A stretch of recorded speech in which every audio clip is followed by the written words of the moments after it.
Hi, I'm Lemmer. I found this amazing tool called NoteBookLM where I uploaded a whole bunch of my writings, which I'm calling the Teshuva Journal, which I wrote over the last month.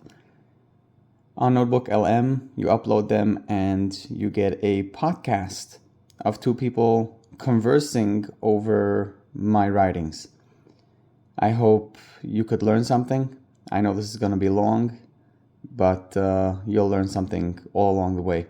I appreciate your time, and I wish you good luck. This is going to be fun. Enjoy.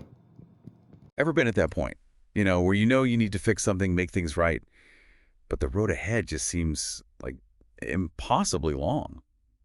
That's kind of what we're diving into today, this whole idea of teshuva. It can feel pretty heavy. Oh, absolutely. Way more than just saying sorry. Right. Right. What I find so fascinating about how this source tackles it, though, is this whole paradox thing. It talks about teshuva being this gradual process, like step by step. Yeah. But at the same time, it's also this sudden shift, like a blink of an eye, and everything changes. It's like, how can something be both a slow climb and a sudden leap? Yeah. And that's what I love about this deep dive. The source really dives into this with this really intense story about a couple. They're on the verge of divorce. Yeah, I talk about heavy, right? Yeah. And it's all there in that first scene. They're in the lawyer's office. The divorce papers are right there, ready to be signed. And the silence, man, you can just feel the weight of everything that's been left unsaid. Oh, totally. And then the husband, he finally speaks. He says, "I'm sorry, I could have been better." And she says, "Me too. I would try if I had another chance." It's like, who hasn't been there? Those words, even if they're not perfect, they're that first step back to each other. Yeah. And that's where we start to see that first part of teshuva playing out, right? That going back to where things went wrong and making the choice to do it differently this time around. But like you were saying, it's not all smooth sailing from there. It doesn't just magically fix everything. Right. And, the source really emphasizes this idea of process. Like, even though he wants to change, the husband, he keeps falling back into those old habits. Totally. It's not a one-time thing, teshuva, right? Yeah. It's this constant effort, this journey. It is. And what I find so interesting is it's not just about him, right? It's about her, too. She could easily dwell on the hurt, on the past. But instead, she throws herself into all these things she loves, her hobbies, her writing. She's actively building this vibrant life for herself in the present. So she's choosing to heal, to grow, even if it's in her own way. It's like her own kind of return, wouldn't you say, to a better version of herself. 100%. It really highlights how teshuva isn't just about fixing what was broken. It's about creating something new, something better, becoming the people we want to be. And here's where it gets really interesting, right? Because they do find their way back to each other.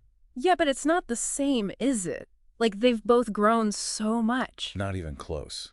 It's like a whole new level of connection. And the source actually says, this deeper connection, it was always there. Wow. Just hidden. Yeah, buried under all that hurt, all those fights. Exactly. See, that's the second side of teshuva, the sudden shift. It's that realization, bam, what really matters was always there, just hidden. Okay, but how does that even work? Yeah. I mean, it's still kind of blowing my mind. How can it be both gradual, sudden? Good question. Think of it like, okay, climbing a mountain, you're working hard, step by step, right? And then suddenly you're at the top, and boom, everything's clear, you can see everything. I get it. It's like those aha moments. You're struggling with something, and then suddenly it clicks. But it's because of all that effort you put in. Exactly. And that's where that ladder analogy comes in. The source talks about how with teshuva, the work is never really over. Oh, yeah, I remember that. Every single day, there's a new chance to grow, maybe mess up, and try again. So each day is like a new rung on that ladder. Yes, exactly. Some days you climb higher, some days not so much. But the point is, you keep going, keep trying to be better. It makes you think it's not just about the big apologies, right? It's those small moments, too. Absolutely. Those everyday things where you can choose to be a little better. Like being patient when someone cuts you off in traffic. Yes. Or not snapping at your family when you're stressed. Exactly. It's about catching yourself and saying, okay, how can I do this differently next time? That's it. It's that constant awareness, that desire to grow. And you know what I love about this whole teshuva thing? It's for everyone. You don't need to sign up for anything. It's like a universal invitation. It really is. Everyone messes up. Everyone has room to grow, right? Totally. And you know what's interesting? The source connects this idea of teshuva to a specific time of year. Oh, yeah, Elul. Right, Elul. which is what, the month before Rosh Hashanah? Exactly. It's like a whole month dedicated to this idea of reflection and self-improvement. Like hitting pause and saying, okay, what can I do better this year? Yeah. And it's not just about beating yourself up for mistakes, you know. It's about looking back with honesty and saying, okay, how can I learn from this and move forward? So even if you don't celebrate those holidays, it's still a good time to tap into that energy. Absolutely. Take some time to reflect, to think about how you can grow, be better to yourself and the people around you. And that takes us back to what this whole deep dive is really about, right? Yeah. This idea of Teshuva as a journey back to, like, love and acceptance. And what's amazing is it's not like this far-off destination, you know? It's like it's already within us. We're just finding our way back to it. That is so well said. It reminds me of the question the source asks right at the end. It's so simple, but it really stuck with me. It says, if Teshuva is this journey back to love and acceptance, what's one step, just one, that you can take today to begin that journey? Ooh, that's a good one. Right. It makes you think. It does. It reminds you that it doesn't have to be this big, grand thing. It's those small, everyday choices, those little acts of kindness that really add up. It's about catching ourselves when we mess up, being kind to ourselves, and just trying to do a little better each day. Couldn't have said it better myself. Well, I think that's about all the deep diving we can handle for one day. To all our amazing listeners, thank you so much for joining us as we explored this idea of Teshuva. We hope you learned something new, gained a fresh perspective, and maybe feel a little inspired to start your own journey of return. And remember, every day is a new opportunity. That's right. Until next time, keep exploring, keep asking questions, and keep diving deep. Have you ever really thought about the way we talk about time? We say spend time or waste time. I've even heard kill time. It's so strange when you realize we talk about it like it's valuable, but then we treat it like it's nothing. It is a bit of a head scratcher, isn't it? And that actually kind of leads right into what we're going to be diving into today, which is repentance. Okay, so repentance. I know for some people, when they hear that word, it might feel kind of maybe a little intense, but stick with us here because it's not about getting stuck in the past or feeling guilty or anything like that. Yeah, not at all. Today, we're looking at this idea of repentance as a way to really shape our future. And a big part of that is understanding our relationship with time.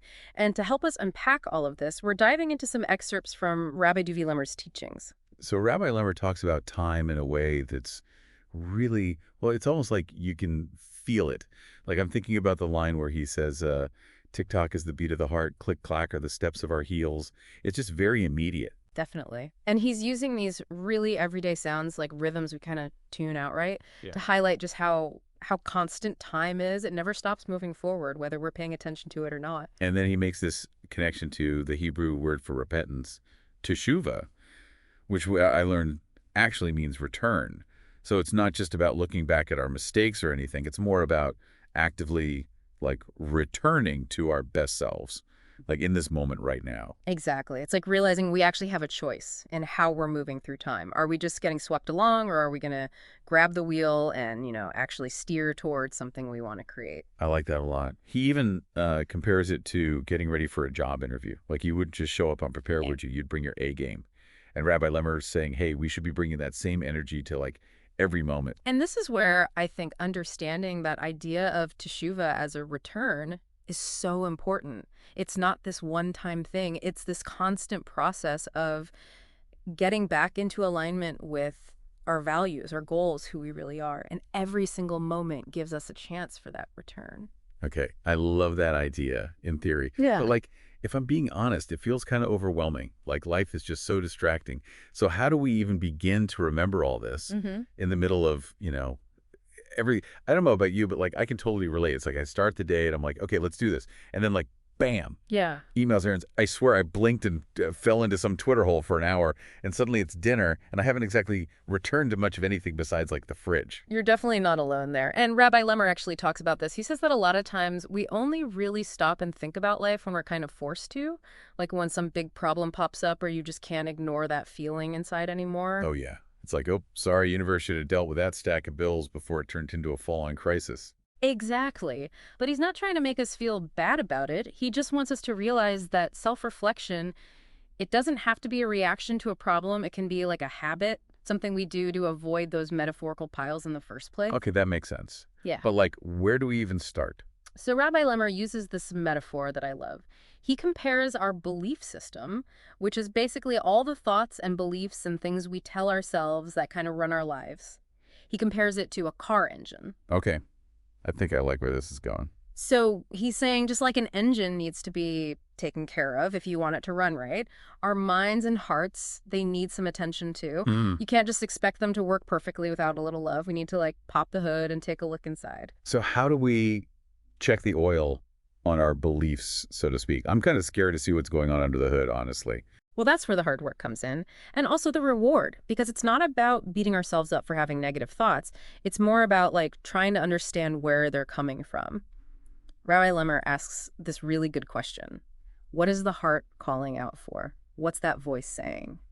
He wants us to really get to the root of those feelings. So instead of just being like, "Ugh, I'm such a procrastinator," I should be asking myself, why am I avoiding this? What's the real deal here? Exactly. And once you understand that why, you can actually start to change it. You can start to make different choices that actually line up with the things you care about and what you want in your life. So it's like we're finding the glitches in our own programming and then rewriting the code to build a better version of ourselves. I love that. But hold on, we'll be right back to keep rewiring our brains after this quick message. All right, so we're back. And I have to say, I am really vibing with this whole idea of repentance as like a self-improvement project. Yeah. You know, like we're constantly working on a better us. I love that analogy, and it really highlights how this isn't about reaching some kind of finish line. It's about being on this journey of always coming back to ourselves. So how do we actually make that happen? How do we take all this thinking about time and Teshuva and actually, you know, make a difference in our lives? Well, Rabbi Lemmer says something really powerful. He says, it is now and in this moment alone that you can prove how much you've grown. Wow. Okay, that one hit home. Yeah.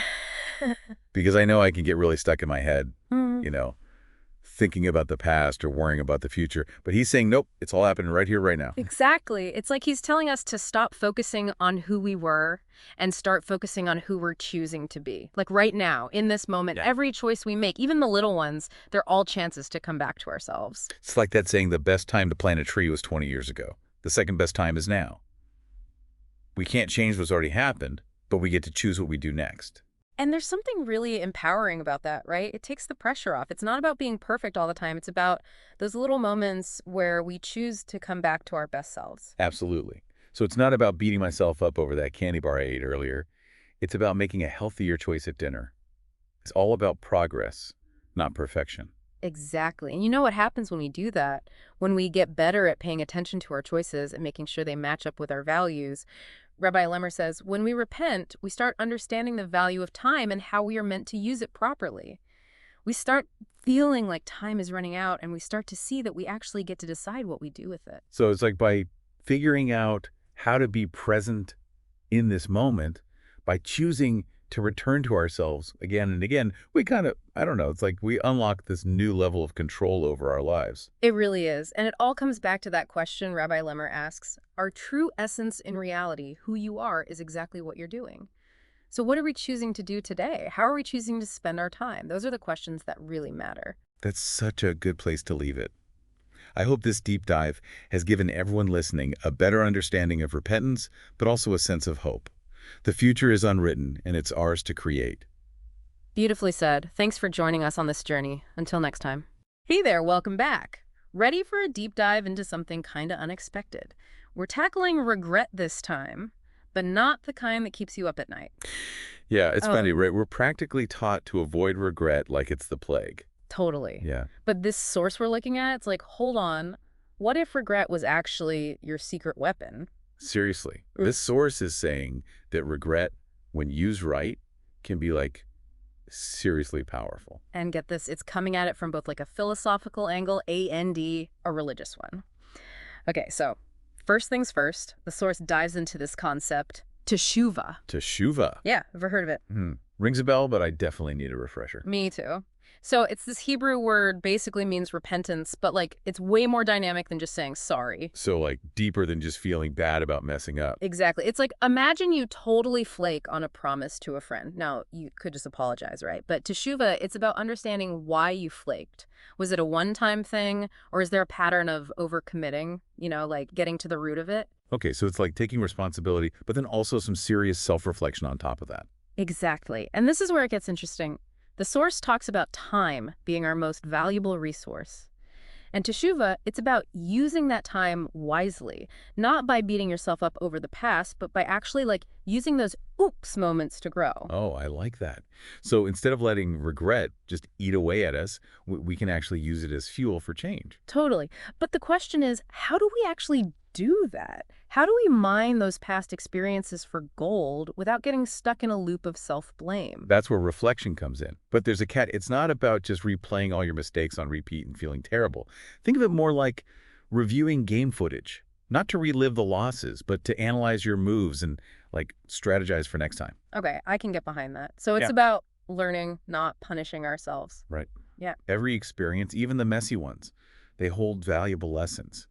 Reflection just helps us, decode those lessons and turn them into wisdom we can actually use. And this reminds me, the source also talks about how our thoughts, emotions, and actions, they're all connected. They're not just like doing their own thing, Oh, right? absolutely. They're in constant communication. Think of it like this.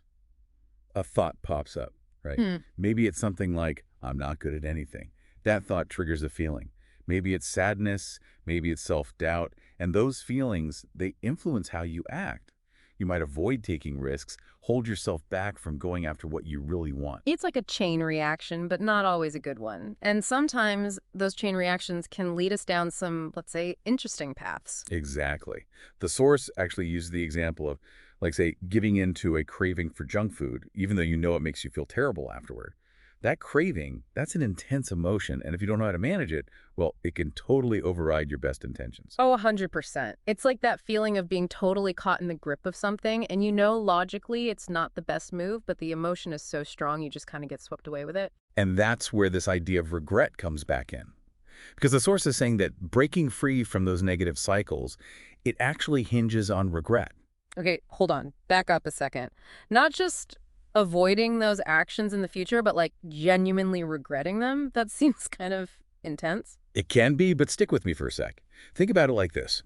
Let's say you tell a little white lie, right? Maybe to avoid a difficult conversation or something. If you just brush it off, yeah, you might not fully learn from it. You're just avoiding getting caught, not actually getting why it was wrong in the first place. Exactly. But if you allow yourself to actually feel the weight of that lie, the discomfort of being dishonest, that's where the real learning happens. That's genuine regret, and it can be a powerful, powerful motivator for change. Okay, so we're talking about feeling the weight of our actions, letting that spark real change. But how do we actually cultivate that kind of genuine regret? It's got to be more than just like constantly replaying our mistakes in our heads, right? You're right, it's not about dwelling, it's about perspective. Yeah. It's like, imagine you're so focused on your reflection in a puddle. You miss the, vastness of the sky above you. See, this source suggests tapping into a larger sense of purpose, something beyond our individual wants and needs. Okay, I'm with you so far. But how does connecting to something bigger actually tie into regret? So it's like this, when we're so caught up in our own little worlds, our mistakes can feel huge, right? Like they take up all the space in the room. Oh, totally. Been there. But when we connect to a larger purpose, we start to see beyond ourselves and our actions. Well, they take on a whole new meaning.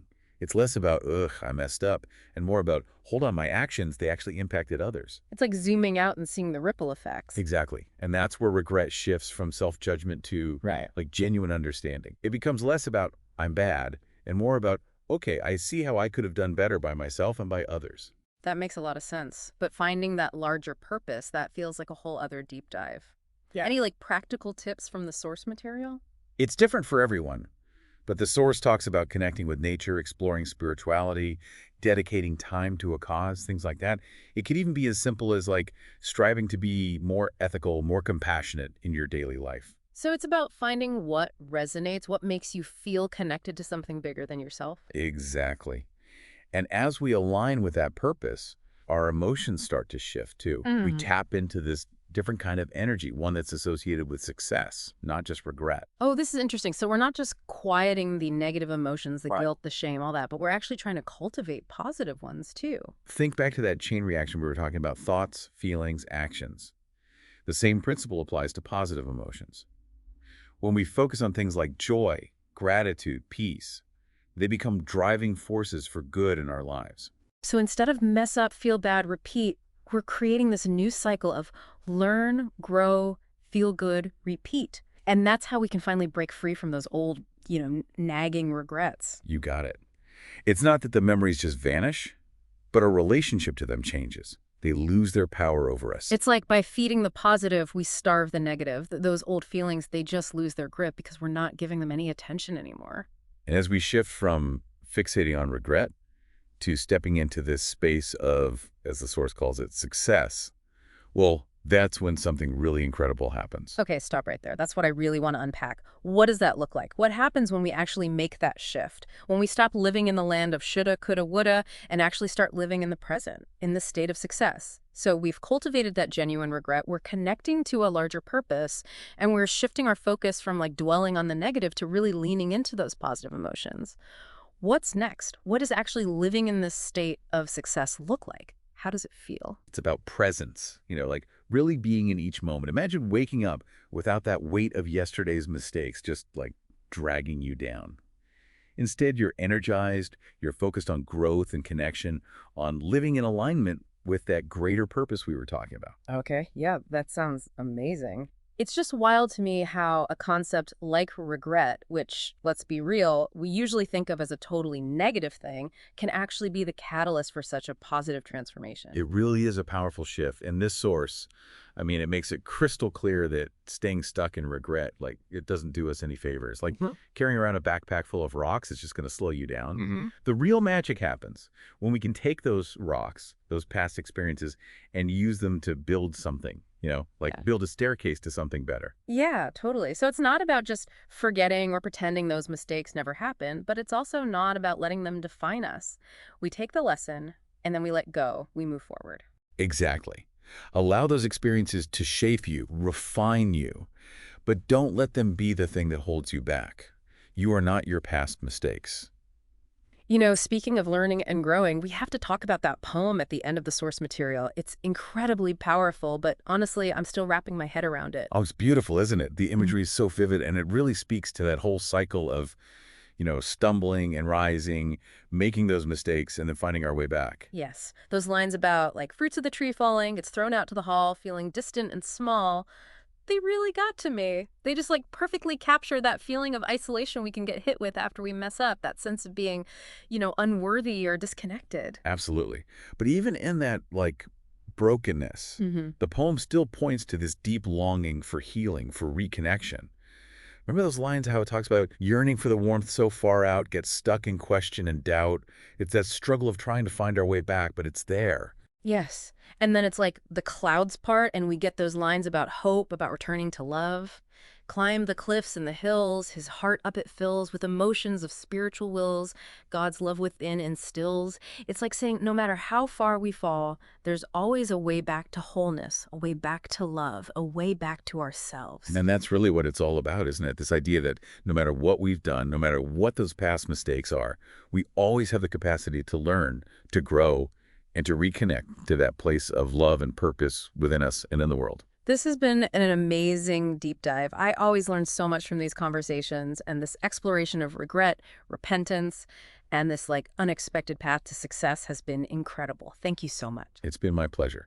And to everyone listening, remember this. Regret, it's not a weakness, it's a signpost. It's a signpost pointing toward growth. So embrace the journey, learn from those missteps, and never, ever underestimate your power to create a life that is more fulfilling, more meaningful, more you. Until next time, keep exploring, keep learning, and keep diving deep. Ever get that feeling? Doubt's got you, right? Whispering all those insecurities, making you question yourself. Oh, absolutely. Am I good enough? Stuff like that. Yeah, exactly. What if everyone else is more successful? We've all been there, right? But what if there were ways to really get a handle on those feelings, to manage them? Well, that's what we're diving into today. Sounds intriguing. It is. We're looking at some of Duvi Lemmer's work, and honestly, it's really resonating with me. Oh yeah, Lemmer's great. He tackles these universal struggles head on, doesn't he? He does, and he does it in a way that's so relatable. Uses this story, actually. Imagine this. Big 50th anniversary party for your parents. Lots of celebration. But you're struggling financially. And to top it off, your siblings, they all seem to have it made. Talk about pressure. Ooh, I can feel the tension already. It's that comparison thing, isn't it? Gets to us even when deep down we know it shouldn't. Exactly, and that's what Lemmer captures perfectly. The man in this story, he knows his parents are thrilled to have him there, but he just can't shake this feeling like they're secretly judging him, you know? Comparing him to the seemingly successful siblings. Yes, like his mind's this echo chamber of self-criticism. It even says he catches himself thinking, maybe they're just pretending to be happy to see me. Ouch, right. That's rough. It's amazing how we can be our own harshest critics. Even when things are good, those doubts find a way in. Don't they, though? And the thing is, he has a perfectly nice time at this party. Yet, doubt creeps back in anyway. Why do you think that happens? It's like a habit, you know? Those patterns of self-criticism, they run deep. Even when we have a good experience, they can overshadow it. So it's not a one-time fix. It's about understanding these patterns, how they affect us, even when things are going well. Exactly. Lemmer makes that point really well. Overcoming self-doubt, it's a process, not a destination. It's ongoing, isn't it? Yeah. So then, how do we break free? What's Lemmer's take on that? Well, he uses this analogy. Picture this. You're having one of those days where everything goes wrong. Coffee spill, miss the bus, the whole 9 yards. By the time you get home, you're ready to snap. Ugh, tell me about it. We've all been there. Right. And then the smallest thing sets you off. Roommate forgot to take out the trash, you know. Lemmer says these outbursts of doubt, those moments when we're most vulnerable, they're often fueled by a buildup of unresolved stuff, like those metaphorical spills. So we carry around those little spills, those moments of self-doubt or criticism, and they become this breeding ground for bigger issues later. It's like that. And this is where Lemmer brings in this idea of Teshuva. It's about reflecting on our actions, but not getting lost in the guilt or despair of it all. So not ignoring our mistakes. Right, acknowledging them, but not letting them define us. It's a different approach. So it's like, we messed up, we own it, but we don't let it become this weight that drags us down forever. Exactly. It's about learning, moving on, not getting stuck in the blame game. Makes sense. Yeah. And it's like that story, the man at the party. He's analyzing everything, every little smile, looking for hints of judgment. And missing the bigger picture. Yeah. That connection, the love that's there. Totally. He's stuck on replay, right? Same Yeah. negative tape, even when it doesn't match what's happening. And Lemmer, he says something really interesting about this. The Yetzer Hara sits at the door, waiting for that inactivity to plant seeds of doubt. Wow, that's powerful imagery. It's like we have to be proactive, you know. Can't just let our minds become a battleground for negative thoughts. So it's not enough to just try to avoid negativity. We have to actively cultivate positivity. Fill those spaces with something else. Exactly. Lemmer emphasizes this. We have a choice. We can't control every thought that pops up, but we can choose how we react. It's empowering, isn't it? Absolutely. Yeah. But how do we actually do that? It's easy to say be positive, but doubt, it can be a real bully sometimes. Oh, totally. And the interesting thing is Lemmer doesn't just say, think happy thoughts. He gets it. That struggle is real. He does. He talks about those tough experiences, the ones that are hard to shake. Right. And that's where his message really shines through. Even if those doubts are always there, lurking, we still have a choice in how we react. We decide how much power they have. So it's not about never feeling doubt, but about how we let it affect us. Exactly. Recognizing those critical thoughts, acknowledging them, but not letting them control us, not letting them define our worth. Okay, that makes a lot of sense. So it's like, hey, doubt, I see you, but you're not running the show. But how do we actually tell it to take a hike? What steps can we take? Lemmer's got some really practical advice. One thing he stresses is breaking down our problems into smaller, manageable parts. Like that saying, how do you eat an elephant? One bite at a time. Yeah. Exactly. Instead of getting overwhelmed by this huge problem or those intense doubts, we can focus on taking smaller steps forward. That feels way more doable. Instead of looking at the whole mountain, just focus on putting one foot in front of the other. Yes. And as we do that, we build momentum. We start seeing that we're capable of progress. It's not this impossible thing. I like that, shifting from overwhelmed to empowered. Absolutely. And another tool Lemmer talks about is choosing a different story. Choosing a different story. What does that even mean? It's about challenging those negative narratives we tell ourselves about our failures or shortcomings. Instead of focusing on those, what if we focus on our strengths, our resilience, our ability to grow? So we're talking about shifting our focus, right? Instead of Yeah. I'm not good enough, it's hey, I'm learning, I'm growing. Exactly. It's about reframing those experiences to empower ourselves. We've got to break free from that cycle of self-criticism, you know? It's like hitting the reset button on those negative scripts we play in our heads. We get to write a new story. And it's really powerful stuff. We've talked about recognizing that self-criticism, breaking down those problems, and choosing a different story. What other tools does Lemmer give us for dealing with doubt? Well, he leaves us with this. We need to cultivate self-compassion and resilience. And he's clear about this. They don't just appear out of thin air. We have to nurture them. It's like working a muscle, right? We exercise to get stronger, and it's got to be the same with our minds. Right. Got to exercise those self-compassion muscles. Exactly. So how do we make them stronger? Any practical tips for that? Well, that's the question, isn't it? If we all deal with this, with doubt constantly nipping at our heels, what can we do daily? What rituals, what mental exercises can help us come out on top? What can you do, listening right now, to cultivate a more supportive voice inside your head? Wow, that is something to think about. It's so easy to get swept up in those doubts, but having actual strategies, that's empowering. It really is. Think of it like a toolkit for tackling doubt. Next time those negative thoughts pop up, you're ready. We're not aiming to be superhuman, to never feel doubt, right? It's about learning to handle it, not letting it be in control. Exactly. It's about resilience, about bouncing back, learning from those mistakes and moving on, even with the doubts whispering in our ear. What stuck with me is this. Lemmer doesn't say to deny the negative thoughts, pretend they're not there. It's about seeing them, understanding where they come from, and then making a choice, choosing a different path. Yes, and recognizing we have that choice. We can let those thoughts drag us down, or we can see them as a chance to grow, to learn about ourselves. We have the power to write our own stories, even with doubt around. This has been eye-opening. It's given me a lot to think about and some really practical things to try. That's what these conversations are all about. They make us examine our beliefs, ask those tough questions, and in the end, we come out with a deeper understanding of ourselves, of the world around us. Beautifully put. And to everyone listening, if you're struggling with self-doubt, know this. You're not alone. You have the power to change the conversation in your head. Until next time, keep diving deep. Okay, so you know how we're all kind of looking for that secret formula for self-improvement, like that magic trick to unlock our best selves? Yeah. Well, we might not have a magic wand here, Right. but we are diving deep into this piece by Lemmer Okay. called Admittance, and it just might have some surprising answers. Interesting. This was sent in by you guys. Oh, cool. So we know you're ready to kind of unpack some of this wisdom on how to break free from those pesky habits that are holding us back. Yeah. And the best part is you don't have to be a scholar. Right. You don't even have to be into self-help books to really get something out of this. So- Absolutely. Yeah. It's amazing how... Yeah, come on. Oh, it's really interesting how Lemmer uses King David, a figure known for his devotion and faith, Right.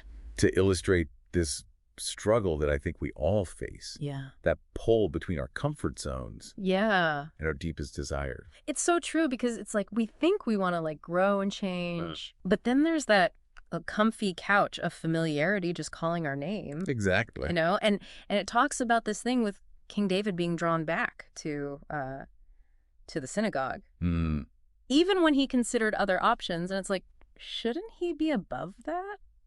Well, I think that's just it. Yeah. It's not about being above anything. Yeah. It's about recognizing that we all have these comfort zones, these Yeah. patterns, these behaviors that feel familiar, safe, but they might not be helping us reach our full potential.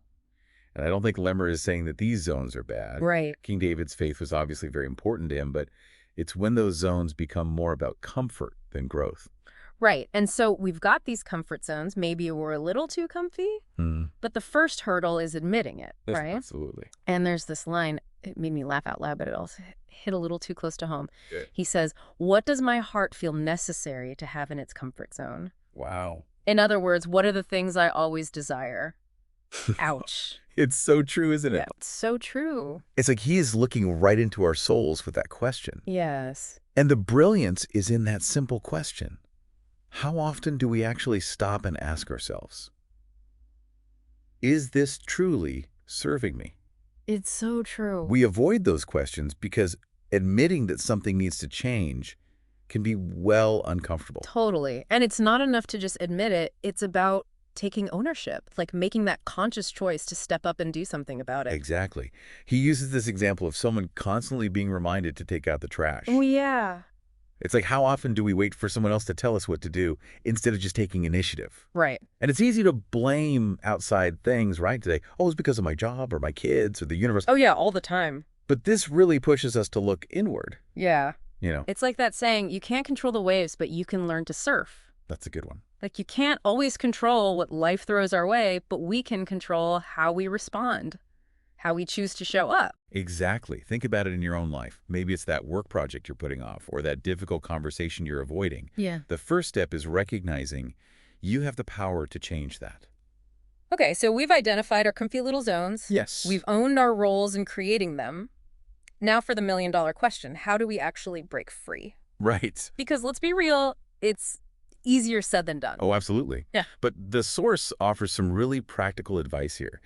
It emphasizes the importance of looking at our daily actions, taking an inventory of where we're really spending our time and energy. So, like, taking a hard look at our calendars, at our to-do lists, even our scrolling habits. Yes. And asking ourselves, is this really how I want to be spending my precious time? Precisely. And then from there, identifying the unproductive thoughts, the anxieties, or, let's be honest, time-wasting activities that are draining us. Yeah. Lemmer says that even freeing up these small pockets of time can make a world of difference. It's those small wins. Right. Like, if I could just conquer my morning doom scroll, imagine what else I could do. Exactly. It's recognizing that change doesn't have to be this massive, overwhelming undertaking. Even small shifts can create a snowball effect, build momentum over time. Yeah. Like he uses the example of dealing with constant calls from your kid's school. Oh my gosh, yes. Remember those days? Yeah. Instead of letting it become this recurring stress, actively finding a solution, Right. maybe designating a specific time to deal with it, that can create a sense of accomplishment and free up mental bandwidth for other things. So, like, how do you eat an elephant? One bite at a time. Exactly. Okay, feeling more empowered already. Good. But it's not just about being busy, right? It's about making sure that all of those actions actually align with what matters to us. Yes. And I think this is where things get really interesting. Absolutely.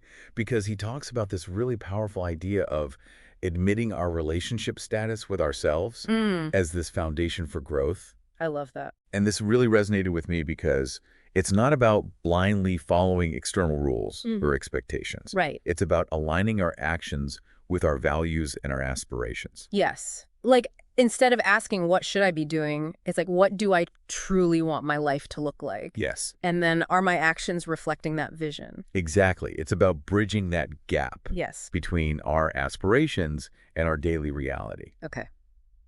And there's a line in here, and I think it speaks volumes. It is about creating habits that sit well with the will of Hashem that will bring us back home. Okay. And now you might be thinking, hold on, what does this have to do with my life? But if we take it out of the religious context for a moment, Right. it becomes about asking ourselves, what are the values I want to come home to? What kind of person do I want to be? And what habits will get me there? It's like we're building this roadmap back to our true selves. Yeah. And the habits, those are like the vehicles that get us there. Yeah. But man, unpacking those habits, it can feel kind of overwhelming sometimes. Absolutely. It's a journey, not a sprint. It's like any good road trip. You've got to fuel up along the way. Oh, yeah, for sure. And there's this line in here that really struck me. Can we possibly do that in our lives? Isn't there a little bit of time we're allowed to take for ourselves to enjoy the God-given world?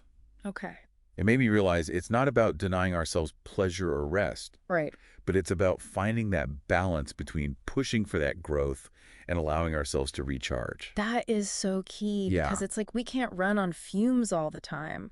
We've got to have those little practices, those rituals that fill our cups back up. Yes. What does that look like for you? What are some of those things that you do?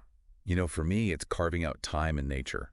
Even just a short walk in the park just shifts my perspective. Totally. But you're so right, it looks different for everybody. Yeah. Maybe it's spending time with loved ones, listening to music, or even just some quiet reflection. Yeah, finding that me time, non-negotiable. Yes. But even with the best self-care routine, Mm-hmm. we're going to hit some bumps in the road, right? Yeah, We're absolutely. human. We're going to fall back into those old patterns. It's part of the process. It is. And Yeah. this source even hints at that. Yeah. It reminds us that this is not a destination. Right. Self-improvement is an ongoing commitment. There will be times when we fall back or get discouraged. For sure. But what's important is recognizing those setbacks Right. as opportunities for learning, Yes. for course correction, Yes, for recommitting to ourselves and our aspirations. Love that. It's like that saying, fall 7 times, stand up 8. It's about picking yourself up, dusting yourself off, and remembering why you started in the first place. Yes. And that's where that analogy of the toy needing its batteries recharged comes in. Right. It's so important to actively replenish our energy and our motivation. It's not a one and done. We need to find ways to sustain ourselves. It's so true, because we all have those moments, those times when you're just depleted. Yeah. Your inner batteries are just, Yeah. they need to be plugged in. And that's when we need to step back, reassess, and figure out what we need to recharge and come back stronger. Precisely. And sometimes that recharge involves really confronting those uncomfortable truths about ourselves. Those Yeah. areas where our comfort zones are actually holding us back from the growth that we're craving. It's like that part in here, it says uprooting those areas in the comfort zone that don't fit with our purpose. Right. And it can be really tough and painful to let go of some of those old habits, those beliefs, even relationships that no longer serve us. Yeah, But sometimes creating that space is so essential it is. for new possibilities You're right. to emerge. It requires a lot of honesty with ourselves, wouldn't you say? Oh, 100%. And this line really hit me. It is time we get up from the couch and find comfort in the hard work, because this world is where we work, and in the next is where we sit back, relax, and enjoy the shine of Hashem's grace. Wow. And I know it's coming from a specific religious context, Yeah. but it made me think about just that universal idea Right. of embracing the present moment as this time for action, Yeah. for growth. It's like this life is our training ground. Mhm. It's our opportunity to really step into our full potential. It's a powerful reminder that true fulfillment often comes from leaning into the effort, Yes. the discipline, even the discomfort Right. of pushing ourselves beyond those limits that we put on ourselves. You know, and it's almost counterintuitive. Yeah. Because we're so conditioned to seek that comfort, Yeah. to avoid pain, right? Right. But it's like it's suggesting that true comfort, that true peace might actually be found in the hard work itself. Exactly. It's about shifting our perspective, right? Yeah. Recognizing that discomfort that we feel when we step outside of our comfort zone Yes. is often a sign of progress, not a reason to retreat. Yes. In those moments of challenge, we discover our strength. Wow. Our resilience. Isn't that what it's all about, this whole self-improvement journey? Absolutely. It's about discovering this incredible strength and resilience that we have within. It's a beautiful, messy, Yes. transformative process. Speaking of beautiful and messy, this piece ends on a really evocative image. Oh, tell me. This idea of a journey through a forest, Okay. with twists and turns and obstacles, Mhm. but ultimately leading back home. Yes. What do you make of that? I love that analogy. Yeah, It speaks to the unpredictable nature of self-discovery, doesn't it? it does. It's rarely a straight path. Never is. There are going to be wrong turns, moments of confusion, even times when we feel completely lost. So, But we'll get there. yeah, we always do. It reminds me of that line, fortunate is man, return, he always can. Yeah.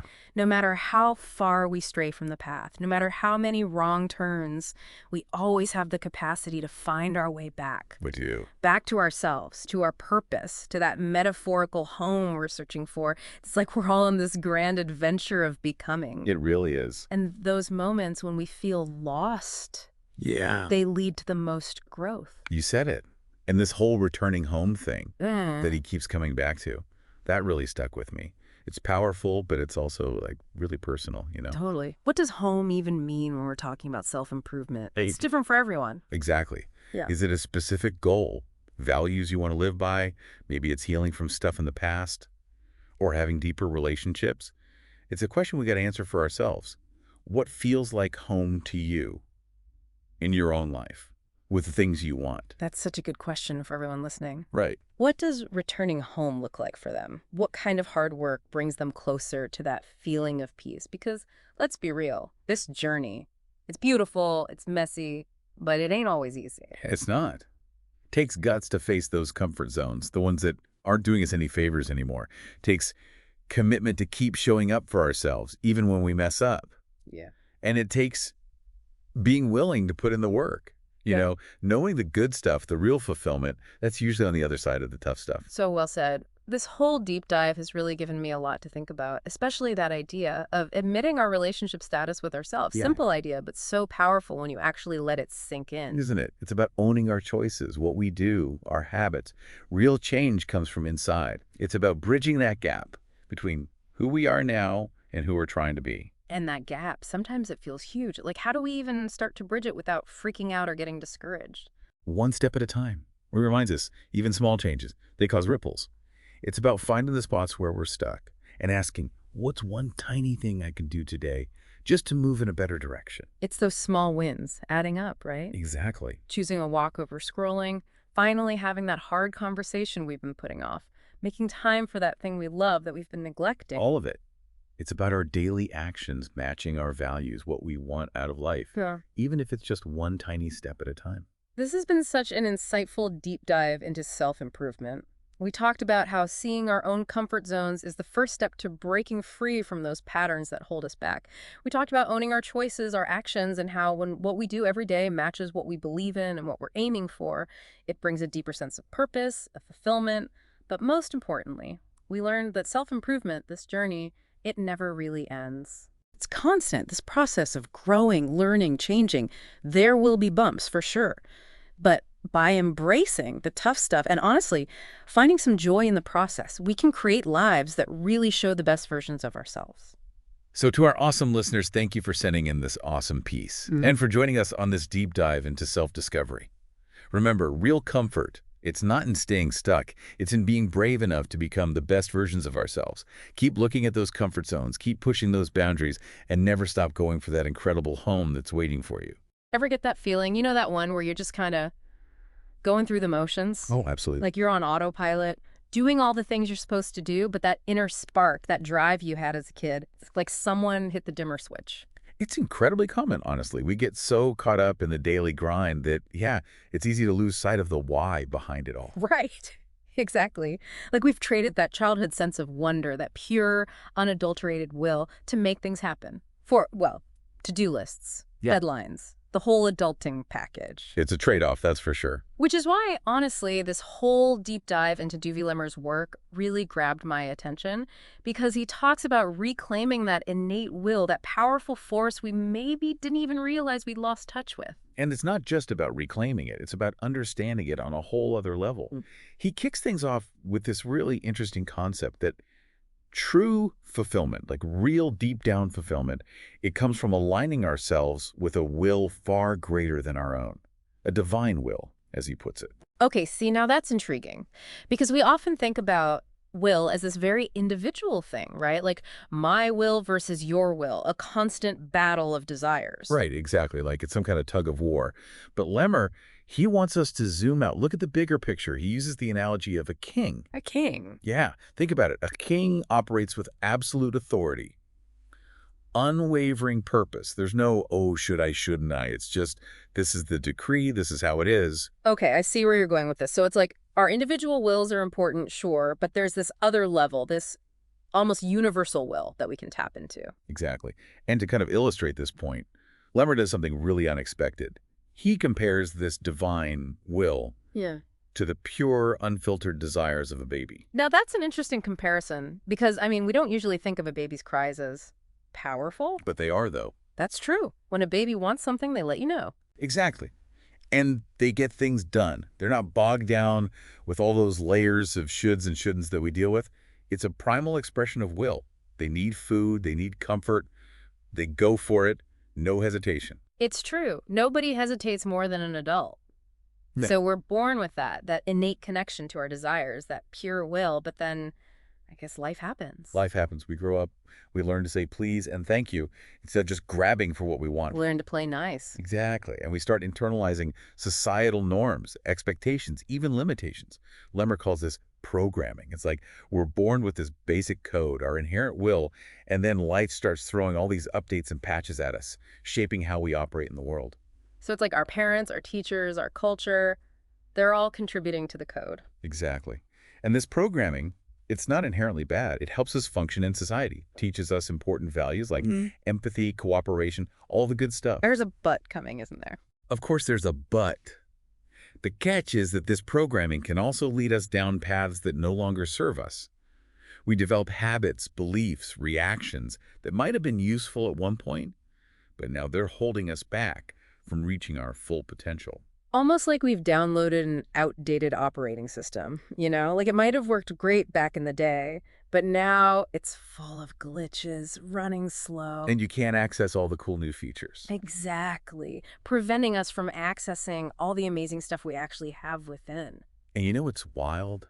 Lemmer, he suggests the way to actually break free from this outdated programming is to align ourselves with a will that transcends, like, even our own understanding. Okay, that sounds intense. Right. It's what he calls the will of Hashem. Will of Hashem. Now, for our listeners who might not be familiar with that term. Right, because not everyone's, Yeah, Hashem. It's a Hebrew word for God. Yeah. It's often used to emphasize this sense of awe, reverence, something bigger than ourselves. Okay, so we're talking about connecting with something much, much larger than just our own individual desires, wants, and needs. But how?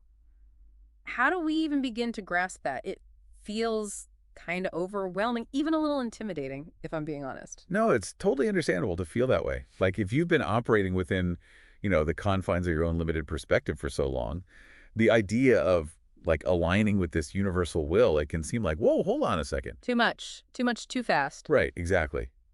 But what if it's not about giving up your own desires? What if it's about actually refining them? Refining them. What do you mean by that? Okay, think back to a time when you really, really wanted something. Like you put all your energy, all your focus into getting it.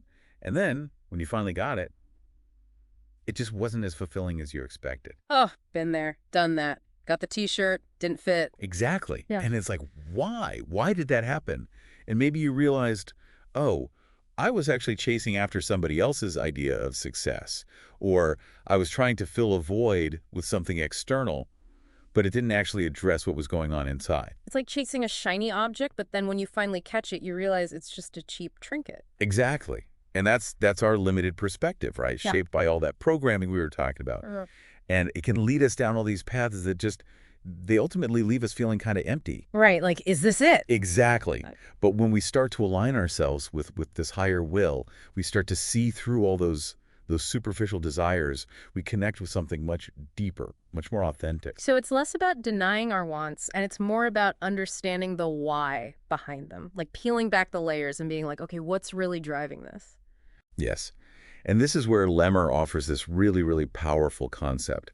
He says, and I'm paraphrasing a little bit here, but he basically says that when we make our will one with the divine will, then the things we truly desire, like deep down, they'll naturally manifest in our lives. Wait, so I don't have to, like, force it? It's not about forcing. It's about aligning. It's like almost like our individual desires, they become aligned with this universal flow. And that's where that true fulfillment lies. Okay, I have to be honest, that's a little mind-bending for me, but I think I'm starting to get it. So it's less about, like, forcing outcomes or manipulating situations to go our way, and it's more about surrendering to a greater purpose, trusting that when we're in alignment with that, the things that are truly meant for us will just happen. You've got it. And that sense of surrender, of letting go of the need to control every single outcome, that's where the magic happens. It's almost like we've been handed the keys to a sports car, right? This incredible vehicle capable of, like, amazing things, but we're so busy driving in circles in the parking lot that we don't even realize its true potential. Stuck in first gear. Exactly. And the most exciting part of all this is that it's not just about, personal transformation. This isn't just about finding, your own path. There's more. Okay, now you got my attention. Lemmer suggests that by aligning ourselves with this higher will, we tap into this collective energy almost. Yeah. This force that's capable of actually reshaping the world around us. Oh, okay. Now that is a truly mind-blowing idea. So by tapping into this universal will, we're not just, like, finding our own lane. We're actually becoming part of something much, much larger, something that's, like, always been guiding us towards, I don't know, a greater good. Exactly. And Yeah. that's where things get really, really interesting, because when we let go of our ego's need to like control every tiny little outcome, when we surrender to a purpose that's beyond our comprehension, that's when we open ourselves up to like unimaginable possibilities. We become co-creators with something far greater than ourselves. That's incredible. And suddenly, all those challenges, all those obstacles we face, they take on a whole new meaning, don't they? Exactly, because instead of roadblocks, they become these opportunities for growth, for pushing us further along our path. It's like that friction, that discomfort. It's actually the thing that forces us to access our resilience, our creativity. It's what leads to true transformation. 100%. Wow.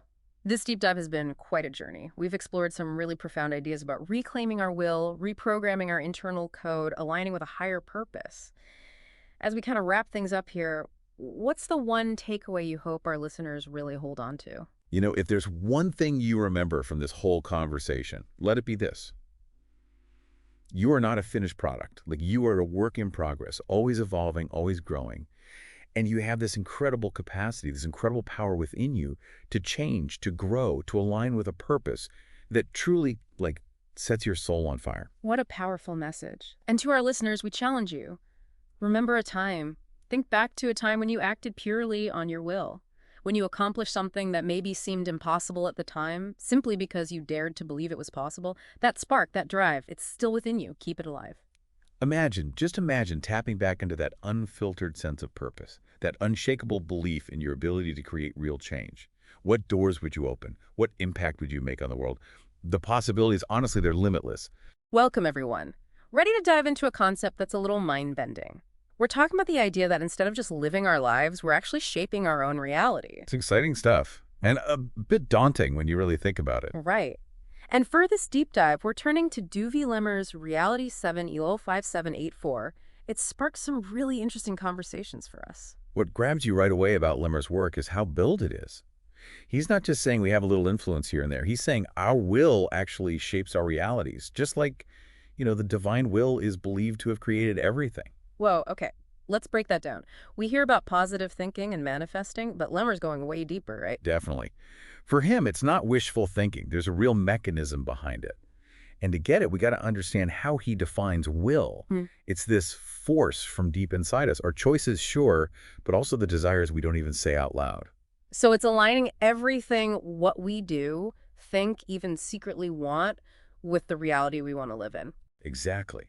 Lemmer says when our actions and our real desires clash, it creates this disconnect. Like, it holds us back from truly shaping our reality. And that's where the divine creation parallel gets really interesting. If we have this creative power, even in a limited way, are we also responsible for using it well, like ethically, like the divine? That is the question. Yeah. And Lemmer doesn't shy away from it. He uses Adam and Eve not as some moral lesson, but as this allegory for the tough parts of shaping reality.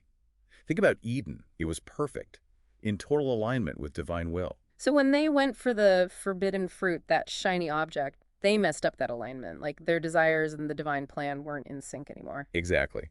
And just like them, our lives are full of shiny objects, temptations that seem great now, but might lead us away from the reality we really want to build. That reminds me, maybe not divine intervention, but definitely me getting sucked in by something new and shiny.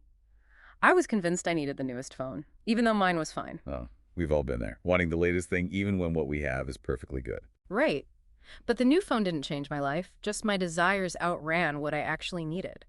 It distracted me from what mattered for a good life, which I think is Lemmer's point about aligning with a bigger purpose. But how do we even figure out what that is, let alone align with it? Life's so chaotic, it's hard to even know what we want, let alone some grand purpose. You've hit on something crucial, and that's where Lemmer's ideas about moods come in. He says our moods are like lenses. We see and shape our realities through them. If we're always feeling down, it's like building a house in a hurricane, Totally. Ever notice how a bad mood in the morning can just take over your whole day? Everything seems harder, more annoying. Exactly. But when we can find a good headspace, calm and positive, it's like laying a strong foundation for the life we want. It's not about pretending bad feelings don't exist, but creating space for our will to work. So how do we actually do that? Life throws so much at us. How can we stay steady when things around us are always changing? Lemmer talks about taking action. Even little things can shift our mood, and then our reality starts to shift too. He tells this story about a guy, unemployed, really down, who finds his purpose in cooking. Oh, yeah. I remember that. It wasn't about being a chef or anything. It was about doing something with his energy, something good, something he could control. Right. Creating something, even in the middle of everything, he starts to reshape his world. He's not at his dream job, but he's the king of his kitchen. Love that. We're not just stuck with what life hands us. We have choices. We can focus our energy on things that lift us up and build a better reality. Exactly. Which brings us to another big idea from Lemmer. We build our dream life brick by brick. It takes effort, consistently, and intention, even when the dream feels far off. Focusing on right now, laying each brick, that's how we get going. So don't get overwhelmed by the huge goal, right? Focus on the small steps that fit into the big picture, like being patient, making sure each brick is laid right, and eventually we'll have that amazing structure. Yes. And those bricks can be anything. Choosing patience over anger, making time for something we love, even just a few minutes of quiet reflection every day. Every choice matters, every action, no matter how small, it's all building that reality. It makes it feel less scary, more like something we can actually do. We're not just wishing for a better life, we're building it choice by choice. But honestly, it's easy to get lost in the day-to-day, to forget that bigger vision, that sense of purpose that guides us. How do we reconnect with that? How do we make sure the reality we're building isn't just about what we want, but something more meaningful? It's like we're trying to build something amazing, but also make sure it fits into something even bigger, right? Yeah, it's that push and pull, our own wants, and feeling connected to something beyond ourselves. And that's where the real meaning is, I think. Lemmer says it's not about rules or what other people think. It's about something deeper inside us, our values, what we truly want. So not a checklist, but what makes us, come alive. Exactly. What impact do we want to make? What do we want to leave behind? Not just fun stuff, but what truly makes us feel like, yes, this is it. Aligning what we're building with something bigger than ourselves. So as we wrap up, what's one small thing, one brick you'd lay down today to build that kind of reality? This has been great. Really makes you think about how much even little choices matter. I think today I'm choosing to be present, putting the phone down, stepping away from screens, and really being with people, experiencing what's right here. I love that. A perfect way to end this deep dive. It's not about big dramatic things, but these small conscious choices. Being present, being intentional. That's how we become architects of our own reality. Until next time, keep those bricks aligned and keep building a life you love. Ever feel like, your emotions are just running the show, like you're kind of stuck on autopilot, reacting the same way every single time? It's like being on that hamster wheel. Totally. So today we're doing a deep dive into the world of triggers and how they shape us, all based on this piece by Lemmer. We'll uncover what triggers are, of course, but more importantly, how understanding them can help you become the most empowered version of yourself. Because, who hasn't had that moment, right, where you think, did I really just react that way? All the time. Lemmer actually uses this analogy of a road trip to get at this, and it made me think, imagine you're on this long drive, maybe solo or with someone you're totally comfortable with. You let your guard down. No show for anyone. Exactly. Your true colors come out. For better or worse. Right. And sometimes what we find isn't always pretty. We might snap at someone or make a decision we regret, all because in that moment, a trigger was pulled. And triggers aren't always external events. Sometimes it's a thought, a memory, a sensation even. That's what sets off that chain reaction. So it's like nature and nurture doing this weird dance, right?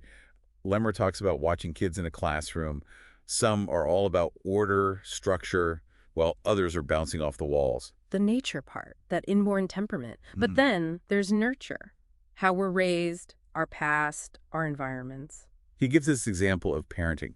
Someone who grew up with really strict parents, emotionally distant, might, without realizing it, do that same thing with their kids. It's not conscious, really. It's just what they know. And that's what I think is so fascinating. So much of how we behave is driven by these invisible forces, patterns we've internalized without even realizing it. And here's where it gets really interesting. Once we actually get a taste of being our best selves, acting with intention. They think those old patterns, they just don't cut it anymore. Exactly. You see what's possible. You've glimpsed this higher version of yourself. It's like kicking a bad habit. You don't want to go back. You've tasted freedom, and now it's this new standard you hold yourself to. It's interesting. Lemmer brings up prayer, How, like, even a physical gesture during prayer, can become this unconscious thing. Like, we're on autopilot, even in those moments that are supposed to be, like, connected. Wow.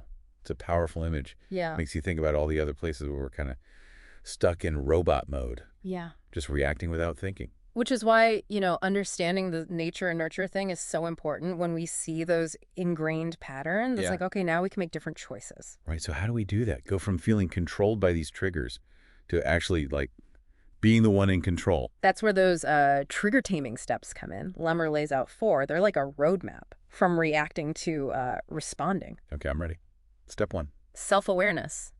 What's that area in your life, where you want to see a change, where you're stuck? So like being specific, right? I want to be more present at home, or I don't want to get defensive when I argue. Exactly. The more specific, the better. Okay, step 1, check. What's next? Here's the fun part. Envision your best self in that scenario. Like, you're operating at 100%. How would you respond? I love that. So we're like painting this picture of patience, understanding, really being present. Exactly. That becomes your guide, your North Star. Right. You keep coming back to that. Which leads us to step 3, figuring out the triggers themselves. Yeah. Figuring out those triggers. This is where it gets real, right? Like detective mode. Yeah. Paying attention to those little things, internal, external, what sets you off. What sends you over the edge? Right. Is it a certain time of day or like someone's tone of voice? I've noticed that sometimes if I see a certain kind of post on social media, it just There you go. gets to me. See, you're already ahead of the game. Lemmer even talks about how physical sensations Oh, absolutely. can be triggers too. Like some people, their heart rate goes up and boom, they're like freaking out. It's that fear response, even if there's nothing actually scary happening. Right. It's all in your head.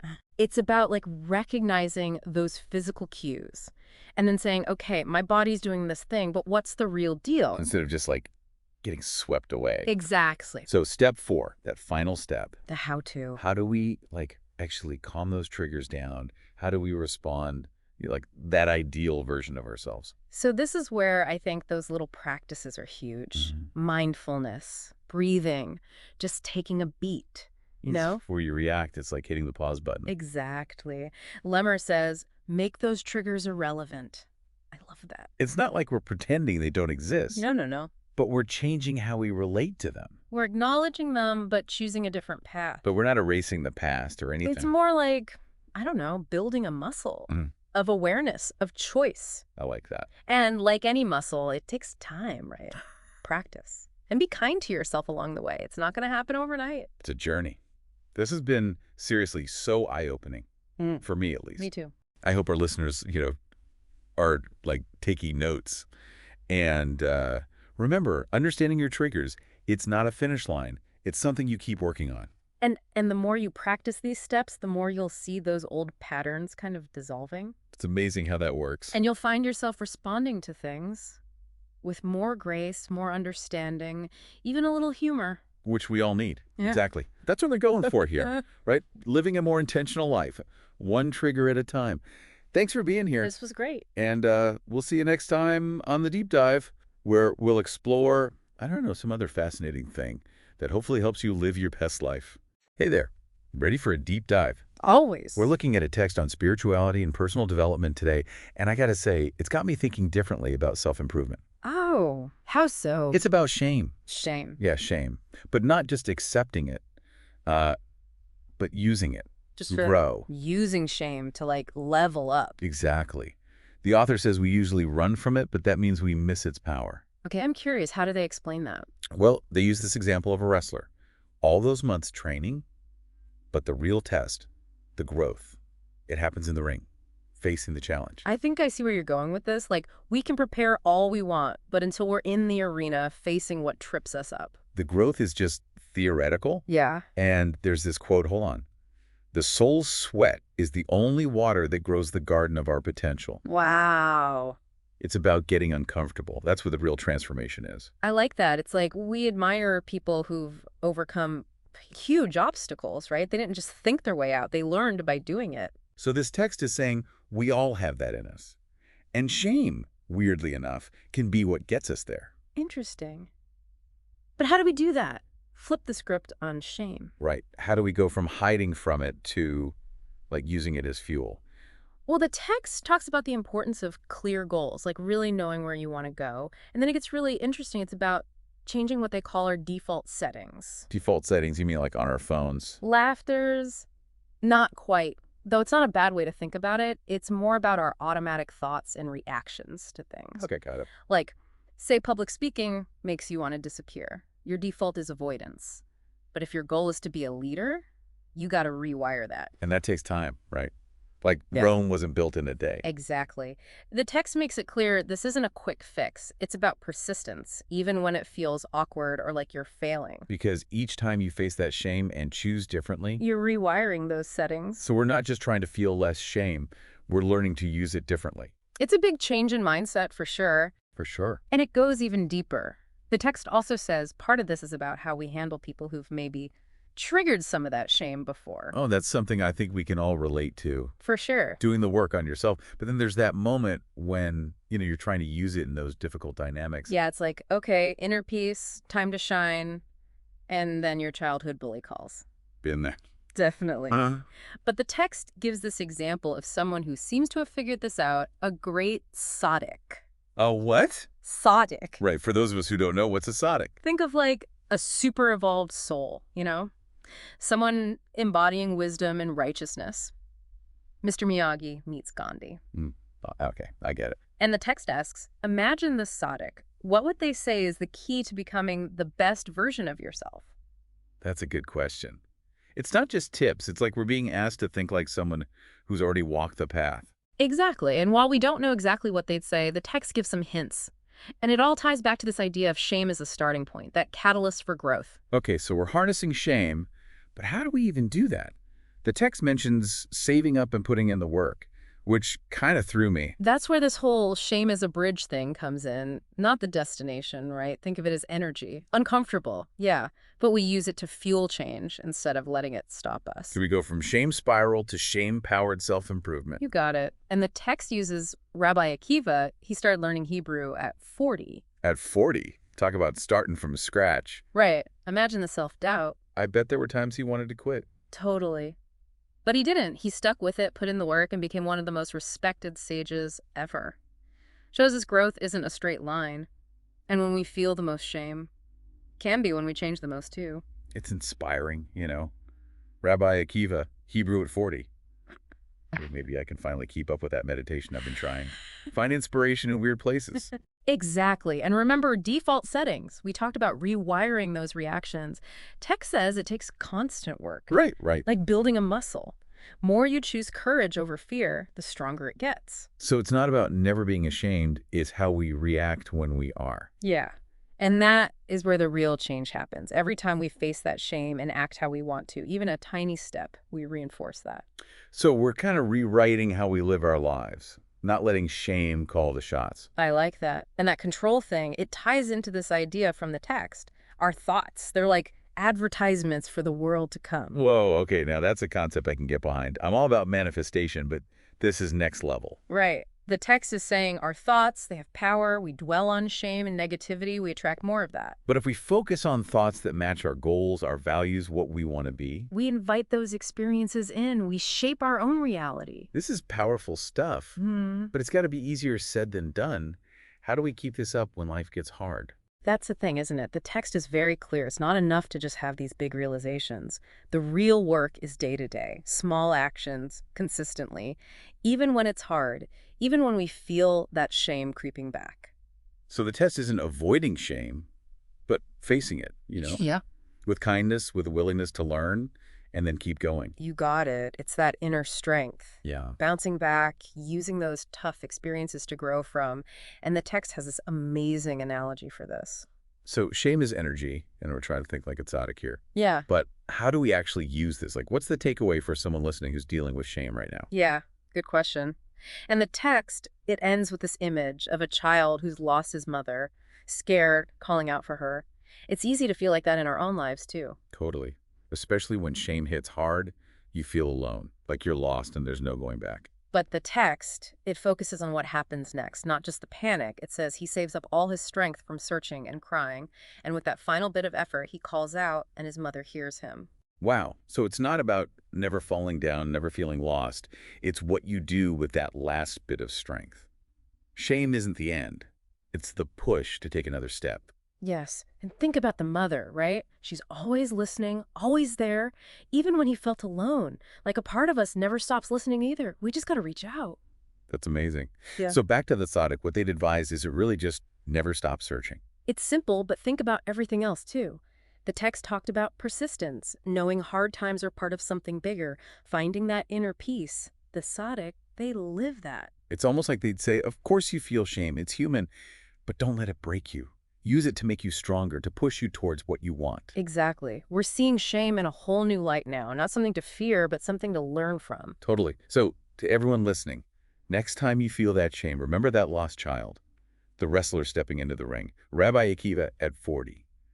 Ask yourself, what's this shame telling me to do? What's one step, even a tiny one, I can take to be more of who I'm supposed to be? That's a great question to think about. It really is. Thanks for joining us for this deep dive. Until next time, keep exploring, keep growing, and remember, even with all the shame and the struggles, you are capable of amazing things. Okay, so are you ready to kind of dive into like a fascinating perspective on humility? And no, we're not just talking about like, being quiet and meek. There's some like serious personal growth potential here, the kind that could really like change you. Yeah, absolutely. Our source material for this deep dive is a piece called 10 Elul 5784 Humility. I like it. So think of us as like your guides, pulling out the most, thought-provoking parts and seeing how they resonate with your own life. Yeah, I'm excited to unpack this. What really struck me about this piece is how it connects humility to like this really relatable journey of personal transformation. Right. And it starts with this like almost cliche example of a childhood bully. Oh, yeah. Someone who throws their weight around to get their way.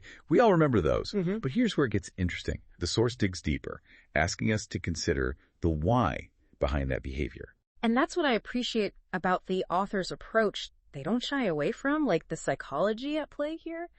Those early experiences we have, even the negative ones, they shape us in ways we don't always realize. So that initial phase of, like, anger and dominance the source describes, it's often rooted in insecurity. This deep-seated need to control the world because, frankly, they feel so out of control inside. It's like that old saying, hurt people hurt people. Exactly. But then the source takes us further down the line. This bully, through a series of experiences, starts to wake up. They begin to see how their actions impact others and the personal cost of clinging to all that anger. Yeah, and that's where the real work begins, confronting those ingrained patterns, those like knee-jerk reactions. It takes serious self-reflection and often a willingness to lean on others for support. Support, yeah. And this, I think, is where humility starts to emerge, not as weakness, Right. but as a courageous act of taking responsibility for who you've been. Have you ever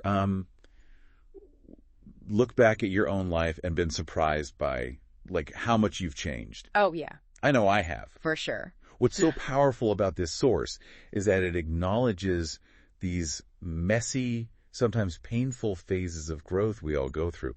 It's not about arriving at some like perfect state of being. It's about embracing the journey with all its bumps along the way. It's true. And it's not a selfish journey either.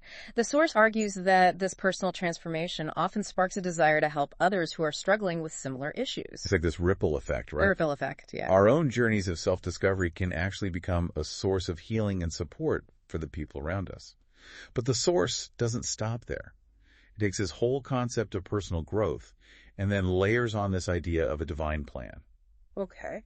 Now, before you say, wait a minute, hear us out. I'm intrigued. Yeah. Okay, tell me more about this divine design. So it's about recognizing that there might be a force larger than ourselves at work, kind of, like orchestrating events, nudging us in certain directions, and it doesn't negate free will, Okay. but rather it suggests that even our missteps can hold a deeper purpose. It's a perspective that can be comforting to some and challenging to others, as it asks us to surrender to the possibility that we don't always have all the answers. And to illustrate this point, the source brings up the example of Moses. I'm guessing he wasn't just a biblical superhero, but also embodied this idea of humility in action. Absolutely. Even as the leader of the Israelites, Moses is consistently portrayed as being incredibly humble, always attributing his successes to, to a higher power. He embodies leadership without ego, understanding that true strength comes from a place of humility, recognizing that you're part of something much larger than yourself. That's fascinating. Yeah. But I can imagine this whole idea of a preordained path might make some people feel a bit uneasy. Yeah. What do you think? Does this concept feel limiting or freeing? It's definitely something to ponder. It is, it's a fascinating concept to explore, that's for sure. But you know what? Even if that whole, preordained path thing doesn't, totally resonate, there's still this really powerful message here about how transformative humility can be. And the source, it really emphasizes that true humility isn't about, downplaying your accomplishments or shrinking back when you find success. Right. It's not about false modesty. Right. But more about recognizing the role of forces beyond just, us. Mm-hmm. And I love how the source emphasizes that humility, it isn't some passive state of being. It's an active practice, something we, cultivate day in and day out. Yeah, precisely. It's about how we approach those challenges, how we engage with the people around us, and how we respond when, life throws a curveball. And speaking of challenges, there's this one line in the source that really struck me. It says, living on the line between the past and the future. What do you make of that? That's good. It's about finding that balance, between accepting what was, the good, the bad, the whole messy package deal, Right. without letting it define us, while at the same time stepping into the future with agency, owning our power to shape what comes next. So not erasing our past, No. but integrating those experiences into who we are becoming. Yes, exactly. Recognizing that our past, even the parts we might rather forget, have shaped us, but we have a choice, you know? We don't have to be prisoners of those experiences. Humility, it gives us the space to acknowledge the impact of the past while stepping into the freedom to write a new story for ourselves moving forward. It makes you think, what would it look like to really embrace that freedom, to write that new story, to let go of those old patterns and step into a more empowered version of ourselves? It's a powerful question.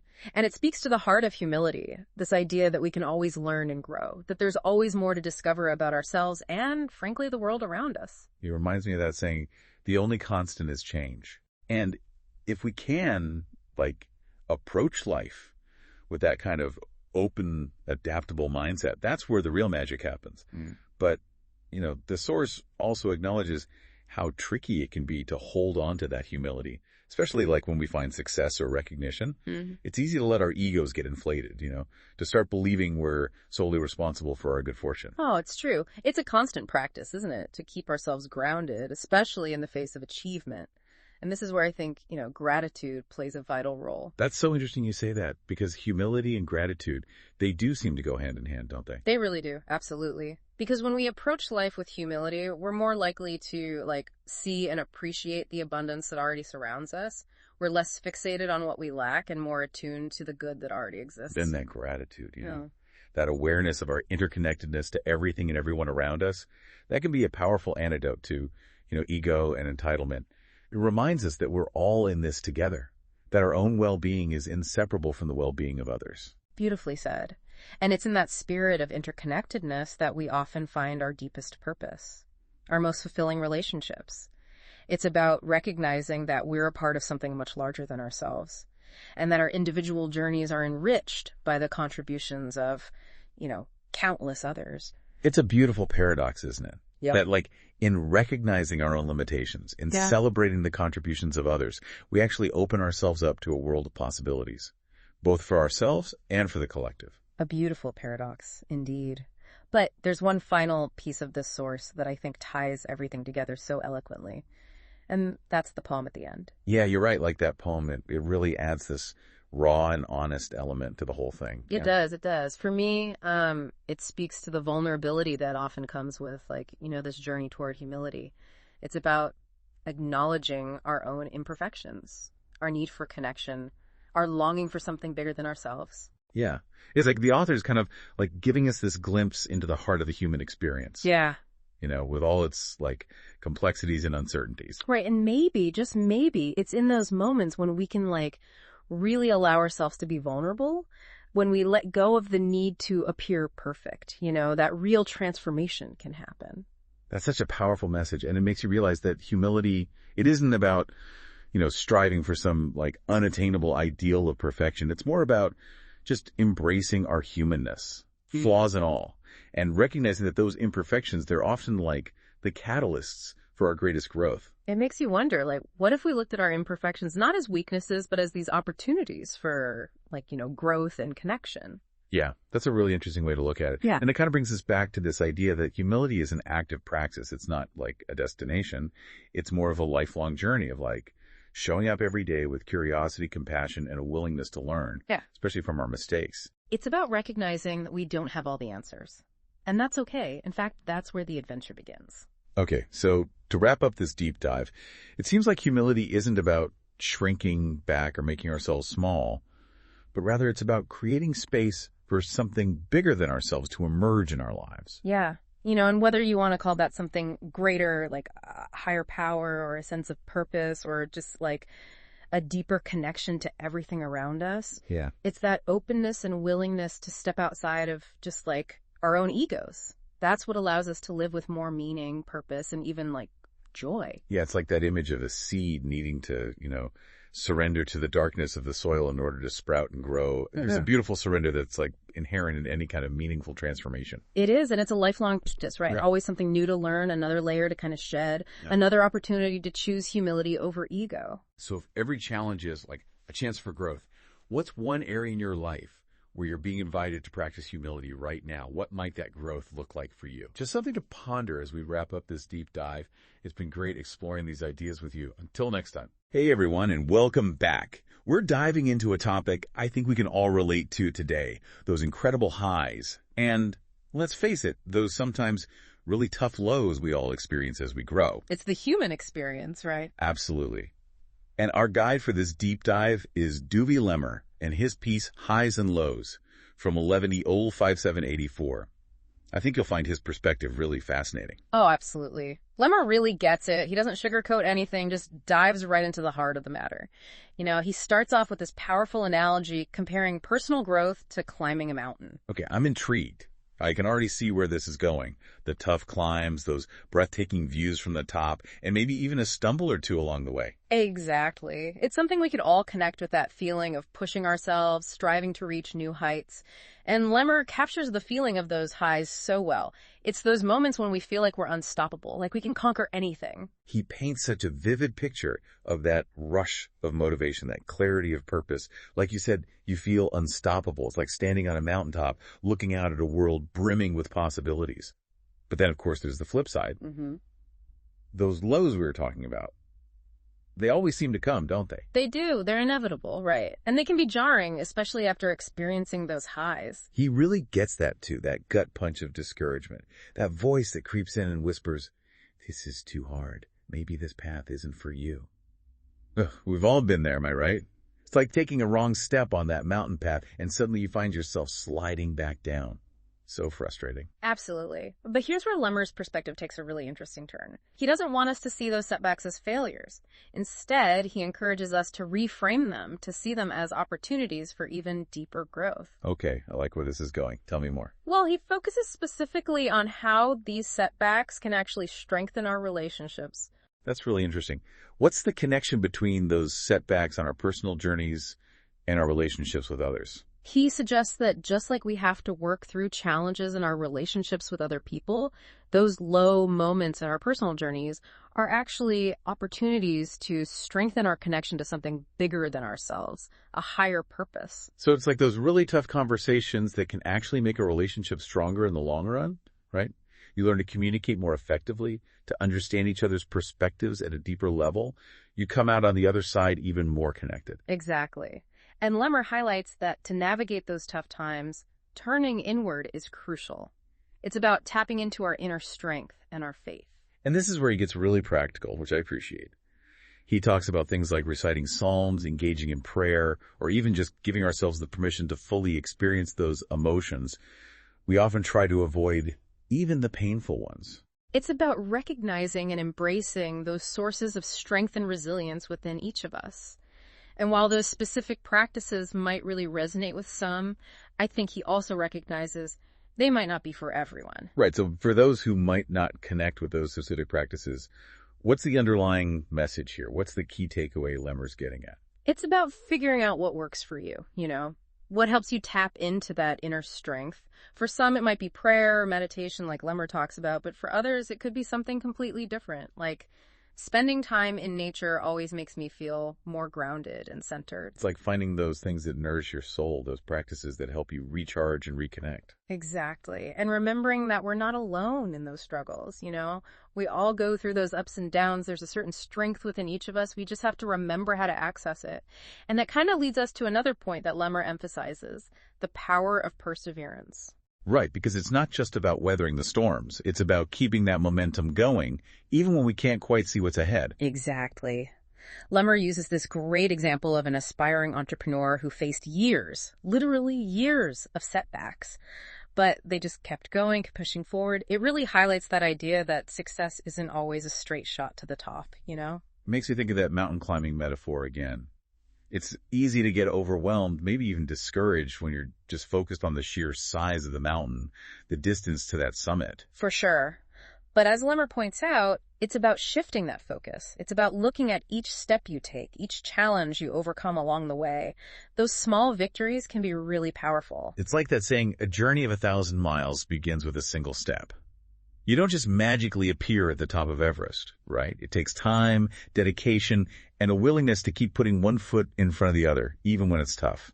And that's why finding joy in the journey itself can be so important. Remember that entrepreneur example Lemmer gave. Even when faced with all those setbacks, they never lost sight of their passion, that drive to create something meaningful. That's what kept them going. So even when things aren't going our way, it's about noticing those glimmers of hope, those things that remind us why we embarked on this journey in the first place. Exactly. Because those little moments of joy, those small victories, they add up over time. They fuel our perseverance.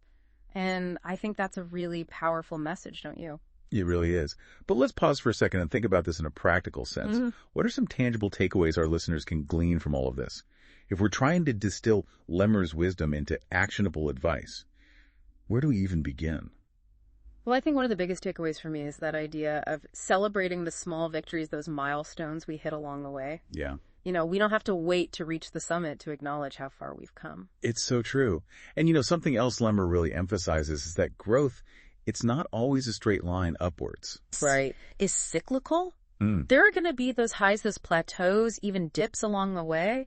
That's just part of it. Yeah, embracing the entire process, the ups and the downs, that's so key. It really is. And remembering that those lows, those moments of setbacks, those aren't failures. Yeah, right. They're not a sign to just give up. Absolutely not. They're just part of the terrain. And that brings us to, I think, one of the most important points Lemmer makes. It's that idea of cultivating inner strength.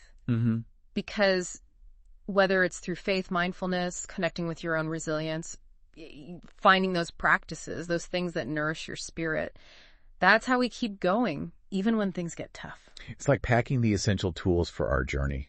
We might not need them at every single moment. Yeah. But knowing they're there in those times of doubt or discouragement, right, that can make all the difference. It's huge. And those images that Lemmer uses at the very end, those really stayed with me. Oh, yeah. Planting seeds and setting bread upon the waters. What do those represent within this whole idea of personal growth? Well, to me, there's this beautiful element of trust in those images. It's about putting in the effort, doing the work, nurturing our aspirations. But then there's this letting go. Right. This trust in something larger than ourselves. Like taking that leap of faith. Exactly. We plant those seeds, but then we have to trust in the rain, the sun, the natural timing of it all. You can't force a flower to bloom, right? Absolutely not. Oh, no. It takes patience and surrender. Trusting that even when we can't see the fruits of our labor right away, something beautiful is still unfolding. Yeah, it's a process. It really is. Yeah. And that requires a certain level of courage, don't you think? Oh, absolutely. To keep going, even when the path ahead seems uncertain, that's not easy. Not at all. But I think that's where that inner strength we keep coming back to comes in. It's that belief in ourselves and our potential, even when things are tough, that allows us to navigate those uncertain times. It's about having faith in the journey, even when we can't see the destination. I love that.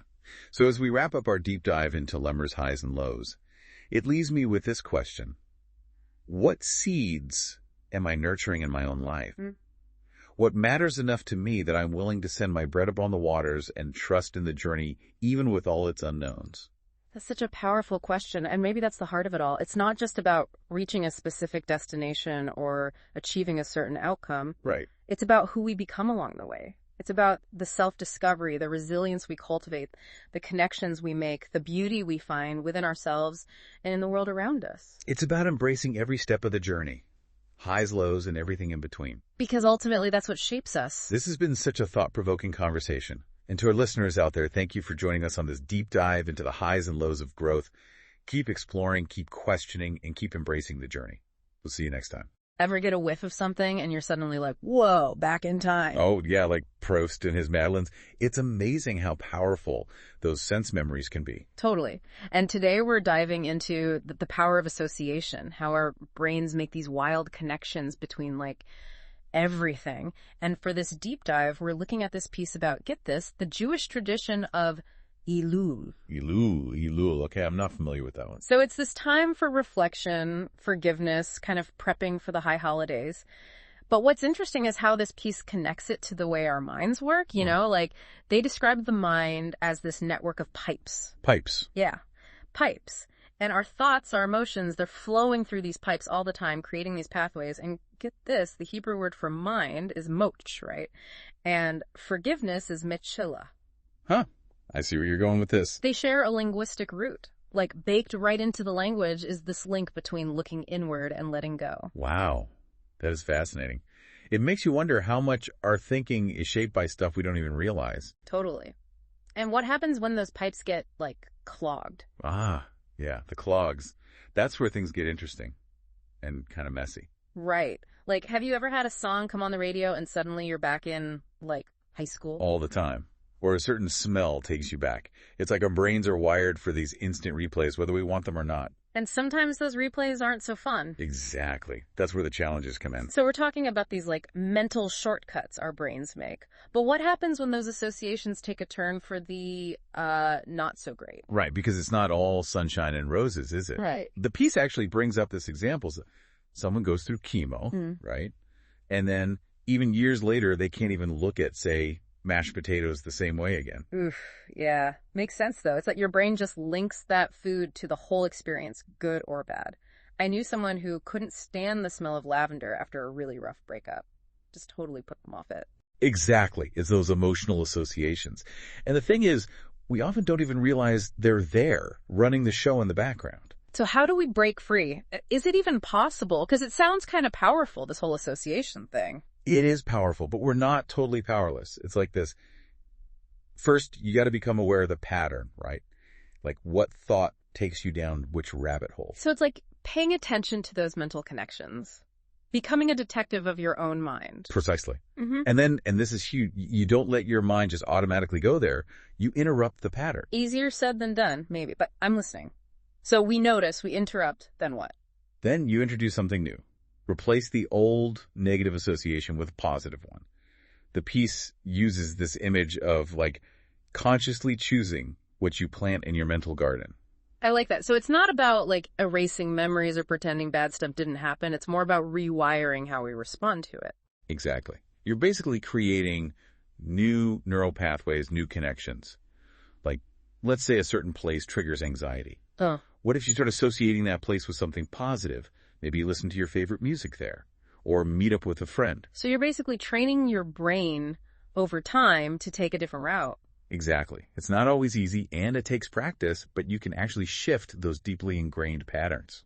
It's kind of hopeful when you think about it. Like, we actually have some say in how our minds work. We really do. It's not always easy, but we can choose where we want to focus our attention. Speaking of focus, any tips for actually putting this into practice? Right. How do we reframe those, like, super stubborn negative associations? Well, the piece talks about focusing on the positive, even in difficult situations.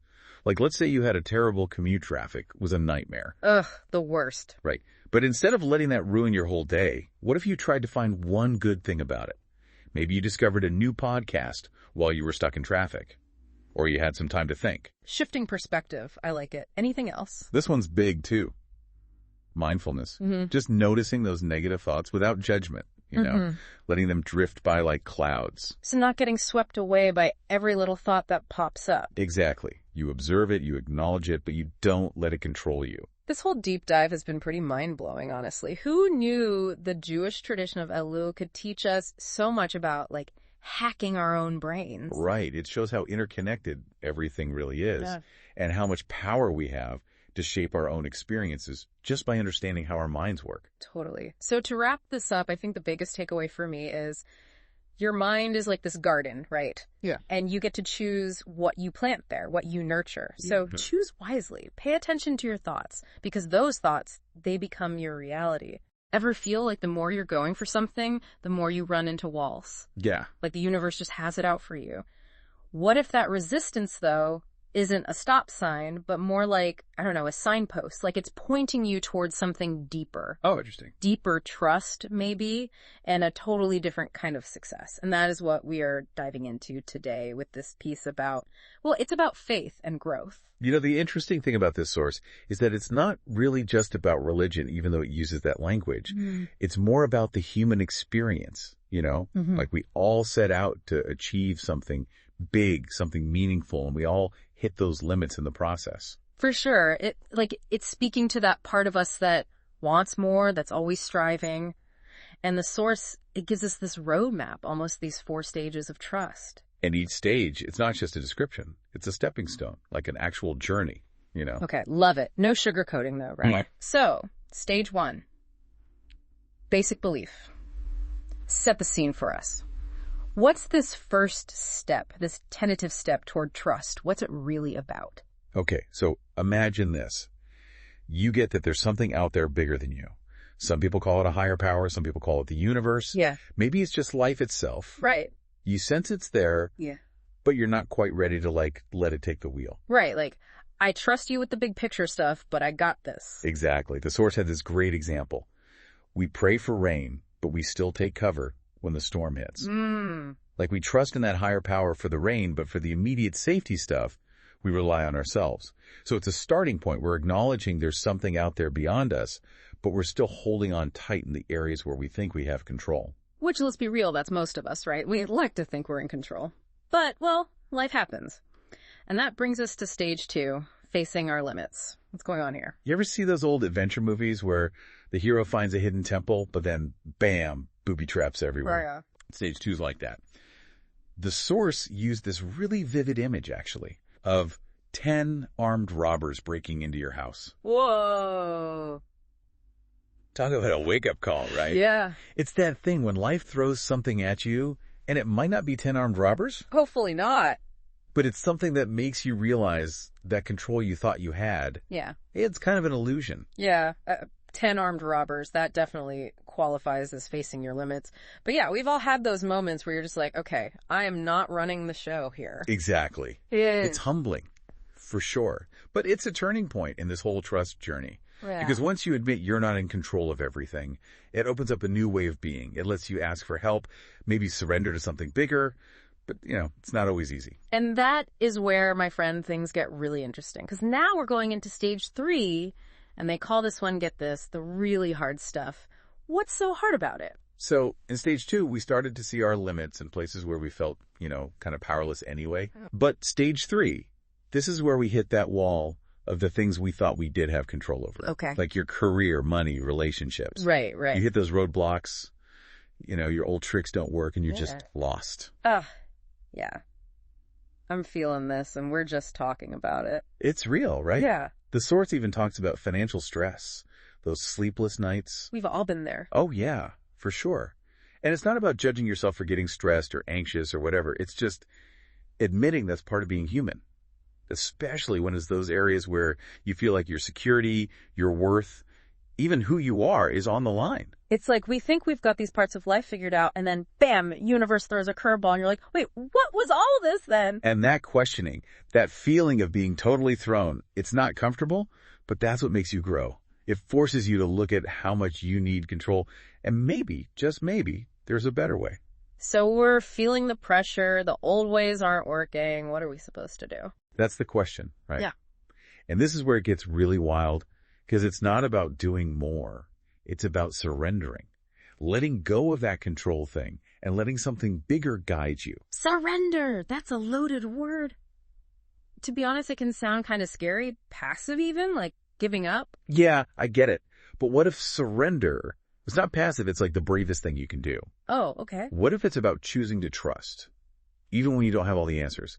Trust in a higher power, the universe, your gut, whatever it is for you. Okay, I see what you mean. So it's less about giving up, more about aligning yourself with something bigger. That's it. That's stage 4.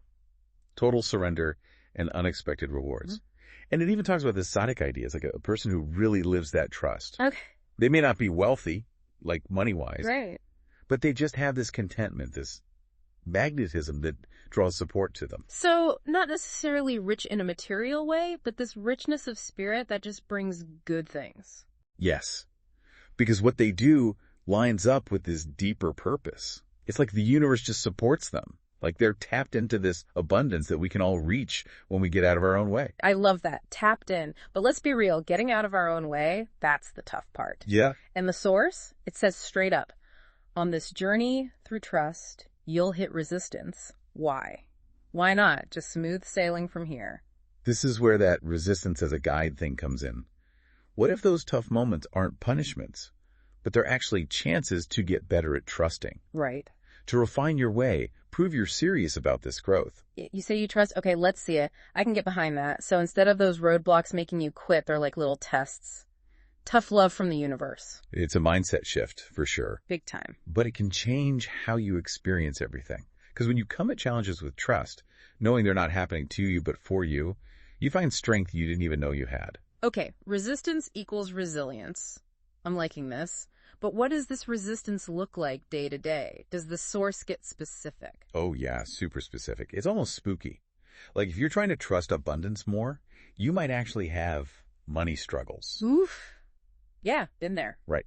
But it's not about some magic money trick. It's about how you feel about abundance. Those struggles, they could be chances to face those old beliefs about money and step into trusting more. Interesting. It gives a similar example for relationships too.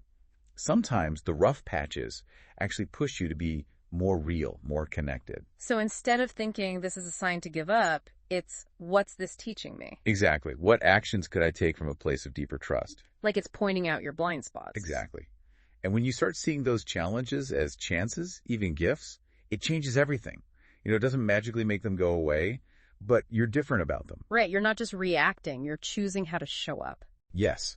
You're not being tossed around by everything anymore because you've found this strength inside, this wisdom, and that's what lets you handle stuff with, more grace, more resilience. And ultimately more success. Absolutely. Not just like hitting goals, but actually living a good life, a life that means something. Man, we covered a lot, those 4 stages of trust, from just dipping a toe in with basic belief all the way to total surrender. What a journey. And that idea that resistance isn't the enemy, it might be your best teacher. It's a big shift for sure. Huge. So as we wrap up, what's the one thing you'd want our listener to really take with them from today? If you remember nothing else, remember this. Next time things get tough, just stop, take a breath, and ask, what am I supposed to be learning here? What if I came at this from a place of trust? You never know what'll happen. I love that. It's not about pretending there are no problems. It's how you face them. This has been awesome. Thanks so much for geeking out on this with me. Anytime. And to you, listening, keep asking those questions. And most importantly, trust that journey you're on. Until next time. Okay, so today we're diving into something kind of fascinating, the power of humor. And not just like your everyday jokes. We're talking about how humor can really equip us to deal with life's toughest challenges. Yeah, and what's really interesting is this text we're looking at by Lemmer. He's a philosopher, and he really digs deep into this idea. It's not just that cheesy laughter's the best medicine thing. This is different. Right, it is. This goes way beyond that. It's not about just slapping on a fake smile. This is about real, genuine humor as a source of strength, like real resilience, even a way to approach those big life questions. It's true. It's not shying away from the heavy stuff either. This text talks about criticism, adversity, even death. And that's what I find so fascinating. It argues that humor is not just about amusement, it's about perspective, finding those little glimmers of light in dark moments and using those to move forward with hope. Lemmer even uses Elon Musk as an example, which I thought was interesting. Yeah. Love him or hate him, the guy's always pushing boundaries. and facing a ton of criticism along the way. It's true. And the text points out how Musk will often use humor to deflect all that negativity. It's like, think about it when you're constantly bombarded by criticism, especially when it feels like it's coming from a place of jealousy or insecurity. Sometimes the best response, honestly, is to just laugh it off. It's like saying, you know what? Your words don't have power over me. Exactly. You're taking back control because when we let that negativity dictate our emotions, it's like we're handing over the steering wheel of our lives. We're saying, here, negativity, you drive.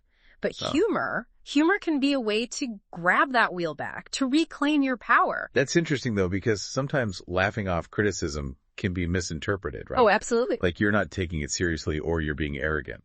Yeah, that's a valid point. There's definitely a fine line between, confident humor and just dismissive arrogance. But I think the key difference really comes down to intention. When humor is used to belittle others or dismiss their feelings, well, yeah, that's hurtful. But when it's used to protect your own energy, to kind of maintain your own outlook in the face of negativity, that's when it becomes a powerful tool for resilience. So how do we find that balance? How do we use humor to deflect negativity without being insensitive? I think it comes down to self-awareness, being mindful of how your humor lands on others for sure, but it also comes back to knowing your own worth. You don't have to engage in every battle. Sometimes choosing laughter is the most powerful way to protect your peace. And this idea of humor as a tool for self-preservation, not in a mean way, but as a way to kind of guard your own well-being, makes me think about another point Lemmer makes about facing difficult situations. He even brings up examples like terminal illness or being trapped in an elevator. Yeah, and this is where it gets really interesting because in these situations, humor isn't about denying reality, right? It's about recognizing you still have a choice in how you react. It's like, you know those moments where life throws you a curveball so ridiculous you don't know whether to laugh or cry? Yeah. This text is saying, choose laughter. Yes. It can be an act of defiance almost. Exactly. You're choosing hope over despair. And the text illustrates this beautifully with the story of Zach, who gets stuck in this, old rickety elevator late at night. It's like a recipe for a panic attack. Oh, yeah. But instead of freaking out, Zach chooses to find the humor in the absurdity of it all. So instead of focusing on the fear, he just shifts his perspective. Yeah. And finds something to laugh about. He sees it as the universe's little joke, and he decides to laugh along. It's a powerful illustration of how humor can be this incredible coping mechanism, a way to maintain a sense of control even when you feel like everything is falling apart. It's like saying, okay, universe, you got me there, Yeah. but you're not going to break me. Right. And it's important to remember this isn't about toxic positivity or pretending everything is fine. It's about acknowledging the difficulty of a situation, but still choosing to find those moments of light, those moments of humor. And, it's amazing. Lemmer connects this idea of choosing laughter to having faith. He tells this great story about Sarah, who at 89 years old finds out she's pregnant. Wow, talk about a curveball. Uh-huh. But, instead of freaking out or questioning it, she laughs. She laughs, and Lemmer sees that as a reflection of her deep faith. It's like she's accepting the unexpected, recognizing that, yeah, sometimes life throws you curveballs you could never have predicted, and that's okay. It's like she's saying, all right, universe, you got my attention. Right. I don't get it, but I trust you. Exactly. That trust, that willingness to embrace the unknown with a sense of humor, that's powerful. It allows us to break free from our limited thinking, those preconceived notions of what we think is possible, and open ourselves up to new possibilities. So it's like humor allows us to detach from our own limited perspective and see things from a bigger, more expansive view. Absolutely. And that leads us to another interesting concept from Lemmer, the Yetzer Hara. Okay, now for those of us who might not be totally up to date on our ancient Hebrew philosophy, what exactly is the Yetzer Hara? Well, imagine that little voice in your head whispering, just one more episode, or you deserve that extra slice of cake. That, my friend, is the Yetzer Hara in action. Okay. It's that primal urge for instant gratification, even if it's not always in our best interest. So our inner hedonist. You could say that. And what's interesting is how Lemmer sees humor as a way to kind of combat this inner voice.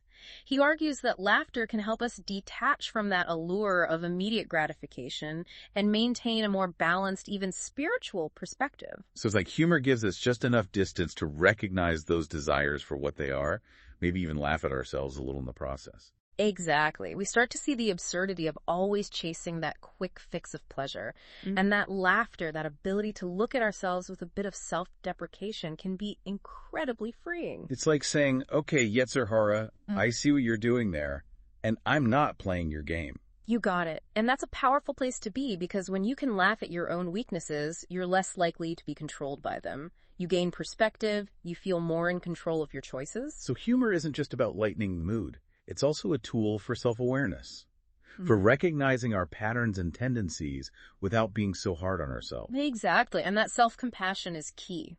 It lets us approach our flaws with a sense of humor rather than shame. Yeah. We can acknowledge those imperfections without letting them define us. It's like saying, yes, I might have a weakness for chocolate cake, but I can laugh about it. Maybe I'll indulge a little. Maybe I'll go for a walk instead. The point is, I have a choice. You've got it. That sense of choice, that feeling of agency is ultimately what empowers us to make positive changes. Humor can be a part of that. So humor isn't just about making light of tough situations. It's about giving us the strength and resilience to rise above them. Exactly. It's about remembering that life is a journey. And like any good journey, it's going to have its bumps along the way. But with a bit of humor, a bit of perspective, we can navigate those bumps with a little more grace. And maybe even a smile on our face. It's interesting how Lemmer brings all this together in the last part of the text. He actually has this poem. Yeah. It's about overcoming hardship through laughter. He describes someone facing what feels like utter despair, but then choosing instead to laugh. That poem really, it stuck with me too, because it's like this powerful reminder that even when we're surrounded by these challenges, when it feels like everything is just going wrong, we still have a choice in how we respond. We can totally let despair take over, or we can find that little bit of absurdity in it all and just laugh. And it's not about denying how tough things are, is it? It's more about finding that little spark of hope within yourself, that resilience to keep going, even when it feels impossible. Exactly. It's about accessing that inner strength, that place where you can say, yeah, this is really hard right now, but I'm still here, I'm still fighting, and I'm going to find those moments of joy, even laughter, even in this. So what does all this mean for us, for anyone listening? How do we actually take these kind of, heady philosophical ideas about humor and actually make them work in our own lives? I think the biggest takeaway here is that humor is not frivolous. It's not just about entertainment or goofing off.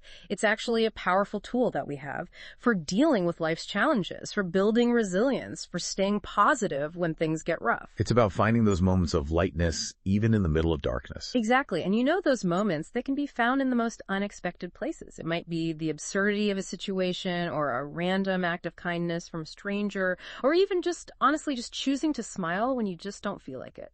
So it's about being open to those moments, to those little glimmers of humor, and letting them kind of lift us up, give us strength, reminding ourselves that even when things are tough, there's still so much to appreciate. Absolutely. And remembering that humor is a choice. It's a decision. We can approach life's ups and downs with a sense of lightness, with a willingness to find the joy, even in the face of adversity. So as we wrap up this deep dive into the power of humor, I have one question for you listening.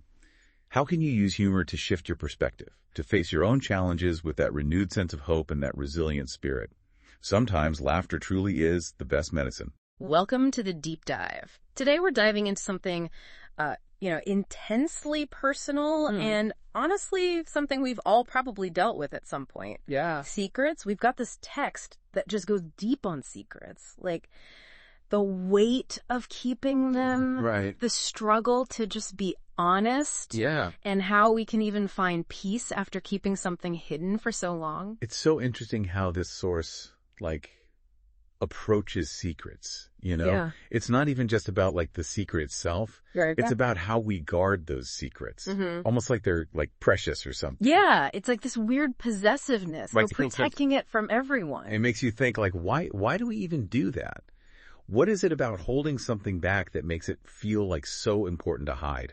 And this source, it doesn't shy away from how hard that can be, Okay. Like a dark side of secrets. It talks about the psychology of it, anxieties, Yeah. even the physical toll that keeping something hidden can have on you. It's true. It's wild. It really brings home this idea of secrets being like weights we're carrying around. Yeah. You can I don't know if you felt this, but you can almost feel the burden just like reading it. Oh, totally. Like that moment the secret was created, it's like everything paused. Right. And we're just stuck carrying it, whether we like it or not. Have you ever noticed how, like, when you're keeping a secret, even the most innocent question can feel like you're being interrogated? Oh, yeah, totally. The source talks about that all the time. Yeah. That constant fear of being found out, Mm-hmm. how it affects everything, even like who we think we can trust. Totally. Like suddenly everyone's a suspect. It even talks about using humor or silence as like a shield. Right. Anything to keep from talking about the thing. It's crazy all the things we do to protect these secrets without even realizing it. It's true. It's like a cycle. Totally. The longer we keep it to ourselves, the harder it is to even imagine telling anyone. Yeah. And get this, the source compares keeping a secret to like hiding embezzlement. Can you imagine living with that? Oh, constantly looking over your shoulder. Exactly. That is a lot of weight. It really gives you a sense of the mental toll, right? Yeah. And what's interesting is it's not always like some big, huge secret. Right. It talks about how even small secrets can create that same anxiety. It's true. It's like this feeling of holding back, Right. like you're not being your full self. Yeah. And it can show up everywhere, how we treat people, our moods, Oh. even like if we can enjoy the things we love, like the secret's always there. Always in the back of your mind. Yeah, lurking. Totally. Totally. It's kind of nice to hear someone just acknowledge how heavy secrets can be. Oh, yeah? But it makes you think, if even little secrets can weigh us down like that, Yeah. what can we even do about it? That's the thing. This source, Mm-hmm. it doesn't just like complain about the problem. Right. It actually gives you some ways to deal with it. Okay, because I was going to say, it starts to feel kind of hopeless. Right. What I like is it doesn't just say, oh, just be honest. Like, that's some easy fix. Exactly. It talks about honesty like it's a journey, Oh, okay. not just like a one-time thing, you know? That's a really good point. Because, yeah, sometimes just thinking about coming clean. Oh, it's terrifying. Yeah. It feels impossible. It's like staring at a mountain, you know? You got to climb it, but just looking at it is too much. Right. The source says to think of it like practice. Little by little, you make choices to be more honest. Okay, so instead of this big dramatic reveal, we're talking about being more honest every day. Exactly. And there's this connection it makes. Okay. When we're honest with other people, friends, family at work even, Yeah. it actually helps us trust ourselves more. Oh, interesting. It's like working out, you know? The more you do it, the stronger you get. So it's like practicing on the small stuff so we can handle the bigger stuff. Exactly. It's all about changing our patterns. Oh, okay. Breaking out of that cycle of hiding things and lying. Right, because it can be really easy to get stuck in that. Oh, totally. And the thing is, it's not even just about us. What do you mean? Like other people can have secrets too. Well, yeah, but I mean, like, our secrets, they affect other people too. Oh, You know. right. Yeah, yeah. As much as we might want to believe it's just us, relationships get pulled into it too. And that's where things get really complicated. Yeah. It's like, even if you do want to come clean, the idea of bringing that to someone you might have hurt, Ooh, so tough, right? it can feel impossible. The source says we got to be careful about just dumping our secrets on people Mm-hmm. without thinking about if they're ready. Right. And even like, why are we doing it? Is it to make ourselves feel better? Oh, that's a good point. Or are we really trying to fix the relationship? I hadn't thought about it like that. It's about making it right, not just being like, forgive me. So then how do we even know when it's the right time to talk about it? Yeah. And how do you rebuild trust after keeping a secret, especially a big one? Well, the source says being patient is super important. Okay. It says we should focus on our actions first, like showing up honestly in the relationship, not just saying we will, but actually doing it. So you have to prove you've changed before you even bring up the secret. Kind of, yeah. It's like working on this thing in secret behind the scenes. Right. Building that trust up before you even bring up the original problem. It's like sometimes the best way to be honest is to wait. Like while you get yourself together. Yeah. So you're actually ready to talk about it and the other person can actually hear it. That's such a good way to put it. It's like honesty isn't just what you say, but like who you are. Right. And who you're trying to be, you know. Totally. But speaking of powerful, Yeah. we haven't even talked about like the most intense part of this whole thing. You mean the poem at the end? Yeah. Because, wow, to go from like this whole discussion, almost like philosophical, about secrets, Yeah. to that poem, it was like, bam. Right. Like a punch in the gut or something. Yeah. Totally different vibe. And it's so raw. It is. Yeah. It's like you can hear the person's pain. Right. Like they're pouring their heart out, You can tell they want to tell someone, Desperately. but they're so scared, you know? Oh, 100%. There's this one line that got me. Which one? It says, honesty's like a roaring fire. Oh, yeah. It just, I don't know, made me think about how much it can consume you. Like you're being burned up by it. Yeah, and all those lines about tears and, oh, what's that one? The flaming arrow. Oh. It's like they're not holding back. No, it's all right there. But even though it's so heavy, Right. there's still this hope, you know? Like they just want a clean slate. To start over. Yeah, exactly. Yeah. It makes you wonder, like, is that always there? What, hope? Yeah, like even when we mess up, do we always just want to connect with people again? That's deep, man. I know, right? It's like no matter what we do, we all just want someone to know us, you know? Totally. This whole deep dive has been a lot. I know, right? Secrets, honesty, if we could forgive each other. It's a lot, but honestly, it's kind of comforting. Absolutely. It just makes you realize everyone's dealing with this. Oh, for sure. We all have secrets. Exactly. And maybe if we talk about it more, even just a little bit, Yeah. we can, I don't know, maybe things could be a little easier for all of us. I love that. Just being a little more honest Yeah. with ourselves and each other. I think that's a great place to leave it. What do you think? Totally. So as you go about your day, your week even, think about this. What would it take for you to be a little more honest? Ooh, good one. And who knows, maybe you'll inspire someone else to do the same. Hey everyone, welcome back for another deep dive. This time around, we're diving into the world of Lemmer. And yeah, it's going to be a fascinating deep dive, I think, because he explores these ideas of personal awakening, reconnection, finding meaning in everyday life. I love it. It's so easy to get caught up, you know, in just like the day-to-day, like going through the motions. And he really, it seems like from what I've read of his work, he really digs deep into like, how do we actually find that meaning? Yeah, and he's very much about giving people tools, not just presenting these kind of lofty ideals, but like, how do we actually apply this to our lives? Love that. So where do we even begin? Well, he starts with this really interesting analogy about kind of that feeling of being lost, you know, wanting to give up almost, versus this idea of waking up and taking responsibility for our lives. Okay, I can see where he's going with that. Have you ever felt that sense like in your own life where you're just like, ugh, I'm just going through the motions here? Totally. I think it's a universal experience. Like we all go through that at different points in our lives. Yeah. And, you know, what I appreciate about the way Lemmer approaches this is he doesn't condemn us for feeling that way. He doesn't say, you know, just snap out of it. Right, right. You know, he uses these really vivid images, almost like alarm bells going off. It's true. It's true. He talks about like knocking on the door and asking like, is anybody home? It's like, hello, wake up. Right. It's like a wake-up call to become aware of our own state of mind. You know, like, are we present in our own lives? Yes. Be present. Be here now. Exactly. And the interesting thing is, he goes on to lay out a 3-step approach to actually waking up. 3 steps. Okay, I like it. It feels doable. It's not like, do this one thing and you'll be enlightened. Exactly. He's not promising like instant enlightenment or anything, but like, this is a journey, you know? Yeah. You take it one step at a time. I love that. So step 1, just to kind of lay the groundwork here, set those alarms, like those reminders. Okay, what's next? So he dives into this idea of finding meaning in the everyday, which, let's be honest, can sometimes feel like the opposite of meaningful. Yeah, for sure. It's like, how do you find meaning in like, you know, doing the dishes and folding the laundry? Exactly. And that's where mindfulness comes in. Okay.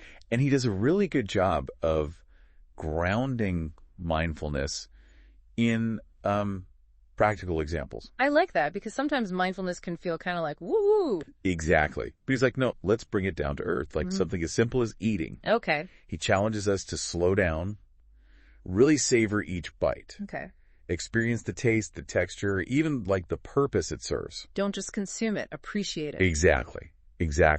And then he takes it a step further. This is where it gets really interesting. Okay, I'm intrigued. He has this example of finding Hashem's greatness from the eggs laid by lice. Whoa, okay, hold on. That one's going to need some unpacking. Right. Yeah.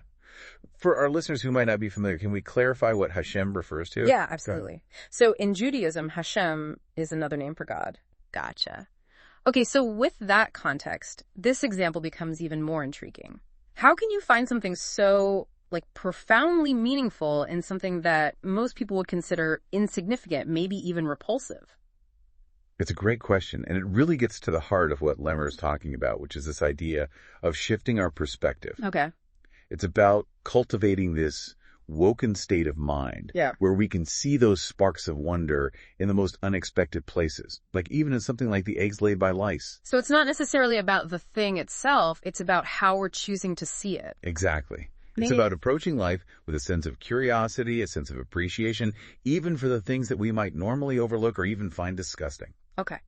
So how do we actually do that? Like, how do we shift our perspective, especially when it comes to the, the everyday stuff that we're so used to just, brushing past? It starts with intentionality. Okay. It's about making a conscious choice to approach each day, each moment, with a sense of openness and awareness. And that shift in perspective, that intentionality, like what kind of impact can that have on our lives? It can have a ripple effect because it impacts our thoughts, our feelings, even like our energy levels.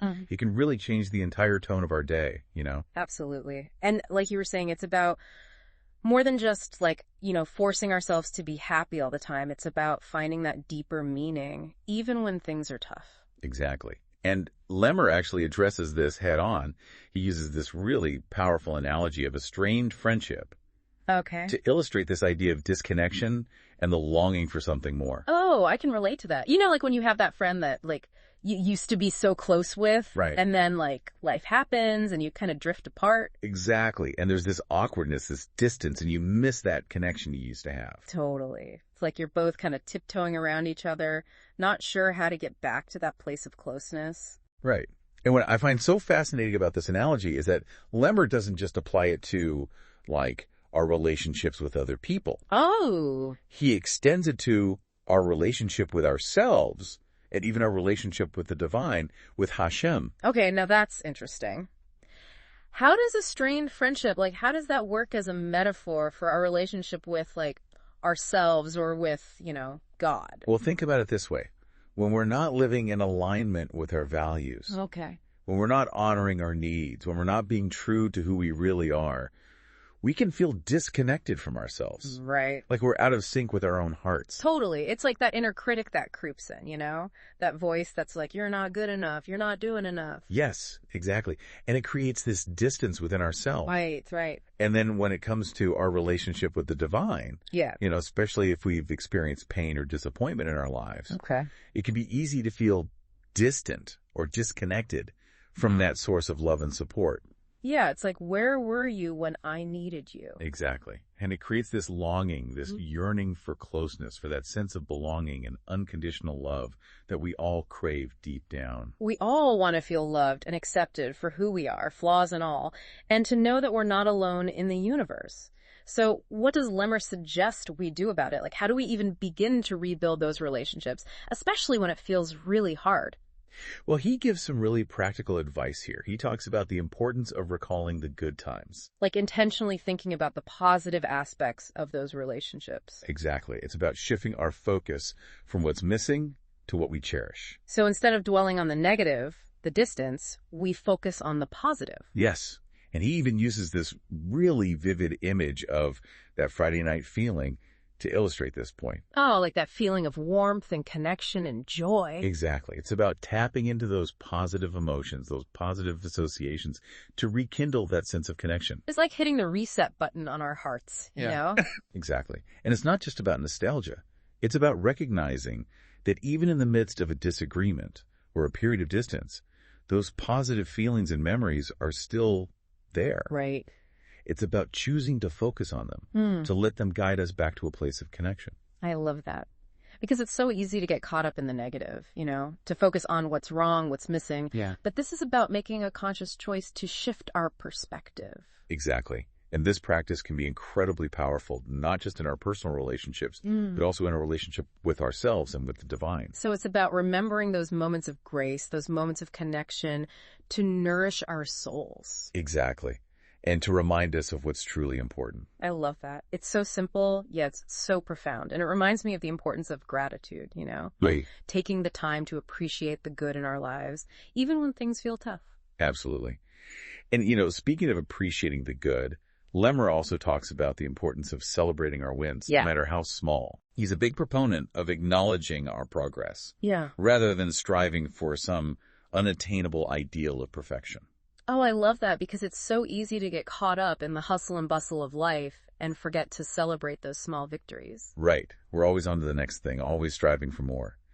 But Lemmer's inviting us to slow down, to really savor those moments of accomplishment. And it's not about being self-congratulatory or arrogant. It's about acknowledging how far we've come and appreciating the journey. Exactly. And I think it's also about giving ourselves permission to feel good about ourselves, about our accomplishments, because we deserve it. Absolutely. We all deserve to feel proud of ourselves, you know? Absolutely. And, sometimes those wins, those moments of progress, they come after periods of struggle, of feeling lost. Yeah. It's like we go through these cycles of growth and expansion. It's like those times when you feel like you're on autopilot, just going through the motions, and then something shifts. And it might not be like a huge life-altering shift, but it's enough to kind of wake you up a little bit, to help you see things from a new perspective. Exactly.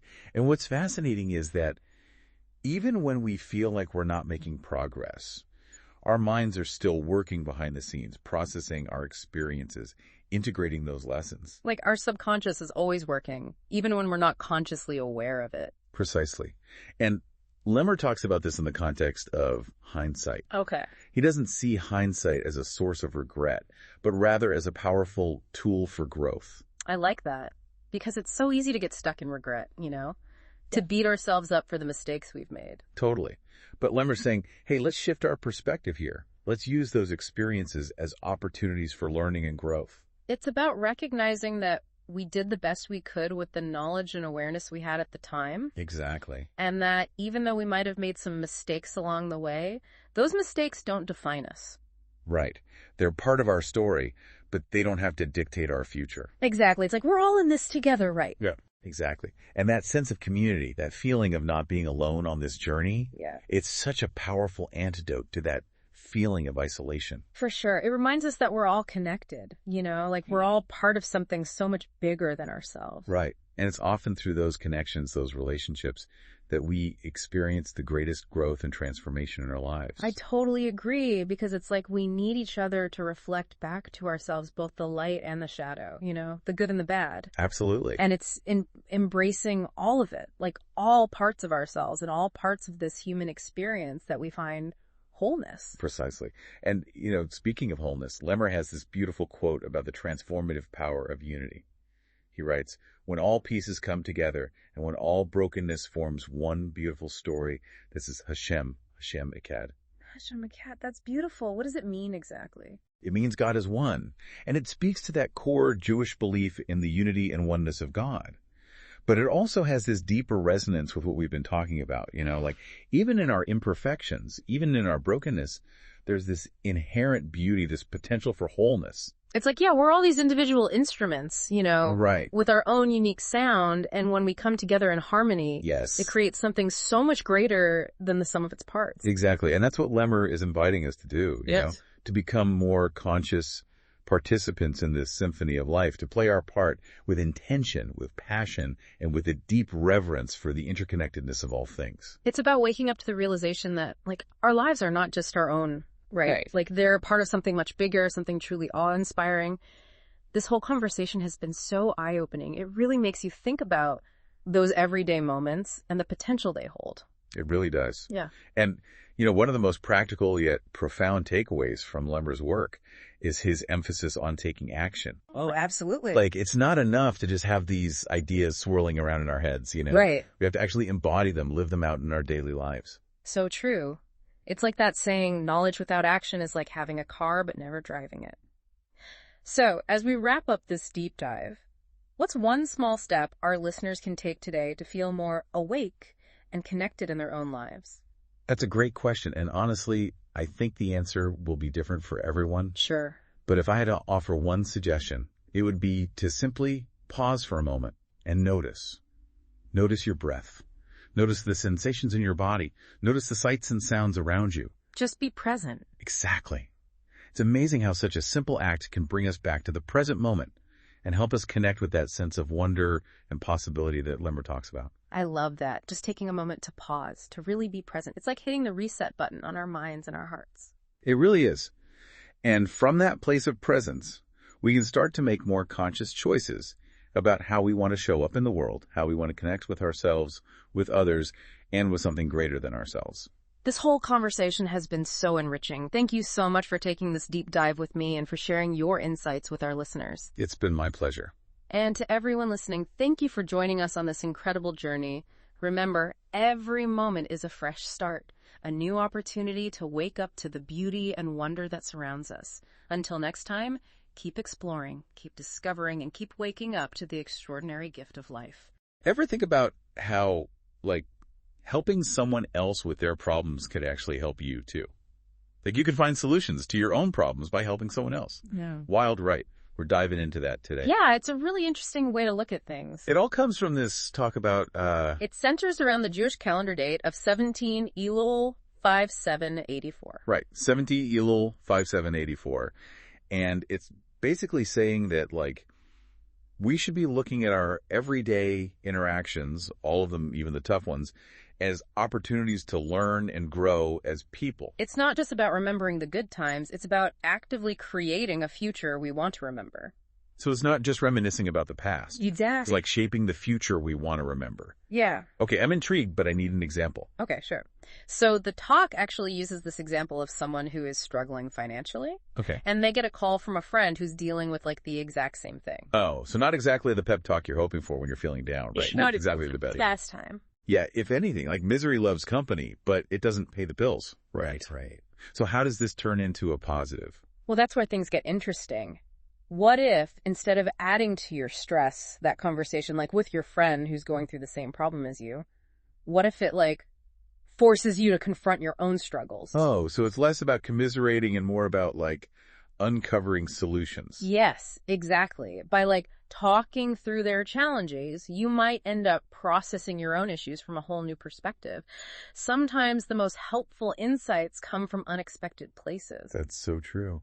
And the source material goes a step further. It lays out this whole 3-step process to make those insights lead to real change. Yeah, it talks about the power of thoughts, words, and actions. Okay. And each step, it builds upon the last one. Okay, so you start with those initial thoughts, the ones that just pop up during these interactions with other people. Exactly. But they can't just stay in our heads. No. Yeah. The source material says it's not enough to just let them bounce around in there. So no more mental ping pong. No more mental ping pong. Got it. So what do we do instead? We have to actively engage with them, write them down, analyze them, think about them from different angles. Ask yourself, why am I drawn to this specific thought? What is it about this that's really resonating with me?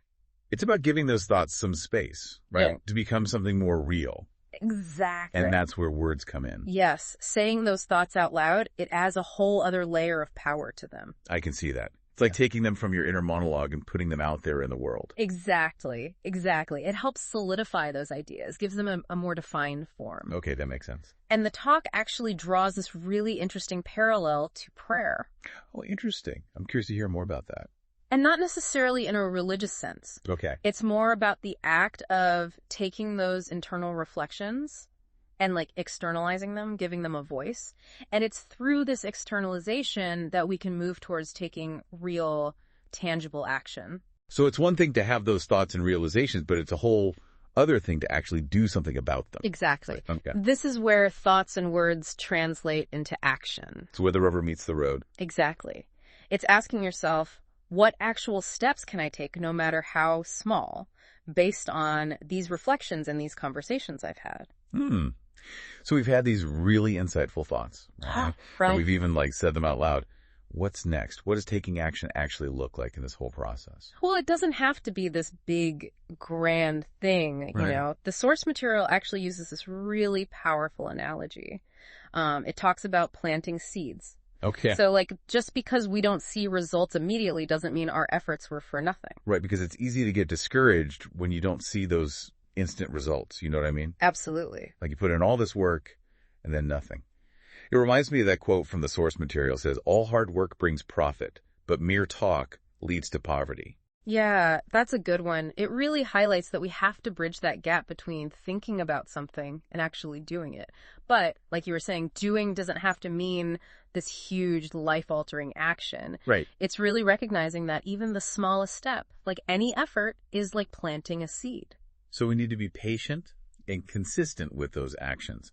Because those seeds might not sprout overnight. Exactly. But if we keep nurturing them, they'll grow eventually. Exactly, yeah. I mean, so you think about what kind of garden you're building with those actions, Absolutely. And that makes me think of another really important point from the talk, which is all about finding your lane. Okay, I like that. Like, what is it that really gets you going? Like, what kind of work feels meaningful and fulfilling to you? Yeah, it's about finding where you feel most yourself, Mm. most in your element. Yes. Because when you're in that groove, it's so much easier to keep going, even when you don't see results right away. Absolutely, because you're passionate about it. Right. And the talk actually mentions that for some people, their lane might be thinking and talking. Okay. So they might be really good at advising or consulting, strategizing. So their actions are through their words and ideas. Exactly. Whereas other people really thrive when they're doing something more hands-on. Right. So they're the builders, the creators. Yes, exactly. Taking those ideas and turning them into something tangible.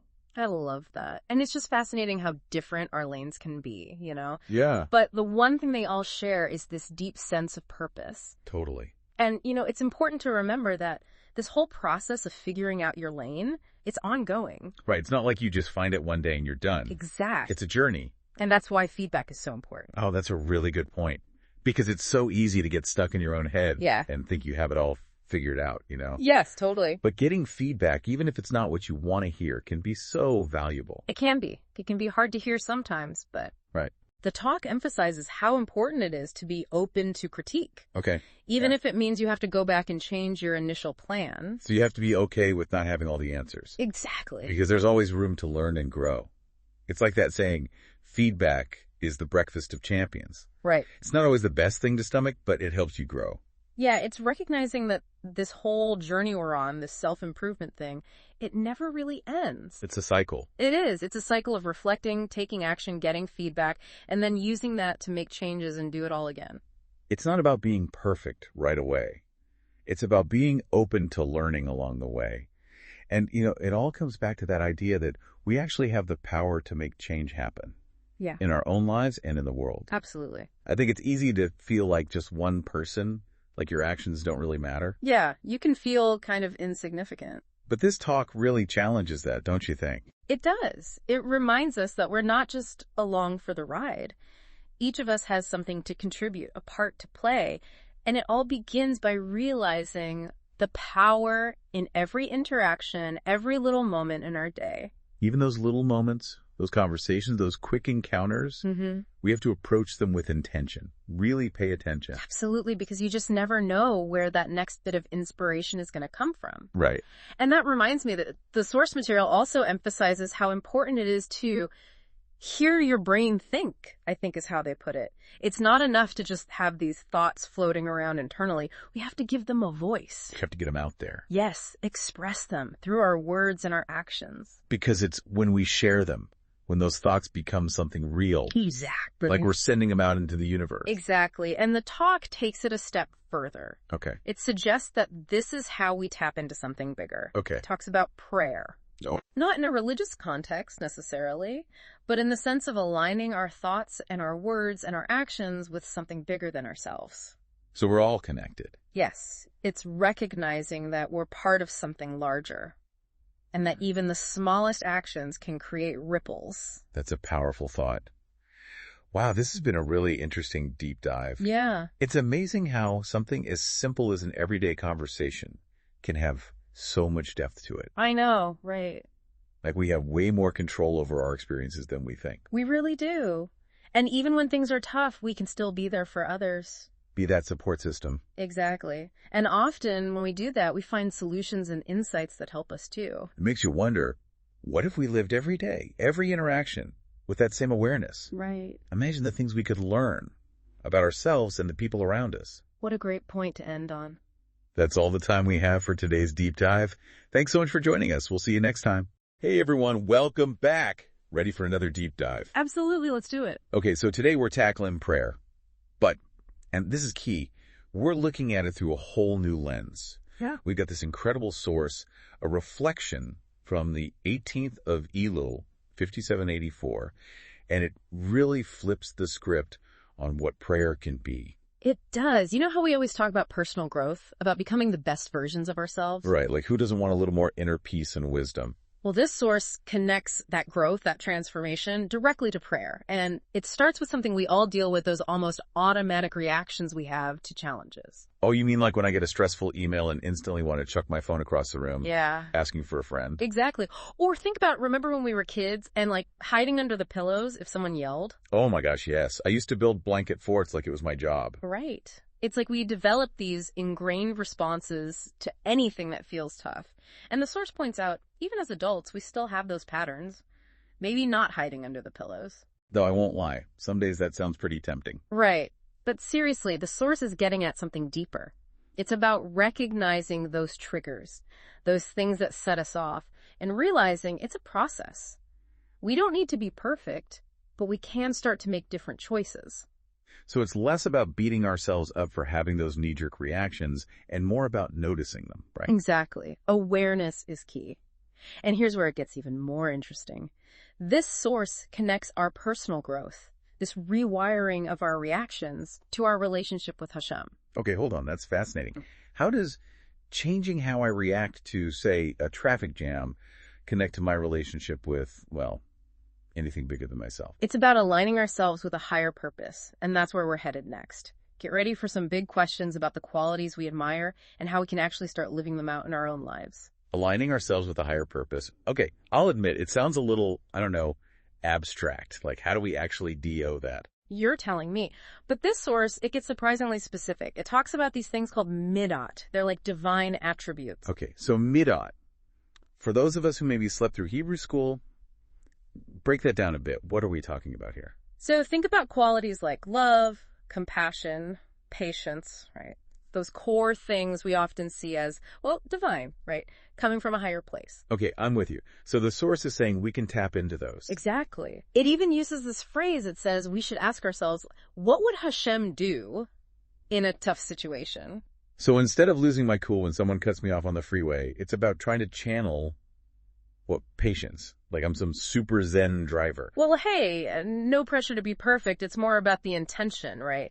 And what's fascinating is this idea of aligning with something bigger. It's not some like esoteric concept. You find it everywhere. Oh, interesting. Tell me more about that. Think about it. Every culture, every tradition, there's this idea of certain qualities we admire, right?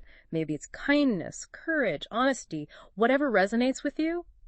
What if those were like glimpses into a higher purpose, something we can actually cultivate in ourselves? Okay, that is pretty powerful when you think about it that way. It's like those qualities aren't just like nice to have.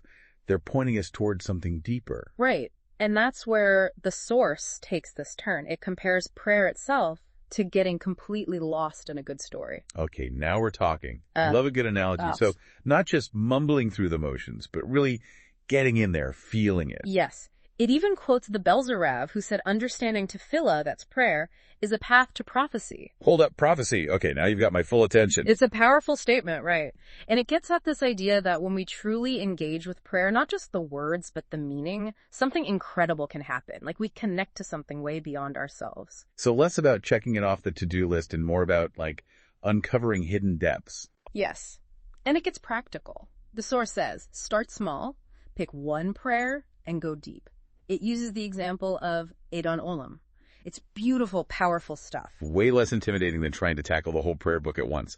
Baby steps. I like it. So, okay, say I pick my prayer. Then what? This is where it gets fun. The source says, visualize it. Engage your senses. Like there's this beautiful line. It talks about clapping trees and singing rivers. Wow, that's gorgeous imagery. So we're talking about bringing that same awe and wonder that we might feel in nature to our prayer life. It's about being present, fully present, wherever we are, in prayer, in nature, even just walking down the street. Reminds me of mindfulness. Being in the moment without judgment. Okay, that's resonating. But what about all those times when we're not, reciting formal prayers? Like, does this idea of intentionality still apply? So we've been talking about bringing that mindfulness, that intentionality to prayer. But what about the rest of life, right? Like when we're not exactly reciting ancient Hebrew texts, does that still apply?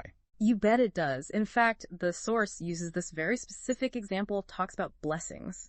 Like even Asher Yatzar, the one after. Yeah, after the bathroom. Not exactly the most, shall we say, spiritually elevated moment. Right, but that's exactly the point. Even those moments, the totally everyday stuff, those are opportunities to cultivate gratitude, to remember, hey, this body, this world, it's all pretty remarkable when you think about it. It's like choosing to see those little things like a sunny day or a good cup of coffee as gifts, right? Exactly.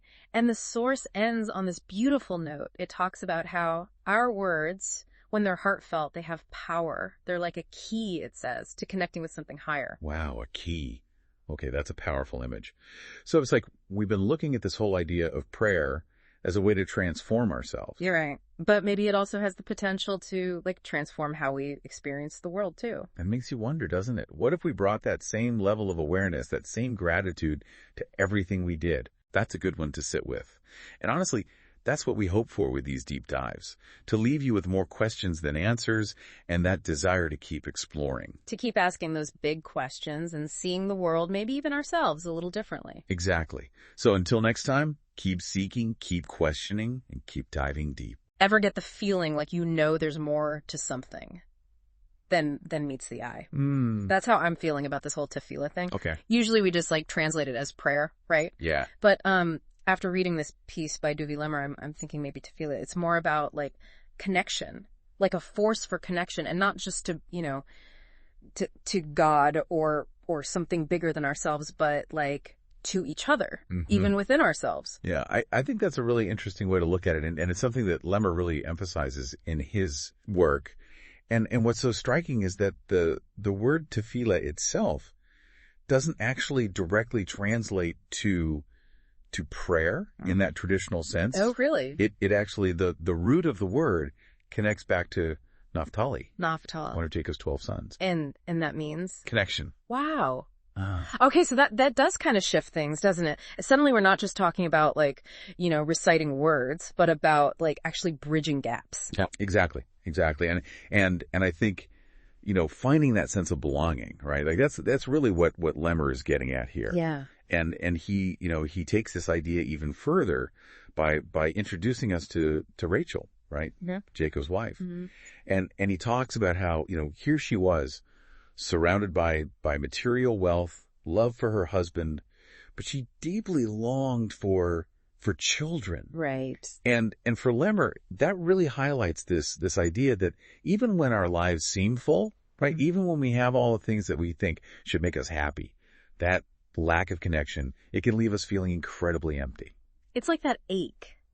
You're missing something. You're yearning for something more. Exactly. And I think we can all relate to that, right? Oh, absolutely. In different areas of our lives, whether it's, wanting to have a family or struggling to find your people, your tribe, or even, feeling disconnected in a romantic relationship. Yeah, absolutely. And often I think when that innate need for connection isn't met, we try and fill the void in other ways that don't actually truly satisfy us. Right. We're trying to fit a square peg into a round hole or something. Exactly. It's not quite working. So how does this tie back to tefillah then? Is he suggesting that by understanding this deeper need for connection, we can somehow find a more fulfilling way to approach it? Precisely. And one of the things that Lemmer points to is this idea of honest and open communication as being a key aspect of tefillah. Yeah. He actually argues that holding back our emotions, especially with those who are closest to us, that can actually lead to negative behaviors. It's like we're acting out because we haven't learned how to actually express what's really going on inside. Exactly. It's like we're holding all this stuff in, and then it has to come out sideways. Yeah. It manifests in these unhealthy ways. Yeah. It makes you wonder if a lot of the conflicts that we experience, both, internally and in our relationships, they kind of stem from the struggle to communicate authentically. It's a compelling thought, isn't it? It is. I mean, imagine if instead of suppressing all those difficult emotions, if we could create space for open and honest dialogue. Yeah. That's where, real connection can begin to flourish. So if open communication is this pathway, this key to deeper connection, how does that actually play out in the context of tefillah, right? Mm-hmm. Because it still feels like we're talking about two separate things, you know what I mean? Yeah. No, I totally get that. And that's where I think it gets really interesting. Lemmer, he introduces this whole idea of tefillah as a conversation. Okay.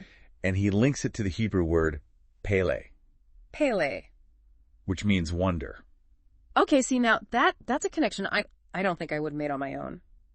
But I can kind of see where he's going with this. Right. So think about those moments when you have a truly authentic connection with someone, Mm-hmm. right? There's a certain sense of wonder to it, wouldn't you say? Yeah. It's like suddenly you're seeing the world through their eyes. Yeah. And everything feels new again. Everything feels full of possibility. Totally. It's like that aha moment when you realize, oh, wow, I've been looking at something this one way my entire life, and suddenly there's this whole other perspective that I never even considered. Exactly. And Lemmer's point is that same sense of wonder, that Pele, it can also be found in prayer. Okay. In that intimate dialogue with something beyond ourselves, right? Right. It's not just about reciting the words, but about really truly opening ourselves up to a different way of experiencing the world. You know, it reminds me of that story about Pinchas that Lemmer mentions in the piece. Mm-hmm. You know, where Pinchas takes this like really decisive action in this moment of crisis, and it's actually described as a form of prayer. It's a really powerful example, isn't it? It is. Because it challenges our preconceived notions of what prayer looks like. Right. We typically think of prayer as this very internal, very private thing,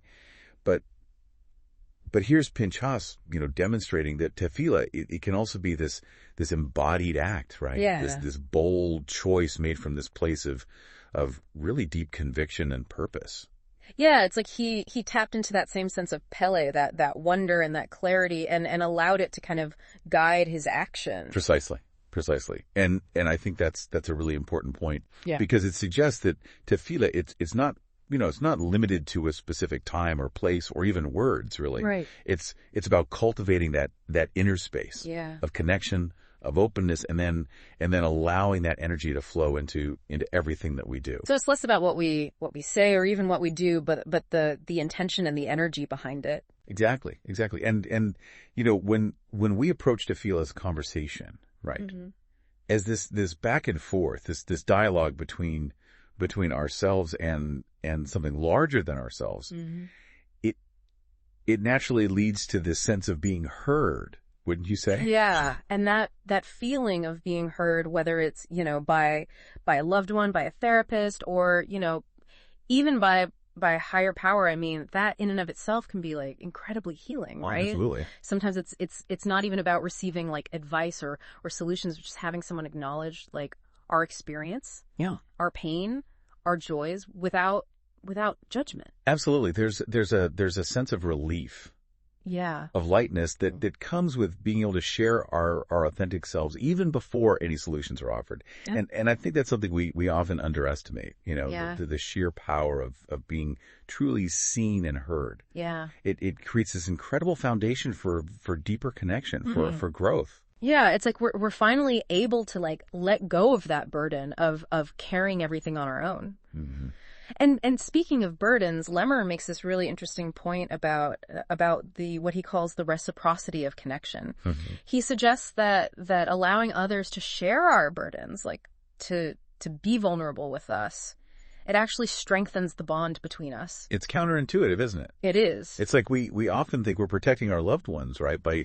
By shielding them from our struggles. Right. But what Lemmer is highlighting here is that it's in those moments of shared vulnerability that our connections actually deepen the most. It's like by allowing ourselves to be seen, in our entirety, flaws and all, it gives other people permission to do the same. Mm-hmm. And in that space of mutual acceptance, something really beautiful can emerge. It's like we're saying, hey, it's okay. It's okay not to be okay. Like I'm here. I'm with you. And there's so much power in that, Absolutely. And what's so fascinating is that Lemmer suggests that this reciprocity of connection, it isn't just, beneficial for our relationships with others, but also for our own personal growth. Oh, interesting. He argues that when we allow someone to support us, Mm-hmm. to share our burdens, it actually inspires us to kind of rise to the occasion. It's like we don't want to let the other person down, so we find this like inner strength that maybe we didn't even know we had. Exactly. Right. Exactly. And in those moments of stretching beyond, our perceived limitations, we discover this resilience, this capacity for love that we might not have otherwise accessed.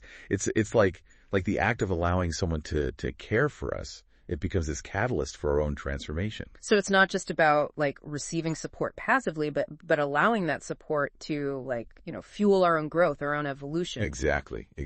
But, it strikes me that creating this kind of reciprocal connection, this deep sense of mutual trust and vulnerability, I mean, that takes a certain level of commitment. It's not something that just happens overnight, right? You're absolutely right. And that's where Lemmer brings us back to this idea of tefillah as this ongoing practice, this commitment to nurturing these connections, both with the people in our lives and for those who believe with the divine. It makes me think of those those beautiful old trees with the roots that are all intertwined. Yeah. And they just grow stronger and stronger over time. It's this continuous process of showing up, of tending to the relationship and allowing it to deepen organically. That's a beautiful analogy. Yeah. Because it highlights that genuine connection, whether it's with a loved one or with something greater than ourselves. It requires that ongoing effort, that ongoing attention. It's about recognizing that relationships, just like gardens, they need that consistent care, that consistent nourishment to really thrive. And just like a garden, there will be seasons of abundance and seasons of dormancy. There'll be moments of effortless connection and then moments of, disconnect. Sure. But it's that that underlying commitment, that willingness to keep showing up. To keep tending to the relationship. That's what allows it to weather any storm. Right, precisely. Easy. Precisely. And I think that's where we can find so much hope and inspiration in this idea of tefillah as this ongoing practice, because it reminds us that even when we stumble, even when we make mistakes, that commitment is there to guide us back, back to that place of connection, back to that sense of wonder and belonging that really lies, I think, at the heart of who we truly are. It's like that commitment itself almost becomes a source of strength, it's a beacon that's kind of illuminating the path, even when it feels like we're walking in darkness. Beautifully said. Yeah. Beautifully said. And as we wrap up this deep dive into tefillah, I think that's a really powerful message to carry with us. It's not about achieving some perfect state of connection, right? But about really embracing the journey with all of its messy and beautiful complexities. It's all part of the journey. It is.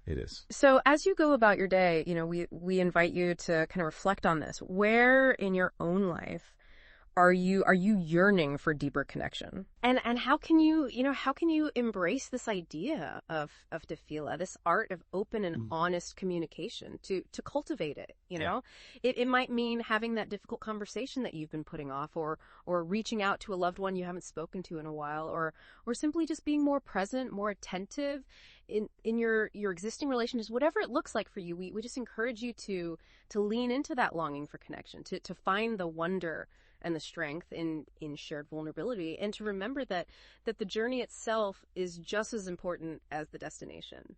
Ever just wish you could hit a reset button on life? Start fresh. Oh, totally. Clean slate. Who hasn't thought about that? Exactly.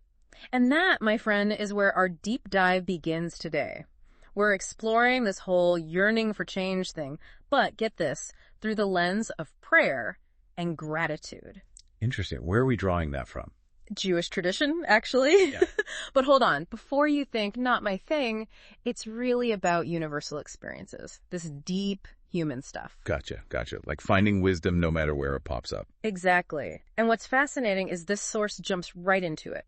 The tension between wanting a better future, right, but carrying those past regrets, it's hardwired. It's so true, though. It's that if only I could go back and change that feeling. We've all been there. 100%. And the source talks about how we approach prayer or even just setting goals. It's we come with this wish list, right? More money, better job. The lottery ticket? Yes. Yeah. Even if secretly we know that comes with its own baggage. It's cognitive dissonance. Wanting to change, but clinging to old ways. even the ones that hold us back. Right. And then there's trying to make peace with past you versus who you want to be. Complicated. Understatement. And this source, it doesn't shy away from that. It gets real. Oh, yeah. Addiction, cringy memories you'd rather just bury, like raw honesty. It's refreshing. And you'd think at this point, it'd be all about erasing the past. Clean slate, right? Makes sense, right? Just hit delete on those bad decisions and move on. But it doesn't. It actually stresses owning your history. The good, the bad. That's the foundation. Wait, really? That Yeah. feels counterintuitive. Totally. We want to run from those less than stellar moments, but it argues you can't outrun yourself. All our experiences, they make us, shape our choices even if we don't realize it. So it's not baggage, it's more like the map that got us here. Exactly. And instead of tossing the map, this source suggests something unexpected. Okay, now I'm really intrigued. What are we supposed to do with all that stuff if we don't bury it?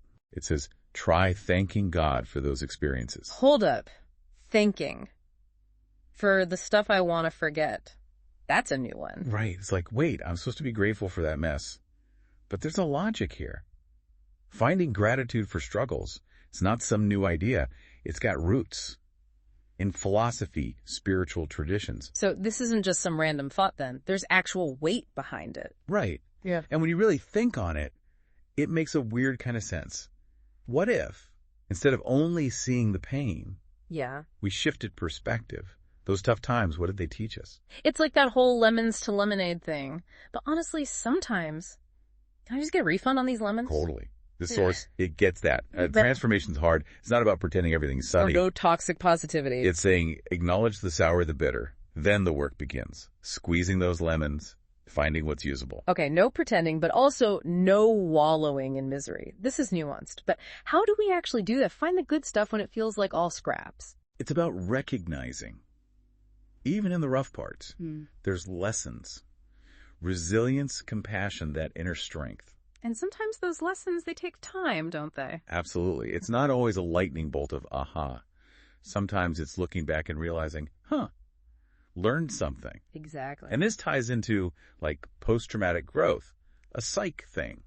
Research shows people who go through it. Not just like a bad day, but real hardship. Right. They often come out with more self-awareness, stronger bonds, appreciating life more. So it's not just fluffy stuff. Actual science saying, yeah, growth after tough times, it's real. And this source, it says those hopes for the future, that reset button daydream, it's stronger when it comes from understanding our past. So we can't really know what we want our future to be until we've dealt with what didn't work. We learn from all of it. Exactly. Who we are now, the messy hair, the contradictions, it all came from something. Those past struggles, even the ones we regret, shaped our values, what we want. It's all connected. Our past is like the base we're building on. We get to design what's next, but we can't ignore what's already there. And this source, it gets kind of poetic about this, talking about riches of gold, silver, and diamonds. You know, that desire for better, talks about the pain, the longing to escape what's holding us back. I'm getting chills, seriously. What happens next? How do we bridge that gap between wanting more, but owning where we've been? So we're pulled towards this brighter future, right? But we're also shaped by the past, even the rough parts. Feels like something's got to give. And this source, it goes there. It says maybe stepping into that future, that throne of glory it keeps mentioning. The key is embracing the whole journey, the good, the bad, those moments we'd rather just like hide from. Instead of erasing our story, we accept it all. Even the chapters we'd skip, huh? It's a powerful image. And it makes you think, what if those negative experiences, they have their own kind of value? When we felt lost or, yeah, even a little ragey, as the source says. Right. What if those were lessons? Not that we got to befriend our demons or anything, but those demons, they taught us stuff, right? They got us here. No shame in that. Exactly. And here's the big takeaway. The source says, our prayers are hopes for the future. They're stronger when they come from understanding our past. So not just wishing on a star, it's setting intentions based on like hard-won wisdom. Right. We're aligning what we want with what we've learned. It's a different level of growth. Wow, okay. We went depth today, this gratitude thing, for the whole journey. It's a lot to process. And maybe something to try. So here's a thought as you head out. Yeah. What's one tough experience from your past that you could find gratitude for today, right now? How would that change how you see your current challenges? That's a powerful question to end on. And hey, who knows what wisdom might come from it, right? Thanks for joining us on this deep dive. Remember, amazing insights can come from anywhere, and that dream of a better future. It might just start with appreciating the path that got us here. Okay, so, ready for a deep dive? Always. This time, we're going to tackle something we all think we get, prayer. But, Maybe not. yeah, maybe there's more to it. We're using this piece by Lemmer. Really fascinating stuff. Oh, Lemmer, I know his work. He has this knack for taking, really complex ideas and making them, I don't know. Relatable. Totally. He starts with this whole parent-child thing. Right, who hasn't been a kid, right? Exactly. And he talks about how parents, good parents, even if you mess up, even if you try to hide stuff, they just kind of... I know. Yeah. They got this internal map of who you are, sometimes better than you know yourself. Okay, that's kind of scary when you think about it. But also kind of amazing. That unconditional... And that's exactly where he brings in God, right? It's if our parents who are just human can have that kind of insight, imagine God's understanding, right? Okay, yeah. Now that's both amazing and slightly terrifying, to be honest. God knowing my every flaw, that's a lot. It's natural to feel that way. Yeah. But see, here's where Lemmer flips the script. He's saying God sees all that, sure, but he's focused on the you that you could be, that best, most realized version of yourself. So less judgment, more potential. Exactly. He uses the example of Joseph, with Potiphar's wife, that moment where he's about to... He almost gives in, right, to that whole temptation thing. And then, boom, he remembers his father. And it's this strength just washes over him. Wow. That image, his father, it's like a lifeline. Exactly. And Lemmer is saying that even when we're at our lowest point, about to make a choice we know deep down is wrong, remembering our father, remembering God, can be that push to choose differently. Now, that is a powerful thought. But how does all of this connect to, the actual act of prayer? Well, Lemmer argues that if we truly understand this depth of connection with God, this unwavering love, this insight he has into who we really are, prayer goes from being this, this rote thing we do to something much more profound. So less like a to-do list and more like a conversation. Yes.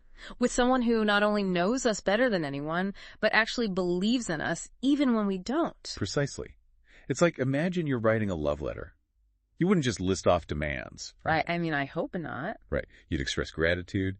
You'd share your vulnerabilities. You'd celebrate the good things. Lemmer suggests prayer can work the same way.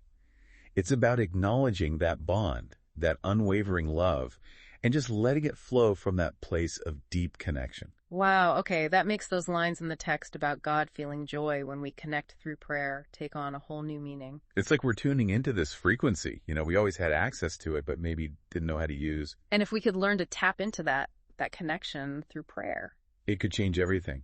Not just our relationship with God, but with ourselves, with the world. It's powerful stuff. Okay, now that is what I call a perspective shift. But how do we even begin to approach prayer in this way? Because, let's be real, sometimes it feels a little more like a chore than a heart-to-heart. It's true. It can feel kind of stiff. Am I doing this right? Is there a secret handshake or something? Right, where do I even begin? Exactly. Well, Lemmer actually talks about that. He says, just start by acknowledging God, right? Thank him for, life, the Torah, a sunny day, whatever. It's like calling up a friend you haven't chatted with in a while. You start with the basics. So more about gratitude than I need this, I need that. Exactly. And from that place of gratitude, that's where you start sharing. Talk about the struggles, the doubts, even the stuff we don't like to admit, even to ourselves. Because here's the amazing thing, he says. When we confide in God, it's not like going to a principal's office, Oh, yeah, totally different vibe. It's like sharing with a parent who, no matter what, loves us. Flaws and all. Okay, that is a much better image. Because, let's be real, sometimes those mistakes, those bad choices, they can really hang over you. Yeah. He actually uses this really cool analogy. He says, God views those transgressions, or mess-ups, as history books. History books. Yeah, he's saying, okay, that happened, but it doesn't define you. It's part of your story, but not the whole thing. Okay, that is a huge weight off. Seriously. Because I know I can get stuck in that cycle, replaying the same mistakes over and over. It's he's more interested in the growth, the getting back up again. Not the falling down part. Exactly. And that's why Lemmer says, even the smallest effort we make, the tiniest step toward good, it brings God immense joy. Wait, so every time I choose to, I don't know, be patient instead of losing it is like bringing joy to the creator of the universe. Like he sees us trying, really trying, and it validates that faith he has in us. He created us with all this potential, right? Right. And when we tap into that, even a little bit, it's like we're proving him right, which is, kind of awesome. Yeah. It is. This makes me think of that line from the text about how God, he pushes us harder, but he also holds us stronger. It's like this perfect balance, right? Exactly. It's like he's saying, I know you've got this. You can be even better than you are now, but don't worry. I'm not going to let you fall. Which honestly is really comforting when you think about it, like knowing that even when we're struggling, we're not in it alone. There's this force, this love that's always there. Guiding us. Yeah. Supporting us. And that brings us back to the heart of prayer, right? Yeah. It's tapping into that connection, that source of strength. It's always available, even when we feel like we're totally lost. That really hits home for me. There have been times, and I'm sure a lot of people listening can relate to this, where you just feel stuck, like you're in that deepest pit Lemmer talks about, and there's no way out. And it's easy to feel like, nobody gets it. Like you're totally alone in that darkness. It's the worst, right? It's the absolute worst. But Lemmer says, even there, in those really dark places, God's right there with us, feeling our pain, hearing us, even when we don't have the words. It's like that ultimate empathy, Yeah, deeper than we can even grasp. He brings back that parent thing again, which I think is so smart because we've all been there. Like, remember being a kid and you're upset, but you don't even know how to explain it. Oh, totally. Just a mess of emotions. And your parents, they just knew, right? They didn't need you to explain it. They just got it. Just that feeling of being seen, heard, it made all the difference. And that's what Lemmer's getting at with God, but on a whole other level. It's not just that he sees us. He feels it with us. Okay, now that's making prayer way more than just, hey, God, I need this, please fix that. It's like this lifeline to that source of pure, unwavering love. Yeah, like no matter what, it's there. It's always there. And when we come to prayer with that understanding, that's when it can really, truly transform us. So less about changing God's mind, more about, aligning with it. Yes. Aligning ourselves with that love, that wisdom that's always surrounding us, even when we don't realize it. Exactly. Wow. This whole conversation, it's really got me thinking. So as we wrap up this deep dive into prayer, what's the biggest takeaway you hope people leave with from Lemmer's work? That you're never really alone. Even when it feels that way, deep down in the depths of it all, you are incredibly loved, more than you can possibly comprehend. Powerful stuff. It really is. And on that note, listeners, we'll leave you with this thought. What if you approached your next prayer not as a chore, not even as just a conversation, but as a moment of pure connection with the most loving, the most understanding presence imaginable? How would that change things? How would that change you? Hey everyone, welcome back. Today we're going to be diving into something kind of unexpected. It's one of those words you see everywhere, right? Gratitude. But we're going deeper than those, like, those cheesy posters you see. Right, exactly. So to guide us, we're turning to Jewish philosophy, and specifically the work of Duvi Lemmer. It's really fascinating stuff, and I'm excited to unpack it with all of you. What I find so interesting about Lemmer's take is how he ties gratitude to these core ideas of like energy, like even the smallest actions we take, good or bad, take energy. Yeah, that totally resonated with me too, especially where he says, I'm paraphrasing here, but it's something like, it takes energy to sin, but it also takes energy to be virtuous. Yeah. It makes you think, like, what if we were more, intentional about where that energy goes each day? Exactly. And that's where this whole idea of Yetzer Hara comes in, which is often, I guess, translated as the evil inclination. But it's more nuanced than that, It's like this natural human tendency towards, negativity or being self-centered. And Lemmer's not saying we have to, eradicate that part of ourselves. It's more about understanding it's there, right? And that understanding lets us choose where we want to focus our energy. So instead of beating ourselves up for, grabbing that extra cookie, we can just acknowledge the impulse and then maybe choose to do something else instead, go for a walk or call a friend. Exactly. Like recognizing those patterns and then making a conscious choice, We all have those little battles going on inside all day long. And what Lemmer's saying is that, understanding how that energy works can actually give us the power to make different choices. Choices that actually match up with what we really want deep down, right? Exactly. It's like he's giving us this whole new perspective on self-improvement. It's not about being perfect. It's about understanding how we work, and working with that. Right. Right. I like that. Okay, so switching gears a little bit, Lemmer uses this really powerful analogy. He compares life being a gift to how parents take care of their kids, especially when they're little and don't even really get it yet. It's like this pure love and support that forms the base for everything else, right? And he even talks about how our parents, they try to keep us from making the same mistakes they did, even if we don't always get it at the time. Right, exactly. It's like they're trying to give us a head start in life based on what they've learned. Exactly. And it highlights how so much of what we have, even just breathing, it's a gift, right? It's not something we earned or could create on our own. Yeah, it reminds me of that saying, we don't inherit the earth from our ancestors, we borrow it from our children. Yes. And Lemmer takes this idea even further by connecting it to, our relationship with something bigger than ourselves. Remember, the text is rooted in Jewish philosophy.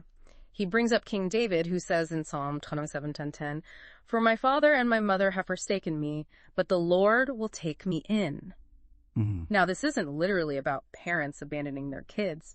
It's about recognizing this deeper source of love and support in the universe, So it's not just about our parents, but like acknowledging that ultimate source of goodness and being grateful for that, for just being alive, really. Yes, precisely. And with that understanding of life as this gift, Lemmer then guides us through how prayer itself changes. He talks about 3 stages: asking, hoping, and finally, gratitude. And this is where it gets really interesting, right? It's like our prayers themselves actually grow up alongside us. Yeah, it's a really beautiful way to think about it, As we change and learn, so does the way we pray and how we relate to something bigger than ourselves. Like, think about it. When we're younger, prayer can kind of sound like a wish list, right? I want this toy. Or, I hope I do good on this test. It's all about what we want, what we feel is missing. It's so true. And then as we mature, I guess those requests become more like hopes. Like we're hoping things work out, Yeah. Hoping for some guidance. Exactly, yeah. And we're still kind of focused on ourselves at that point, right? Got And it. that's where gratitude comes in. It's like this, transformative power. And Lemmer uses this great example from the Torah. Jacob, as he's nearing the end of his life, blesses his son, Dan. And he says, "For your salvation, I hope, God." It's Genesis chapter 49, verse 18, if you want to look it up. But see how it's phrased there. It's not a demand. It's not even really asking. It's more like this deep hope placed in something way bigger than himself. And that right there, that's what it means to move past just asking and into real gratitude, Wow. Yeah, that is powerful. So instead of always wanting what we don't have, gratitude helps us see and appreciate all the good that's already here. Exactly. And here's where it gets even more, I think, intriguing. Lemmer says that even our mistakes, those times we, wasted energy, they can actually lead us to a deeper appreciation for life. He's not saying to go out and mess up on purpose or anything, but he's acknowledging that even those experiences, those mistakes, they help us grow. It's like sometimes you got to get totally lost to appreciate finding your way again, right? Exactly. It's like every experience, good or bad, makes us who we are. Those tough times when we mess up and have to pick ourselves back up, those are often the times that show us how strong we are, how much compassion we have, and even how much we can be grateful for just, for still being here, still learning as we go. So we're not supposed to act like life is perfect, but it's about those moments of gratitude we can find, even when things are hard. Exactly, yeah. It's about changing our perspective, Instead of focusing on what we don't have, we appreciate the abundance that's already surrounding us, because those grateful moments, even if they're short, they feed our souls, they connect us to something bigger than ourselves, and they help us find peace, they help us find joy, even in the tough times. And that brings us to, I think, one of the most beautiful parts of what Lemmer talks about, this idea that we all yearn for connection. He uses this really vivid image. He talks about sitting in the lap of something loving and greater than us, to show how much humans crave belonging, to be a part of something bigger. Such a powerful image, right? It makes you think about feeling safe and loved and totally accepted. But how does gratitude, how does that fit into this need to connect? It's such a powerful image, right? It makes you think about feeling safe and loved and totally accepted. But how does gratitude, how does that fit into this need to connect? That's really the heart of it, Gratitude isn't just this passive feeling. It's something we can actually practice, something that can totally change how we see ourselves, how we treat other people, how we relate to, everything really. When we're actively being grateful, it's like we're shifting our whole focus. We stop dwelling on what we don't have and start appreciating all the good stuff that's already there.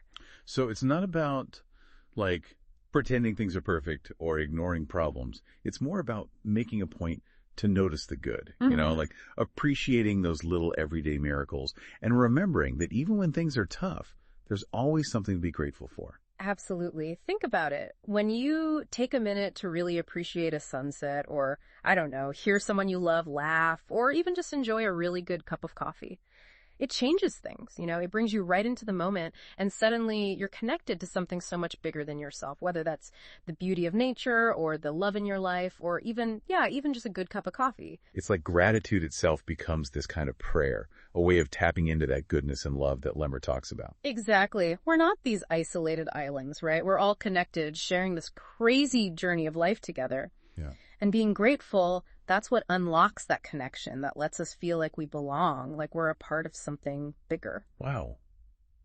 This has been, honestly, I feel like I need to go back and read Lemmer's work again with this whole new perspective. I encourage you to, really. And for anyone listening, I want you to think about this as you go about your day. How can you bring a little more gratitude into your life, even just for the small stuff? Do you think that might make those challenges a little easier, help you find a little more peace?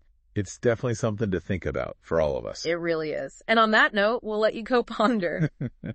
Thanks for joining us for another deep dive. Until next time, keep those questions coming. Hey, everybody, and welcome to another deep dive. We've been getting a lot of requests to explore this idea of cheesed. And I have to admit, when I first heard the word, I thought, okay, so we're talking about kindness, right? Mm-hmm. But from experience that we like to go beyond the surface here. So I invited our expert to help us unpack this concept that's apparently way more than just being nice. We're diving into some fascinating writing by Lemmer, who points out that even figures like Abraham and King David embodied this cheesed thing. So no pressure, but what's the big deal with cheesed? Well, you're right to start with kindness. That is the usual translation. But cheesed, in Jewish thought, it's really a much richer concept. Richer how? Yeah. What else is there to it besides just, doing nice things for other people? It's more like cheesed is the source, like a wellspring that all those good deeds, all those acts of kindness flow from. It's about cultivating a deep well of love, compassion, mercy. It's about honesty, genuine care, warmth, even grace. Grace. That's interesting. I don't know, grace isn't exactly the first thing that pops into my head when I think about kindness. Right. And that's because cheesed isn't just about those individual actions. It's about the bigger picture, building something that lasts. There's that quote from King David, "The world is built upon cheesed." I think grace fits in right there. It's about our contribution to something much larger than ourselves. So we're talking about building a world. That's a pretty big concept to wrap my head around. Mm-hmm. What does that look like in a practical sense? If cheesed is the foundation for this lasting world, how do we actually live that out? Is it something we can just turn on and off? Or are we talking about a way of life here? It's definitely a way of being, and the text gives this interesting example of Abraham. It talks about how he would wake up early every morning, not because he had to, but because he was excited for the opportunity to do cheese. Whoa. Hold on a second. Does that mean sleeping in makes me cheese deficient or something? Laughs. No. It's not about the literal time on the clock. It's about what's going on inside. It's that inner motivation, It's like when you're preparing for a wedding, the ceremony itself, that might be a few hours, right? But it's all the preparation, the love and care that went into all those little details, the lead up, that shows real commitment. That makes sense. So it's more about finding those things, those values and passions that I'm genuinely excited about, the things that naturally make me want to put in the effort, and seeing how those connect to this idea of cheesed. You got it. It's about figuring out how your passions can align with making a positive difference in the world around you. I like that a lot. Cheesed isn't some abstract idea then. It's about finding that connection to what we're really passionate about. Okay, but there was this one part in the text that kind of threw me. It was talking about marrying your sister as this act of kindness. Mm-hmm. And then it goes on to say that while this act can be seen as cheesed, it's also completely forbidden. Why even bring it up if it's considered wrong? What's the point of that example? Mm-hmm. Yeah, I can see how that would be confusing. Mm. It's definitely unusual, but it highlights something really important. Cheesed isn't just about blind kindness. It's about thinking about why we do what we do. Sometimes something might seem kind on the surface, but then you look deeper and realize it doesn't actually fit with this goal of creating a just and compassionate world. It's about thinking long term, Mm-hmm. What kind of world are we building? One act of giving at a time. Okay, so that makes a little more sense with that example, but I still don't totally see how that works more broadly. How do I know if my actions are undermining that deeper purpose? It's about being mindful, even when our intentions are good. Even with generosity, we have to be wise about how we direct it. Our giving should always be in line with building that better world. So like even if I donate a lot of money to a cause, I need to make sure it's actually being used in a way that helps and not accidentally causing harm. That's exactly it. It's not just about the action itself, but the impact it creates in the world. We have to be willing to look at both. Wow, okay. This cheese thing, it really is a lot deeper than I thought. It is, and that depth, that complexity, it's part of what makes this concept so fascinating and important. It challenges us to really examine our actions, our motivations, and how those contribute to building a better world. This whole cheese thing, it's really got me thinking about, like, my everyday life, you know? It should. That's the whole point, right? We all have this power to make the world more compassionate, but it starts with us, with the choices we make every single day. Okay, so it's not about making these huge, like, once-in-a-lifetime gestures. We're talking about actually weaving cheese into the ordinary, everyday stuff. Yeah. In fact, the text actually suggests that the most powerful acts of cheese, they often happen in those small moments, the ones we don't even think about. So, like, less about donating $1 million to build a new hospital wing and more about, like, What? helping my elderly neighbor carry her groceries. Yeah. Or calling up a friend who's going through a rough time. Those little things, they can really make a difference, have that ripple effect. Exactly. Every act of cheese, every act of kindness, generosity, it sends out these ripples. And you never know how far those ripples might travel or how many people they might touch. Wow. That makes it feel less overwhelming, you know? Like, I don't have to single-handedly solve world hunger to be doing cheese, right? It's Yeah. more about focusing on those little things within my reach, knowing they're adding up to something bigger. Absolutely. It's about being present, being aware, and then when that opportunity pops up, acting with cheese, seizing that moment. So it's more about being ready, being open to those moments when they appear, than trying to be some kind of perfect cheese machine all the time. You Yeah. got it.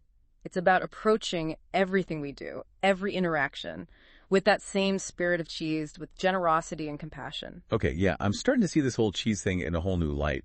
It's definitely not just about being nice. It's way more proactive than that. It's like cultivating this mindset of looking for opportunities to do good. Yes, that's it exactly. It's about transforming how we think about kindness from something passive we just are to something active, something we do. I'm really glad we're having this conversation because I have to tell you, this is really eye-opening. I'm already thinking about how I can bring more cheese into my life, even in small ways. That's what it's all about. It's about recognizing that potential within each of us to make a positive difference in the world. And cheese, it gives us a framework for doing that. Now, there was this other part of the text that I was kind of confused about. It was talking about how even giving everything away isn't always the best way to practice cheese. Like, there was this example of giving all your money to someone who just gambles it away. I mean, that seems kind of counterintuitive, right? I know, it seems strange, right? But it gets at this really crucial aspect of cheesed wisdom. You have to use your judgment, your discernment. Because ultimately, cheese is about building a world that is more compassionate, yes, but also more just, more sustainable. So it's not just about the intention, it's about the impact too. Exactly. We have to consider the potential consequences of our actions, both good and bad. So like, even if my heart is in the right place, if I give all my money away without thinking about it, yeah, it might feel good in the moment, but down the line, it might actually cause more harm than good. You're getting it. It's about being thoughtful, thinking long-term, about how our actions line up with our values. So we're not just being generous, we're being smart about our generosity. Strategic even. Exactly. It's about making sure our giving is actually making a real difference, that it's going where it will do the most good. I appreciate you explaining that. It's got me thinking about how I can be more intentional with my giving, you know, make sure it's actually aligned with my values and actually contributing to making things better. And that's what I love about Keysted. It pushes us to constantly learn, grow, find new ways to live these values in our lives. It's not about being perfect. It's about being open to that process. This whole conversation, it's really shifted something for me, you know. I thought I knew what cheese was, but now I realize it goes way deeper. It's not just about the doing, it's about the being. Cultivating that cheese within ourselves. Yeah, like it's less about checking things off a to-do list and more like, I don't know, a journey of self-discovery almost. I like that a lot because it's so personal, you know? Each of us has that capacity for cheese inside us, and finding our own way to express it, that's where it gets really powerful. So it's not about comparing like, oh, am I doing enough cheese compared to this person? It's about figuring out my own way to contribute in a way that feels genuine to me. Exactly. And the beauty of it is, cheesed is a universal language, really. It doesn't matter what culture you come from, what religion, whether you even call it cheesed. Compassion, loving kindness, it speaks to something deep in all of us. That's actually really comforting to think about. Because sometimes the world feels so divided, but this idea that we all have that capacity for cheese, that gives me hope. Me too. And it all starts with nurturing that cheese within ourselves, letting those qualities of kindness and generosity grow. This has been amazing. Seriously, I've learned so much, and I feel like I have a much better grasp on not just what cheese means, but how I can actually live it. That's what it's all about. It's been a pleasure getting to dive into this with you. And to everyone listening, remember, Cheese Dead, it's not a finish line you cross. It's a journey. It's about those small acts of kindness, generosity, those moments of love, woven into every single day. So think about it today. How can you bring a little bit more cheese into the world? And until next time, keep diving deeper, keep those conversations going. All right, so we're diving deep, and I mean deep, into some Jewish philosophy today. You ready for this? Sounds intense. Let's do it. You've been, reflecting on inner strength lately, right? Yeah. And this text you shared, 24 Elul, 5784 Gevurah. Well, it's all about tacking into that power. That's pretty fascinating stuff, actually. Yeah, it really makes you think about strength differently. We often picture like a warrior or something, someone conquering stuff out there in the world. Right, exactly. The classic hero image. But this text, it's saying the real hero is the one who conquers, themselves, their inner world. Oh, okay, I'm listening. Tell me more about that. It all revolves around this idea of Gevurah, which is often translated as strength or discipline. But it's not just about, being tough or strict. It's more nuanced than that. So not just flexing your muscles then? No, it's about, how do I put it?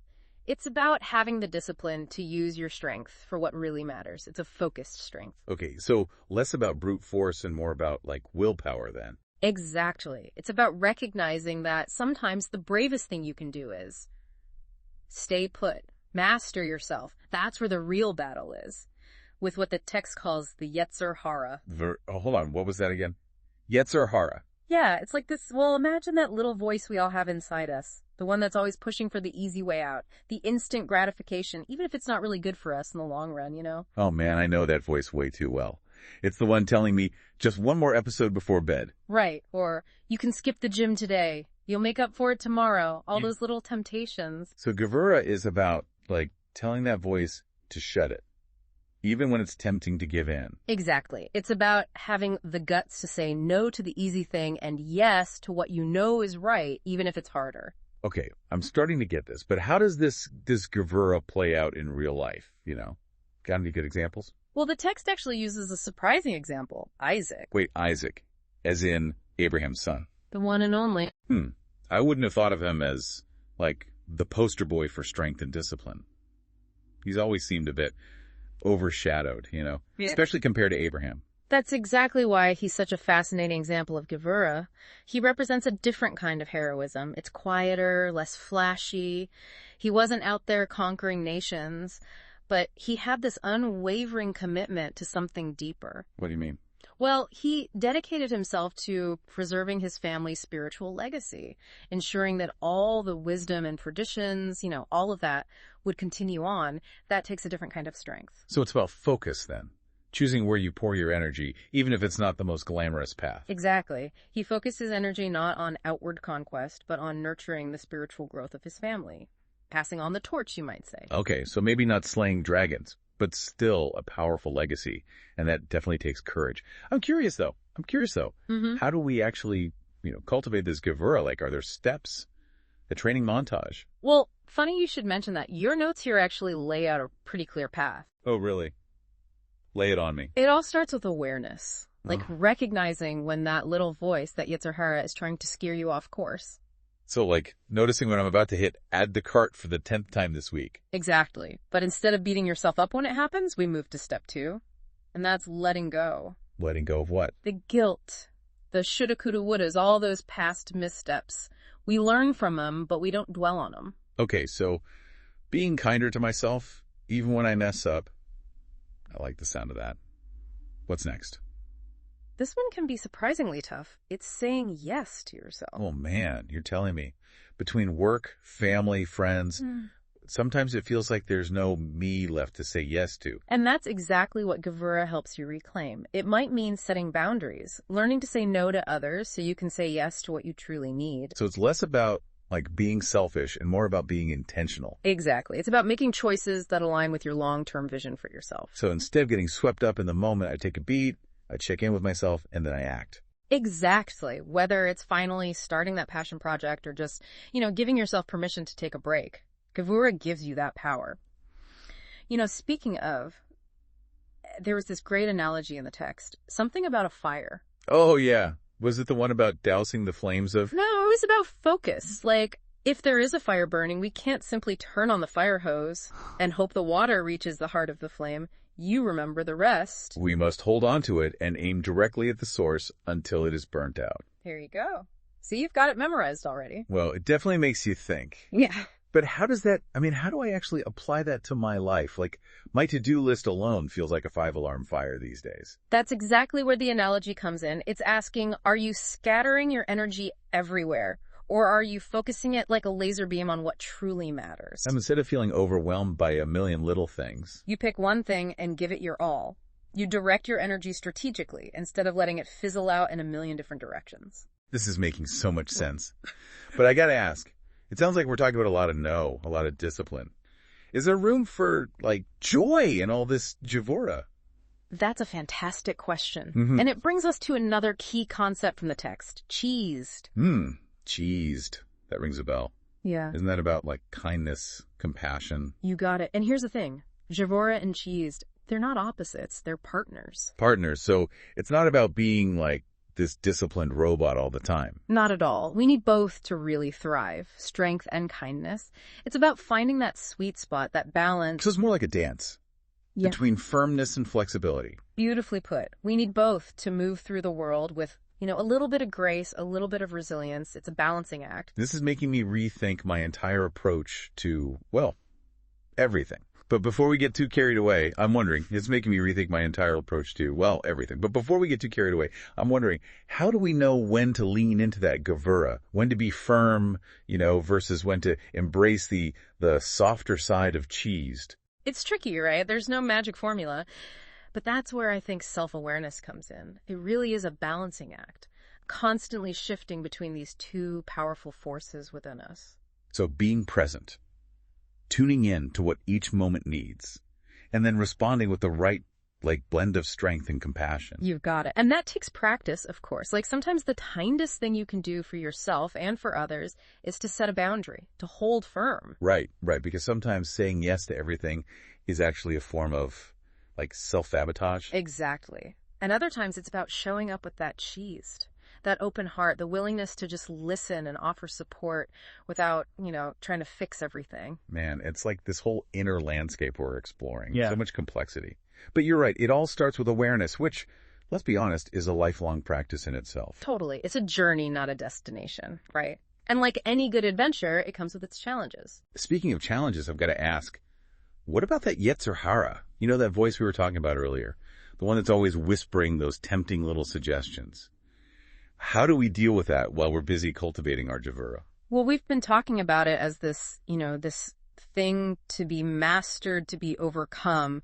But what if, and this is just a thought, what if we tried befriending it instead? Befriending it? You mean inviting it over for tea and cookies? Maybe not that literally, but imagine instead of seeing that voice as the enemy, we approached it with curiosity, with compassion, even, dare I say, a little bit of gratitude. Gratitude for the Yetzer Hara. Okay, now you're really challenging me here. But I see where you're going with this.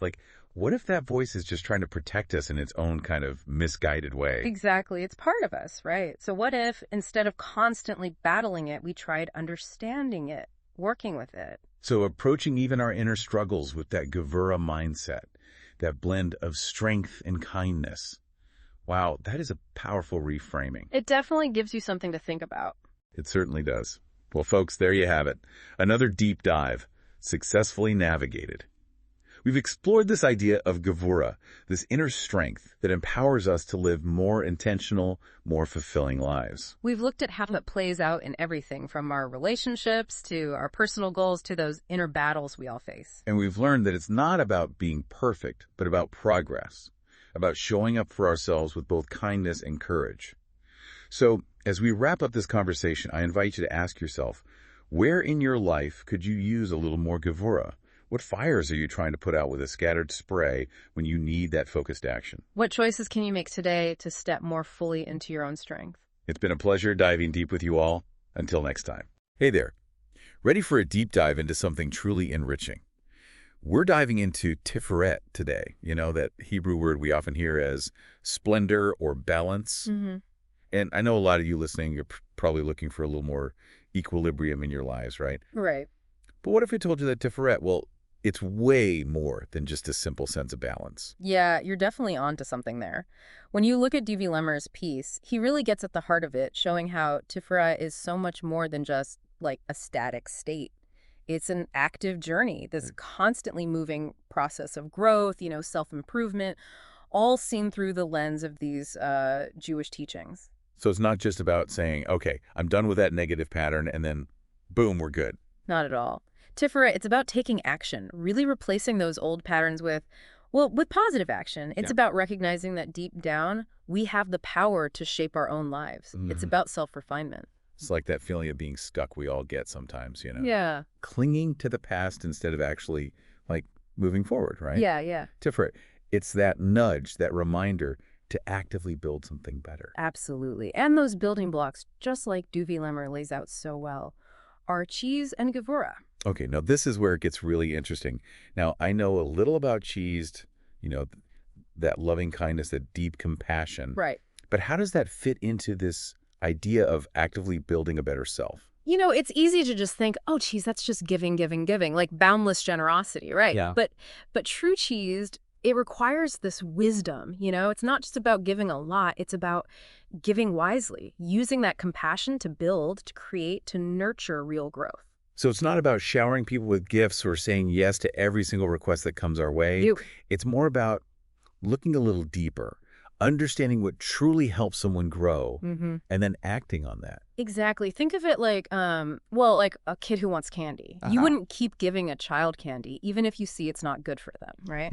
Right. That's where Gevura comes in. Gevura, that strength, that discipline, it's like, that makes so much sense. Sometimes saying no is actually the kindest thing we can do for ourselves and for others. Exactly. It's about setting boundaries, realizing that sometimes the most loving thing you can do is show restraint.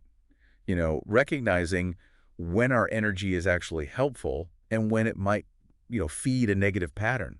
So it's like finding that balance between giving freely and knowing when to hold back a bit. Yeah. Ensuring that our actions are actually doing some good in the world. And that's the core of Tiferet, right? That back and forth, that dance between cheese and Gevura, between giving and restraint. It's all about building a life full of meaning and purpose. Makes you wonder how this actually played out in the real world. Like, were there people who really lived this idea of Tiferet? Oh, absolutely. Right. And one of the best examples is right there in the source material. Jacob and his family. Wow, okay. Talk about a recipe for chaos, right? Bro. 12 sons, all those personalities. It definitely wasn't the simplest family to manage, but that's what makes Jacob, I think, such a powerful example of Tiferet in action, Because, like D.V. Lemmer writes, Jacob understood that each soul yearns for a different light. It's not a one-size-fits-all approach, right? No, definitely not. It's like with my kids, what works for one would be a disaster for the other. Exactly. And Jacob, he saw that. He knew that choosity, that true loving kindness, it meant, tailoring his actions to each child's personality, nurturing their strengths, but also being real about their challenges, right? So it wasn't just letting them run wild, no consequences. No, not at all. He had to balance that cheese with Gevura, finding that sweet spot between love and discipline. Right, because sometimes you need to set boundaries to help someone thrive. Exactly. It wasn't about treating everyone the same. It was about giving each one what they needed to blossom, And it worked, right?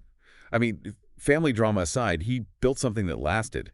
But let's be real, we're not all raising the next 12 tribes of Israel here. So how does this idea of Tiferet actually work in our everyday lives, with all the craziness? And that's the beauty of it.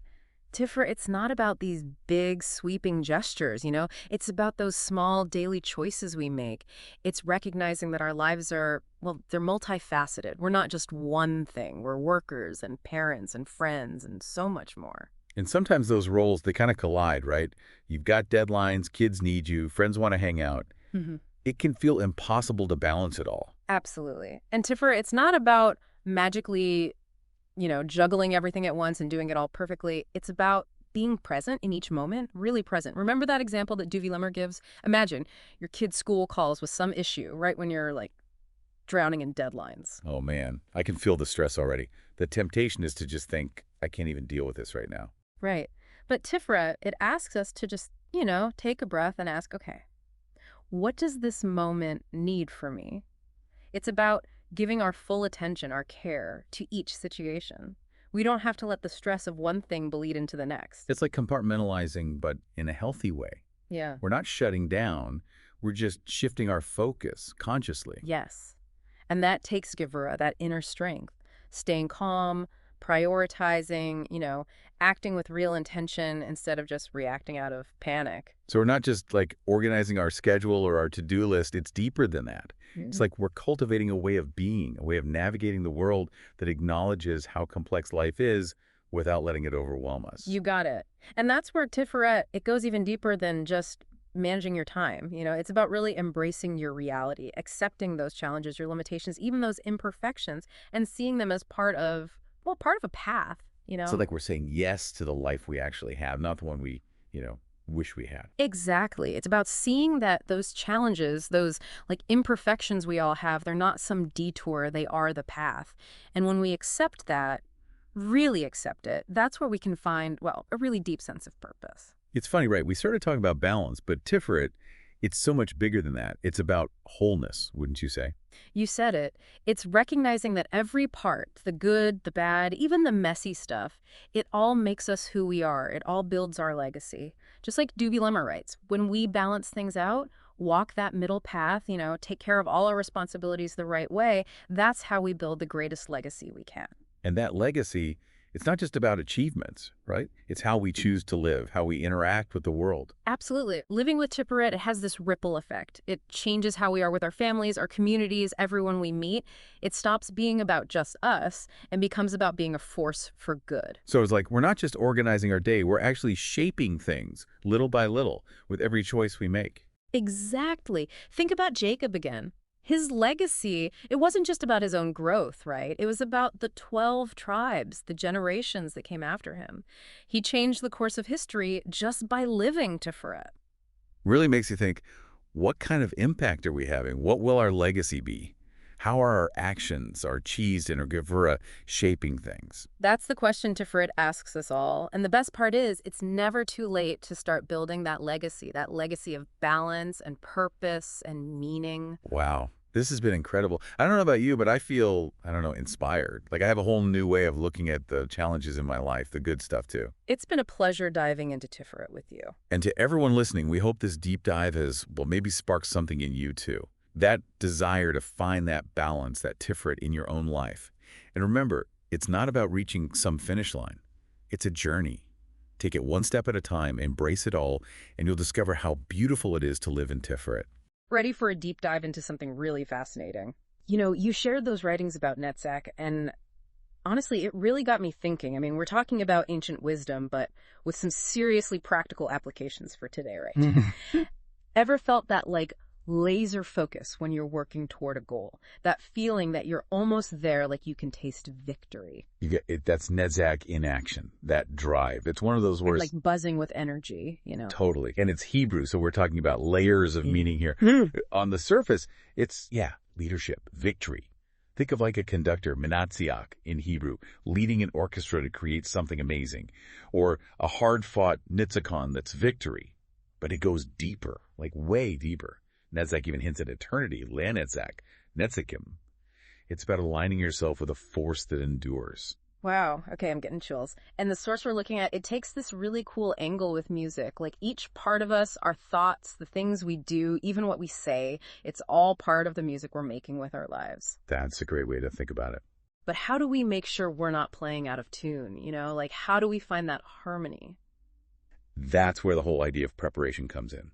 The text mentions tefillah.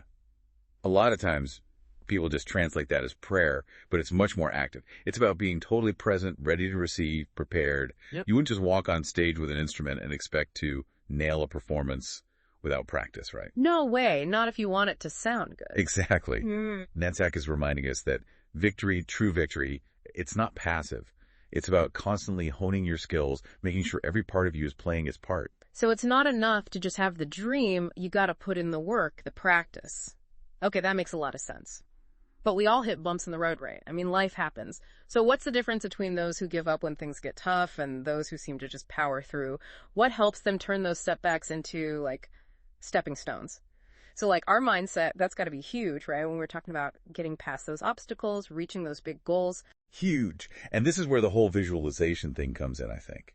The source makes a big deal about having a crystal clear vision, like so clear you never lose sight of it, even when stuff gets messy. You mean like those athletes? They say they've already pictured winning the race, down to every detail. Exactly. They've lived that victory in their mind so many times, it fuels them, gives them that extra edge. And here's the thing. It's not about pretending you've never messed up, that you've never had setbacks. Come on, we've all been there. Oh, for sure. Netzach isn't about being perfect. It's more about, you know how the text mentions that golden buzzer thing? Oh, right. Like those contestants, you can tell they've already visualized themselves winning 1,000 times. Totally. They're not thrown off by the pressure. They're ready because they've internalized that victory. And that's what we're talking about here. It's about recognizing deep down you are worthy of success. You have what it takes to learn, to grow, even from the screw-ups. So it's not beating yourself up about the past. It's more like using it as fuel to get even better. You got it. Trading in that inner critic, the one that says you're not good enough for a cheerleader, someone who's always in your corner. And here's where Netzach gets even cooler. It's not just about you winning, personally. It's way bigger than that. Yeah, the whole connection to cheese, that was pretty powerful. Like loving kindness, compassion, that kind of energy. The text is saying that just by going after what we want in life, our own victories, we can actually make the world a better place. But how does that even work? Like, me chasing my dreams, how does that affect anyone else? Now, that is the question. And the text gives a really interesting answer. It basically says, every single one of us, we've got unique talents, like our own music to share. Yeah. You know? And when we tap into that, when we live authentically, we become a force for good, whether we realize it or not. So it's like we each have a piece of the puzzle. And those individual efforts, but guided by compassion, by purpose, that all builds towards something bigger. Exactly. A world where everyone's striving to live by their values, sharing their gifts, treating each other with kindness. I mean, that's the world Netzach is inviting us to create. Wow, that's amazing. It's just looking around at the world today, with everything going on. Can Netzach really make that big of a difference? Are we talking about a world without war, where everyone's thriving? It's kind of hard to wrap my head around, honestly. I know, right? It's like a world without war, everyone living in peace. I mean, is that even possible with everything going on today? It's this whole idea of eternal victory, Netzach, that makes you really stop and think. Like, what would that even look like on a global scale? Right. Is it like this utopia we're aiming for? Or is it, more about the journey than the actual destination? Yeah, exactly. And the thing is, the text doesn't really give us a straight answer. It's more like it's inviting us to help create it, to be part of making that vision a reality. Okay, so less waiting for utopia to just happen, more like we each have a role to play in building it. Like we're all composers or something, adding our own little piece to this giant symphony. We might not know the exact sound of the final piece, but when we embrace Netzach, when we show up, clear about our vision, resilient, compassionate, that's how we contribute to something huge. Wow. Okay, I can kind of hear it now, but it's a little daunting too. It is a lot to take in. It is. And speaking of big, the text mentioned prophecy, like a future where war is a thing of the past, if that's even possible. Well, doesn't that mean we kind of have to try to make it happen? Absolutely. That feeling we get, that responsibility, knowing we can make a difference, that right there, that's Netzach in action. It's not about reaching some perfect state and being done. It's about always growing, evolving individually, but also as a planet. And the more of us who step into that, who knows, maybe compassion and working together, that really can drown out all the conflict and division we're seeing. This whole deep dive has been incredible. I'm feeling really inspired to actually apply NetZach in my life, you know? It's not just about me and what I want to achieve. It's bigger than that. It's about being part of something truly meaningful. That's what it's all about. And remember, you already have what it takes to tap into that power within you. Set clear intentions, take action, face those challenges head on, believe in yourself. Who knows what we can accomplish together? Maybe, just maybe, we can make that more harmonious future a reality for everyone. Hey everyone, welcome back for another deep dive. Today we're going to be tackling a concept from ancient Jewish mystical thought. And I know that might sound a little intimidating at first, but trust me, we're not going full-on philosophy lecture here. Yeah, no worries. We're here to break down how this ancient wisdom, this concept of Hod, can actually help us navigate the here and now, those everyday moments that make up our lives. And I think that's what's so fascinating about this text. It's not just these dusty old ideas. It's about finding clarity and purpose amidst all the craziness of modern life. Totally. And the source material we're using lays out this fascinating roadmap. It starts by revisiting this concept of cheesed, which basically means loving kindness. Right. And it argues that kindness isn't just like a nice thing to do. It's actually the foundation of a truly fulfilling life. Absolutely. And it uses the example of the biblical patriarchs, Abraham, Isaac, and Jacob, to illustrate how different approaches to kindness can actually play out in our lives. Okay, so walk us through that. What were these different approaches and how can we kind of relate to them today? Well, you've got Abraham, known for his just incredible generosity. He embodies that boundless kind of love that wants to embrace and help everyone and anyone. Then there's Isaac, who represents a more focused approach to kindness, choosing specific causes or individuals to support. And finally, we have Jacob, whose kindness was expressed in a more multifaceted way, weaving itself through all aspects of his life. It's like they each had their own kindness style, right? So is the text saying one approach is better than the others? Not at all. The beauty of this text is that it encourages self-reflection. It's asking us to consider our own kindness style. Are we spreading ourselves too thin like Abraham? Could we benefit from being more focused in our giving like Isaac? Or maybe we need to find ways to integrate kindness more fully into our daily interactions like Jacob. Wow, that's a really interesting question to consider. It's so easy to get caught up in our own routines and forget about expressing kindness in meaningful ways. But this idea of Hod, it builds on this foundation of cheesed, right? Exactly. The text suggests that hold, which can be understood as beauty, gratitude, or acknowledgement, is the vital next step in this journey. It's the quality that brings clarity and direction to our good intentions, helping us navigate the complexities of life with more purpose. Okay, so we're moving from this heart of kindness to this idea of clarity and purpose. Help us understand hold a little better. What does that actually look like in practice? Well, the text uses this really powerful metaphor to illustrate this. Imagine yourself in a dark cave.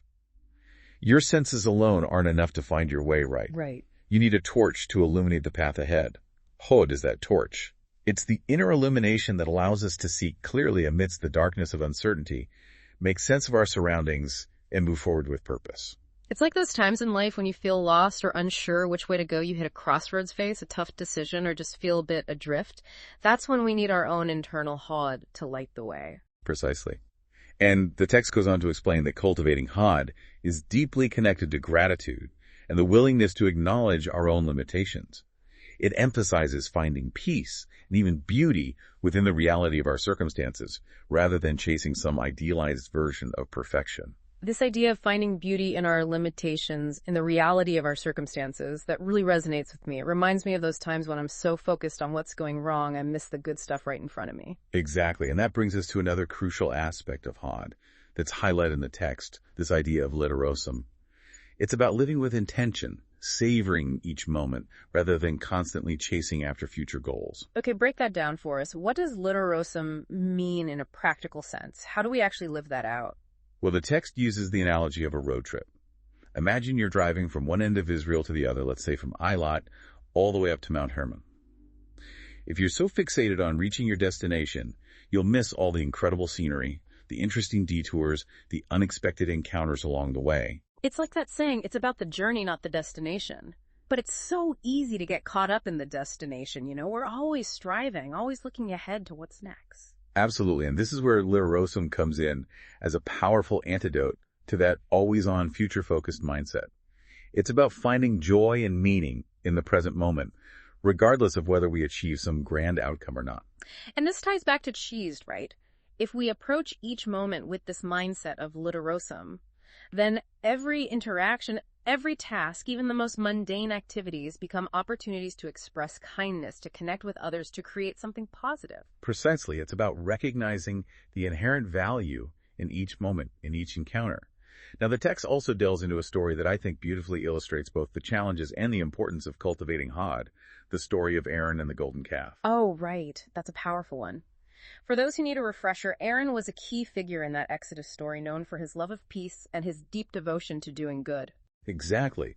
But even someone as well-intentioned as Aaron could be led astray without that inner compass of Hod. In a moment of crisis, facing immense pressure from the Israelites, he ends up playing a role in creating the golden calf, an idol that goes against everything he believes in.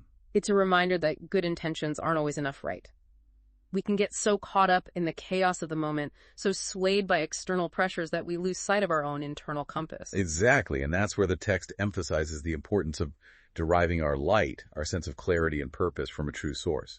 It's about aligning ourselves with something greater than ourselves, something that transcends the fleeting anxieties and desires of the moment. So it's not just about being kind or well-meaning, it's about cultivating that inner clarity, that Hod, to guide our actions and help us discern what's truly right, even when it's difficult, even when everyone around us seems to be heading in a different direction.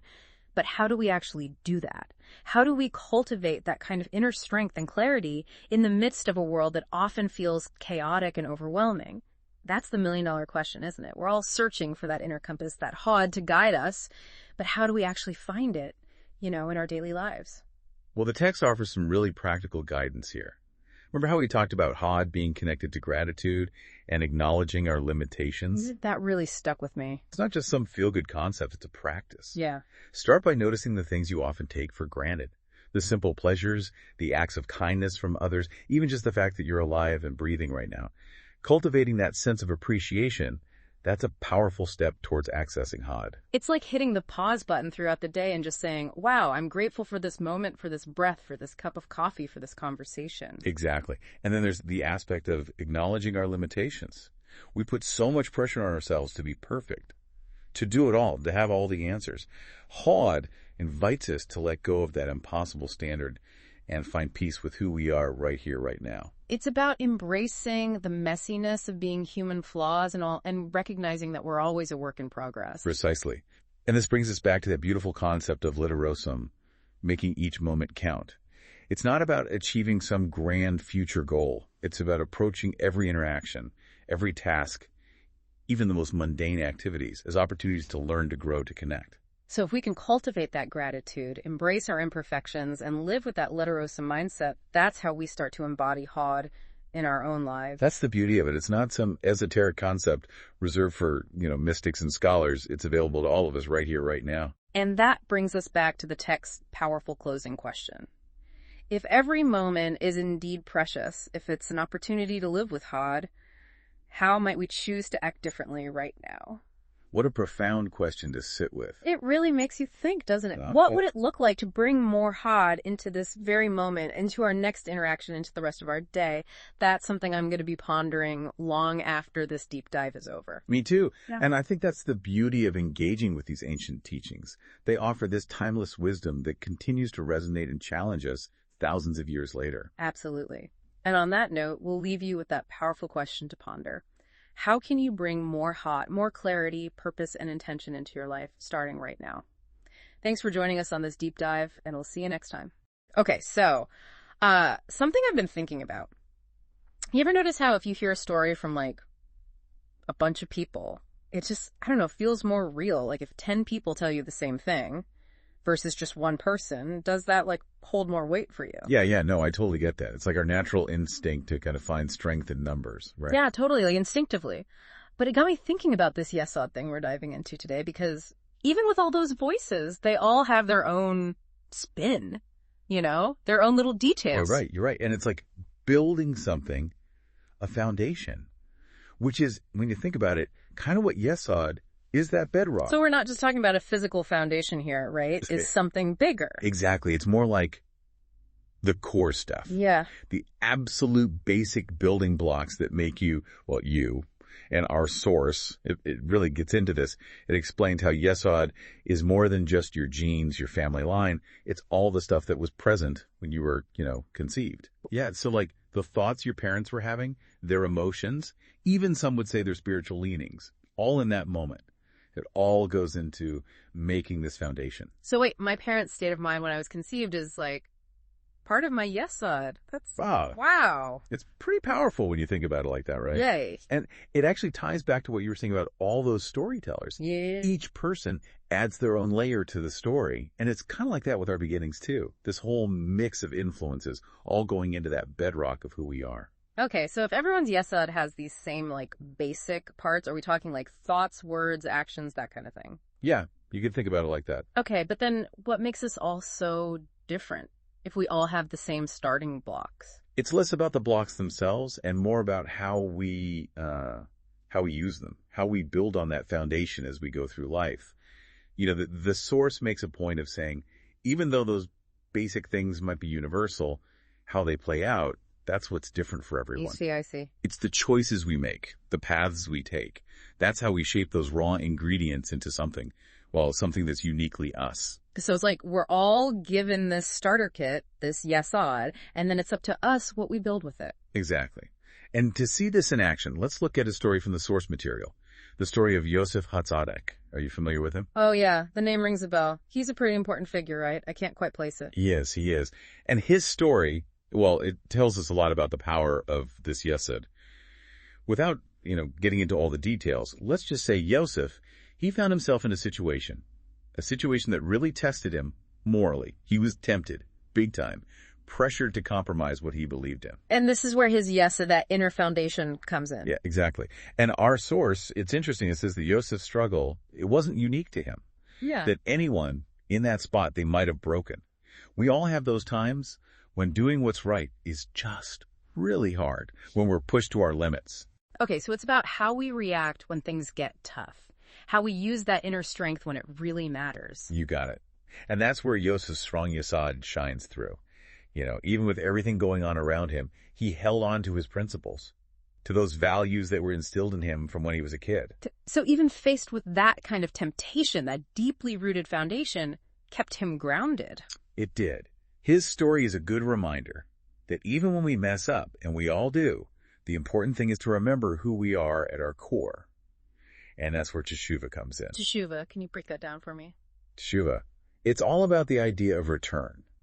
It's realizing that we aren't defined by the mistakes we make, but by our willingness to learn, to grow, and to get back in alignment with who we really are. I like that. It's not about being perfect, but about finding our way back when we get off track. Exactly.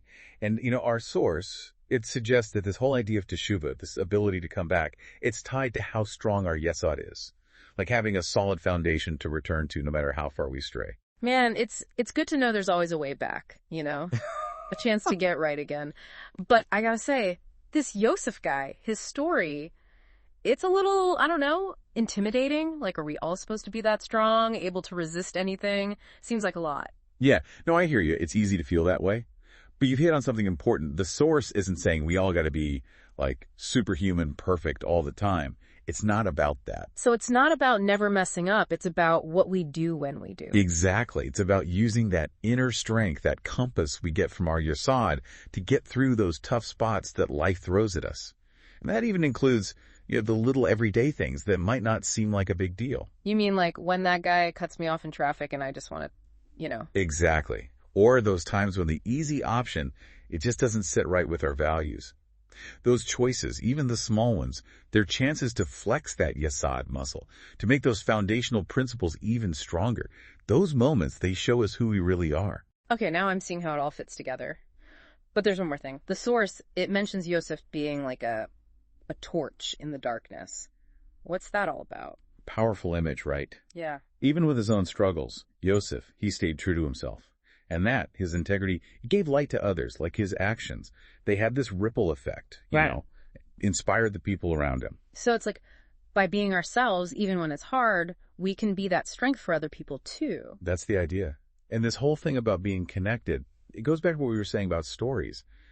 our choices, our own personal journeys to be authentic, it all adds up to something bigger. When we try to live by our values, even if we don't always get it perfect, we become part of something way bigger than just ourselves. We lift each other up, we inspire each other, we light the way. Man, I'm getting chills. It's like we found this truth that when we take care of that light inside us, when we make our yes'ns strong, we're not just helping ourselves, we're making the whole world a little brighter, a little kinder. Couldn't have said it better myself. And the amazing part, that light, it's not something we got to go looking for somewhere else. It's already inside us, tied directly to how strong our yesod is. Always there, just waiting for us to nurture it and to share it. This is all so powerful, but how do we actually do it? It's easy to talk about shining brightly and all that, but what does that even look like in everyday life? How can we be those torches with all the craziness going on? That's the question, isn't it? And the source, it wants us to figure that out for ourselves. It's about finding those times, big or small, where we can choose to act with, integrity, with compassion, with courage. It's about realizing that our choices, they affect other people. Yeah. That we can make waves, good waves that go way beyond just us. It's like that saying, be the change you want to see. But this is more than just a saying, right? It's like the source is giving us the why behind it all. We got to work on our yesod, make that foundation strong, and then we can actually be those beacons of light, those sources of strength for ourselves and everyone around us. You got it. We all have our own journeys, and they're all different, but they're all connected too. We can lift each other up, help each other grow, and make the world a reflection of what's best in us. It's kind of amazing when you think about it, that by working on ourselves on that inner foundation, we can have that kind of impact. But then I think about those times when, we mess up. When our light's not so bright anymore, what about those times? Well, that's where Teshuva, that whole idea of returning, becomes even more important. Our source, it reminds us that we're going to have setbacks, It's part of life. We all make mistakes. We all have those dark moments. But they don't have to be the end of the story. So even if we've, maybe made some choices that kind of dimmed our light a little, there's still hope. Absolutely. Teshuva is all about hope. It's that reminder that it's never too late to get back on track, to relight that flame. It's about owning up to where we went wrong, taking responsibility, and really making an effort to get back to those values. And the cool thing is, it's not a one-time thing. It's something we can do over and over our whole lives. That really connects with me, this whole Teshuva thing. It's, empowering, knowing we can always come back, be whole again, no matter what. It feels like this whole deep dive, it's given us this whole new way of looking at things. Not just our own lives, but how we fit into everything else too. It really is something, isn't it? We started with those shared stories, how different perspectives make up one big picture. Then we got into Yesod, that core part of who we are. We saw how strong it can be with Yosef's story, how his integrity, it was like a beacon to everyone around him. And we can't forget Teshuva. Right. Always there, giving us a chance to learn, to grow, to become our best selves. It's like this amazing cycle, discovering ourselves, bouncing back, and in the end, making the world a better place. You said it. And as we wrap up this deep dive into Yesod, I hope you take this with you, that sense of possibility, a deeper understanding of just how strong you are inside, and that knowledge that your actions, even the little ones, they can bring light and compassion into the world. Remember, you're not alone in this. We're all in this together. Each one of us a source of light, showing the way for ourselves and everyone else. What an incredible journey. From those very foundations of who we are all the way to Teshuva, this deep dive has been, enlightening. I think it's safe to say we've all got a lot to think about. Until next time, remember to keep that inner light shining bright and never underestimate how much good you can do. Okay, so ready for a deep dive into something kind of different. We're going to be talking about Malchut. Malchut.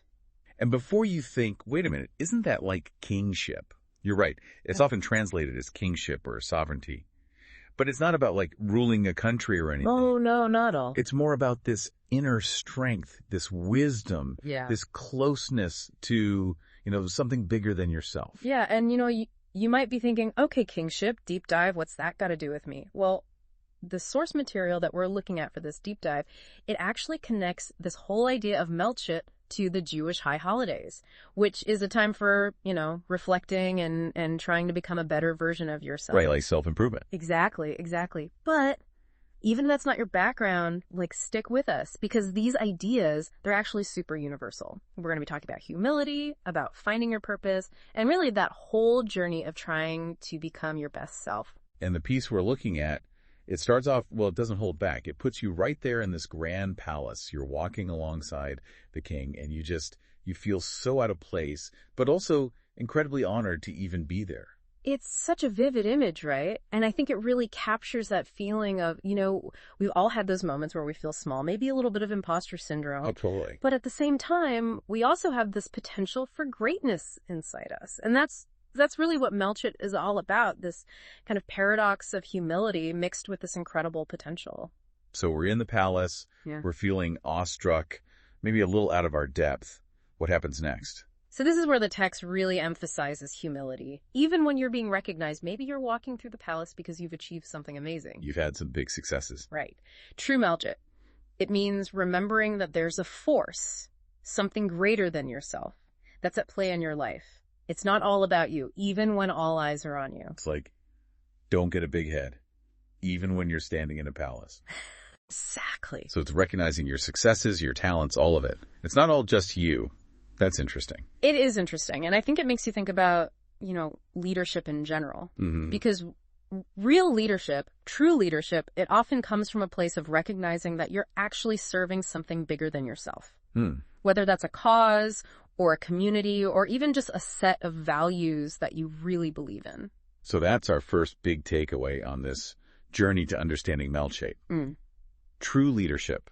It's not about grabbing power. It's about recognizing a purpose bigger than yourself and serving it. I like that. Yeah. Good reminder to stay grounded even when you feel like, you're on top of the world. Absolutely. And, speaking of leadership, the text brings up a really interesting point about King David. Okay. Who, in Jewish tradition, he's considered to be like the ultimate king, right? Right. But, and this is the really interesting part, he refers to himself as a servant, specifically a servant to God, even though he's the one with all the power. And that's powerful, right? Yeah. Because it really points to this idea that Melchett, it's not about outward power. It's not about your status. It's about something way deeper, this like inner transformation. Okay. It's about mastering yourself and aligning with something with a higher purpose, So even King David, all the riches, the power, you name it, even he's saying like true kingship, it's about being a servant. Exactly. I gotta say, it's a little counterintuitive. It is. It's like the opposite of how we usually think about leadership, isn't it? Totally. And that's what I think is so cool about this whole concept. Yeah. It challenges us to rethink what it means to lead, what it means to have real influence, to make a difference, Yeah. It's not about controlling others. It's about mastering yourself. Okay, so if we're talking about this kind of inner kingship, are there like practical things we can do? Does the text give us any steps? It does. And this is where it gets really interesting because it gives like surprisingly practical advice. It talks about conquering your negative impulses, like those bad habits we all have. Oh, I have a few. Right. It talks about using your time wisely instead of wasting it. Oh, yeah, that's a tough one. It is. It is. And then it talks about building a community based on love and kindness. So you're saying that inner work we do, it's like conquering bad habits, making the most of our time, that actually shows up in how we treat other people. Exactly. It's all connected. It's this beautiful link between our inner world and the way we interact with the world outside, Yeah. And that's what makes this ancient concept so relevant today. Because it doesn't matter if you're, religious or not, this idea of self-mastery, taking control of your thoughts, your actions, your time, it's universal. It's like the key ingredient to personal growth. Yeah, we all have those moments where we're like, okay, I got to get it together. Right. Whether it's procrastinating on something or just feeling totally scattered and unfocused. So Melchett's saying that's the real work. That's like the work of being a king or queen in your own life. Exactly. It's recognizing that true power comes from within. It's about mastering yourself, your impulses, all the distractions. Okay. So you can show up as your best self. That makes sense. But let's be real. The whole self-mastery thing, not always easy, right? There are setbacks, moments of doubt. Does the text address that at all? It does. And this is where I think the text gets really honest. Okay. It acknowledges that even when we, achieve some level of success, even when we feel like we have our act together, there's always going to be some regret. There's always going to be those moments where we feel kind of lost, even if on the outside, everything looks great. So even in the palace, even when you've achieved some level of Melchett, you're saying those struggles, they're still there. Yeah, they're part of being human. Right. It makes it feel more attainable, like it's not about being perfect. Exactly. And I think that's an important point, Melchit. This journey of becoming our best selves, it's not about reaching some perfect state of being. Right. It's about constantly growing. It's about going deeper in our connection to what really matters to us. And it's about recognizing both our accomplishments and our shortcomings along the way. It's like we're all a work in progress, right? Always, yeah. Even when we're like walking through those palace halls. Exactly. And that's okay. It's all part of the journey. So it's not about like reaching this perfect version of ourselves. It's more about embracing the whole journey, right? Yeah, with all the ups and downs. All the ups and downs. It actually makes me feel better, to be honest. Yeah. But if it's a journey and not this like final destination, how do we stay on track, Especially when things get tough. That's where I think gratitude comes in.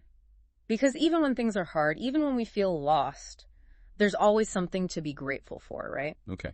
The text talks about seeing every moment, every breath as a gift, even when it's a challenge. So even when those doubts creep in, even when we don't feel very kingly or queenly, remembering to be grateful can help us stay connected to that bigger purpose, that Melchit. Yeah, exactly. And, this is where the text uses this really powerful image. It talks about living a life of royalty. Okay. And I want to be clear here, it's not about, castles and crowns. Right, because I was going to say, where's my palace? Exactly. It's not about material stuff. It's about something much deeper.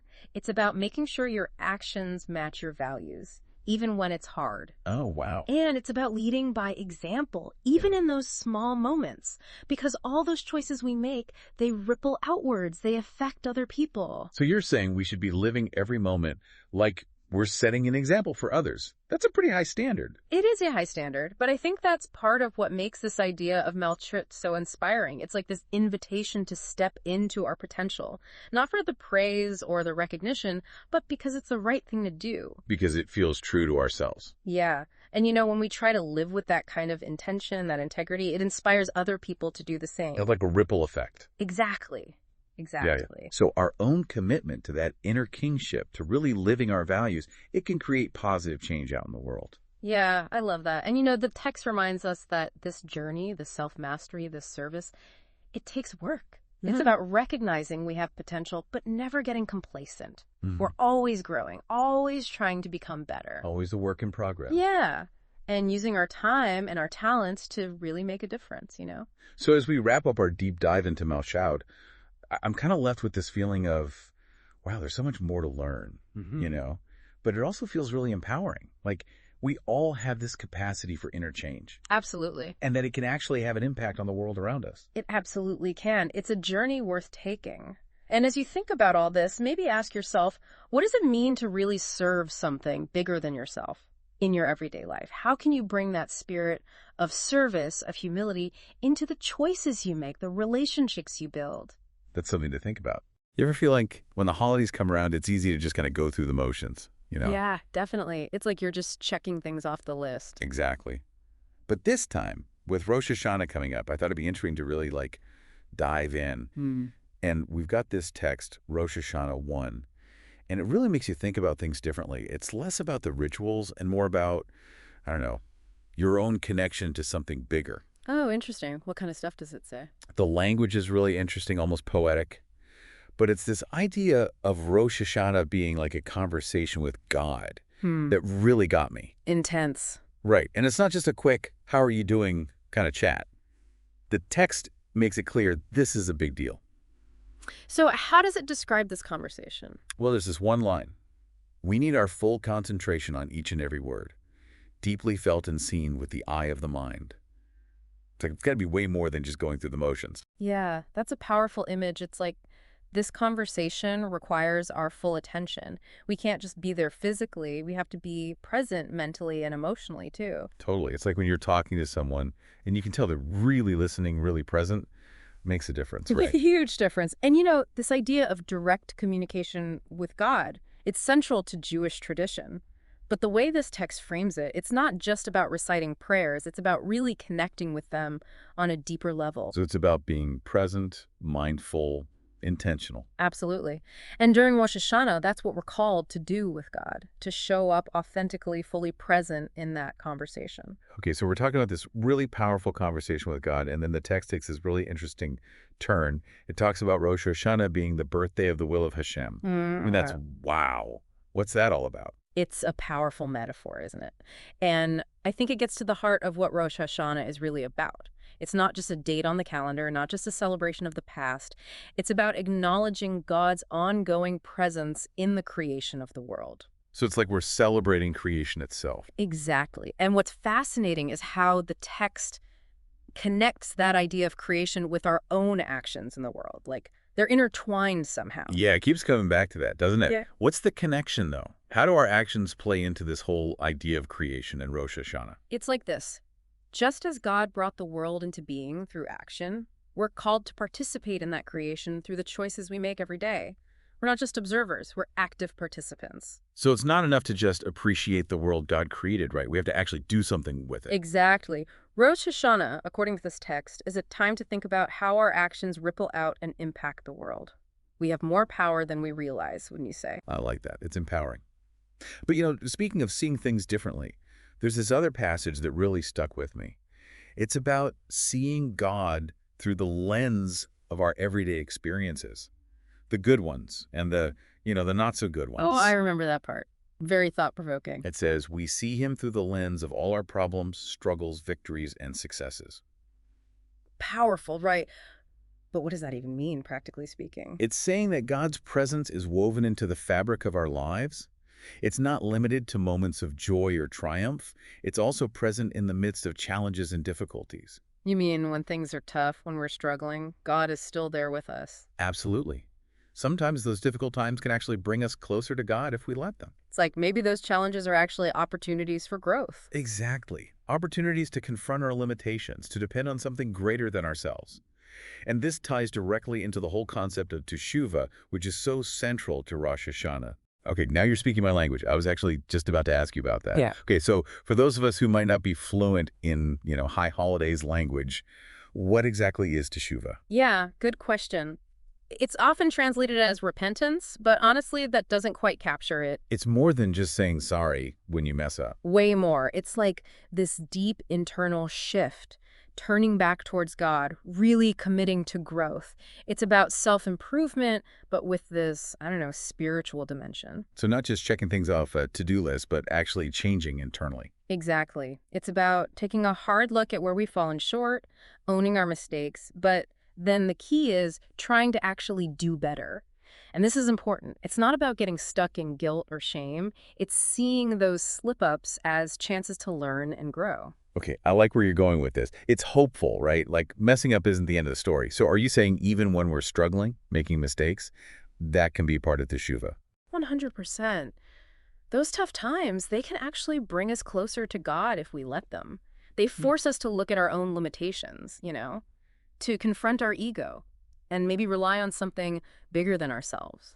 It's almost comforting in a way, right? Like we're not in this alone, even when things are rough, which kind of makes me think about that line in the text about becoming the king of your thoughts. Oh, yeah. That's a powerful one. It's about recognizing the incredible power our own minds have, wouldn't you say? Totally. It's like we all have that inner voice, and sometimes it can be kind of a downer at the end. Okay, sure. But becoming the king means we get to decide what kind of thoughts we're going to entertain. We have a choice. Because let's be real, if we're stuck in negativity, fear, self-doubt, all that stuff, it's hard to have that authentic conversation with God we were talking about earlier. Right. It's like you're showing up to that big meeting, but you're totally distracted. Exactly. But when we can master our thoughts even a little bit and focus on gratitude, on hope, on love, that changes everything. Our whole experience, our relationship with God, everything. It's like hitting refresh on your mindset. But how do you even start to do that? To become the king, Feels kind of overwhelming. It starts small, just noticing what's going on in your head without judgment. Like, what are you thinking about all day? Is it helpful stuff, harmful stuff? Does it even line up with what you actually care about? So just paying attention, like a fly on the wall of your own mind. Yes.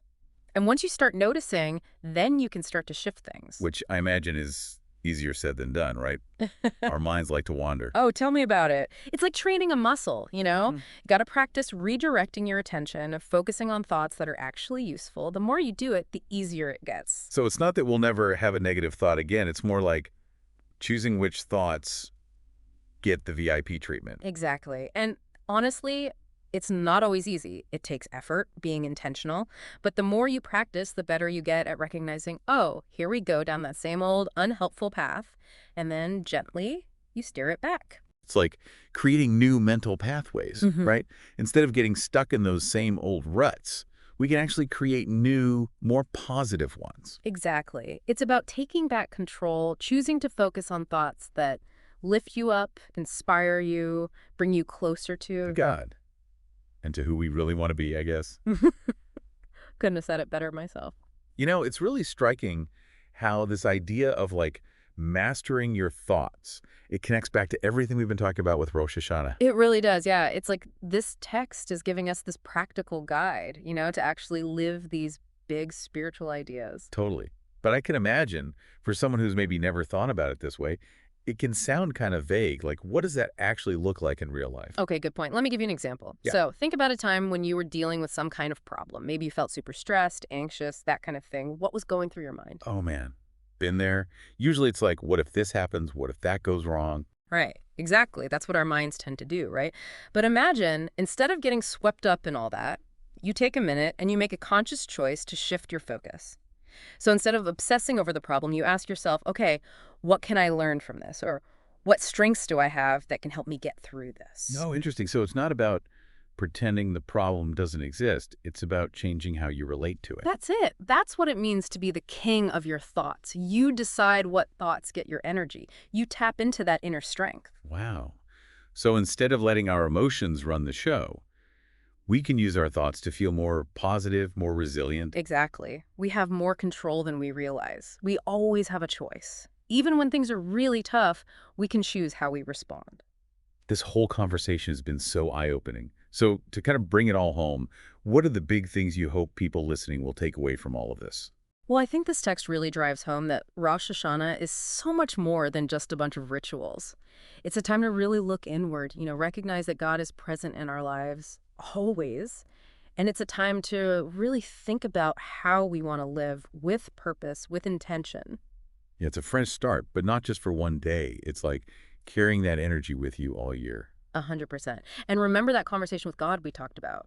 This is how we make that real, not just on the holidays, but every single day. So well said. And for everyone listening, here's something to think about. What's one small thing you can do today to be more aware of your thoughts? How can you start choosing thoughts that lift you up, that connect you to what really matters? Think of it as your own invitation to have a more mindful, more meaningful conversation with yourself and with the divine. Well, I hope you enjoyed. Thank you for listening. I hope you learned something and make that change in your life and become that better version of yourself. I look forward to a world where we all live to our fullest potential, where we understand how we work, and we're kings. We're kings and servants of Hashem at the same time. How we owe it. We owe Him gratitude for our lives, understand the gift of life, and never forget it. Even as we get caught up in whatever life brings us. If we could keep that in mind, just listen to these conversations. They're beautifully done, and thank you to NoteBookLM. They're really good. I appreciate it, and may the words of Hashem spread across the world.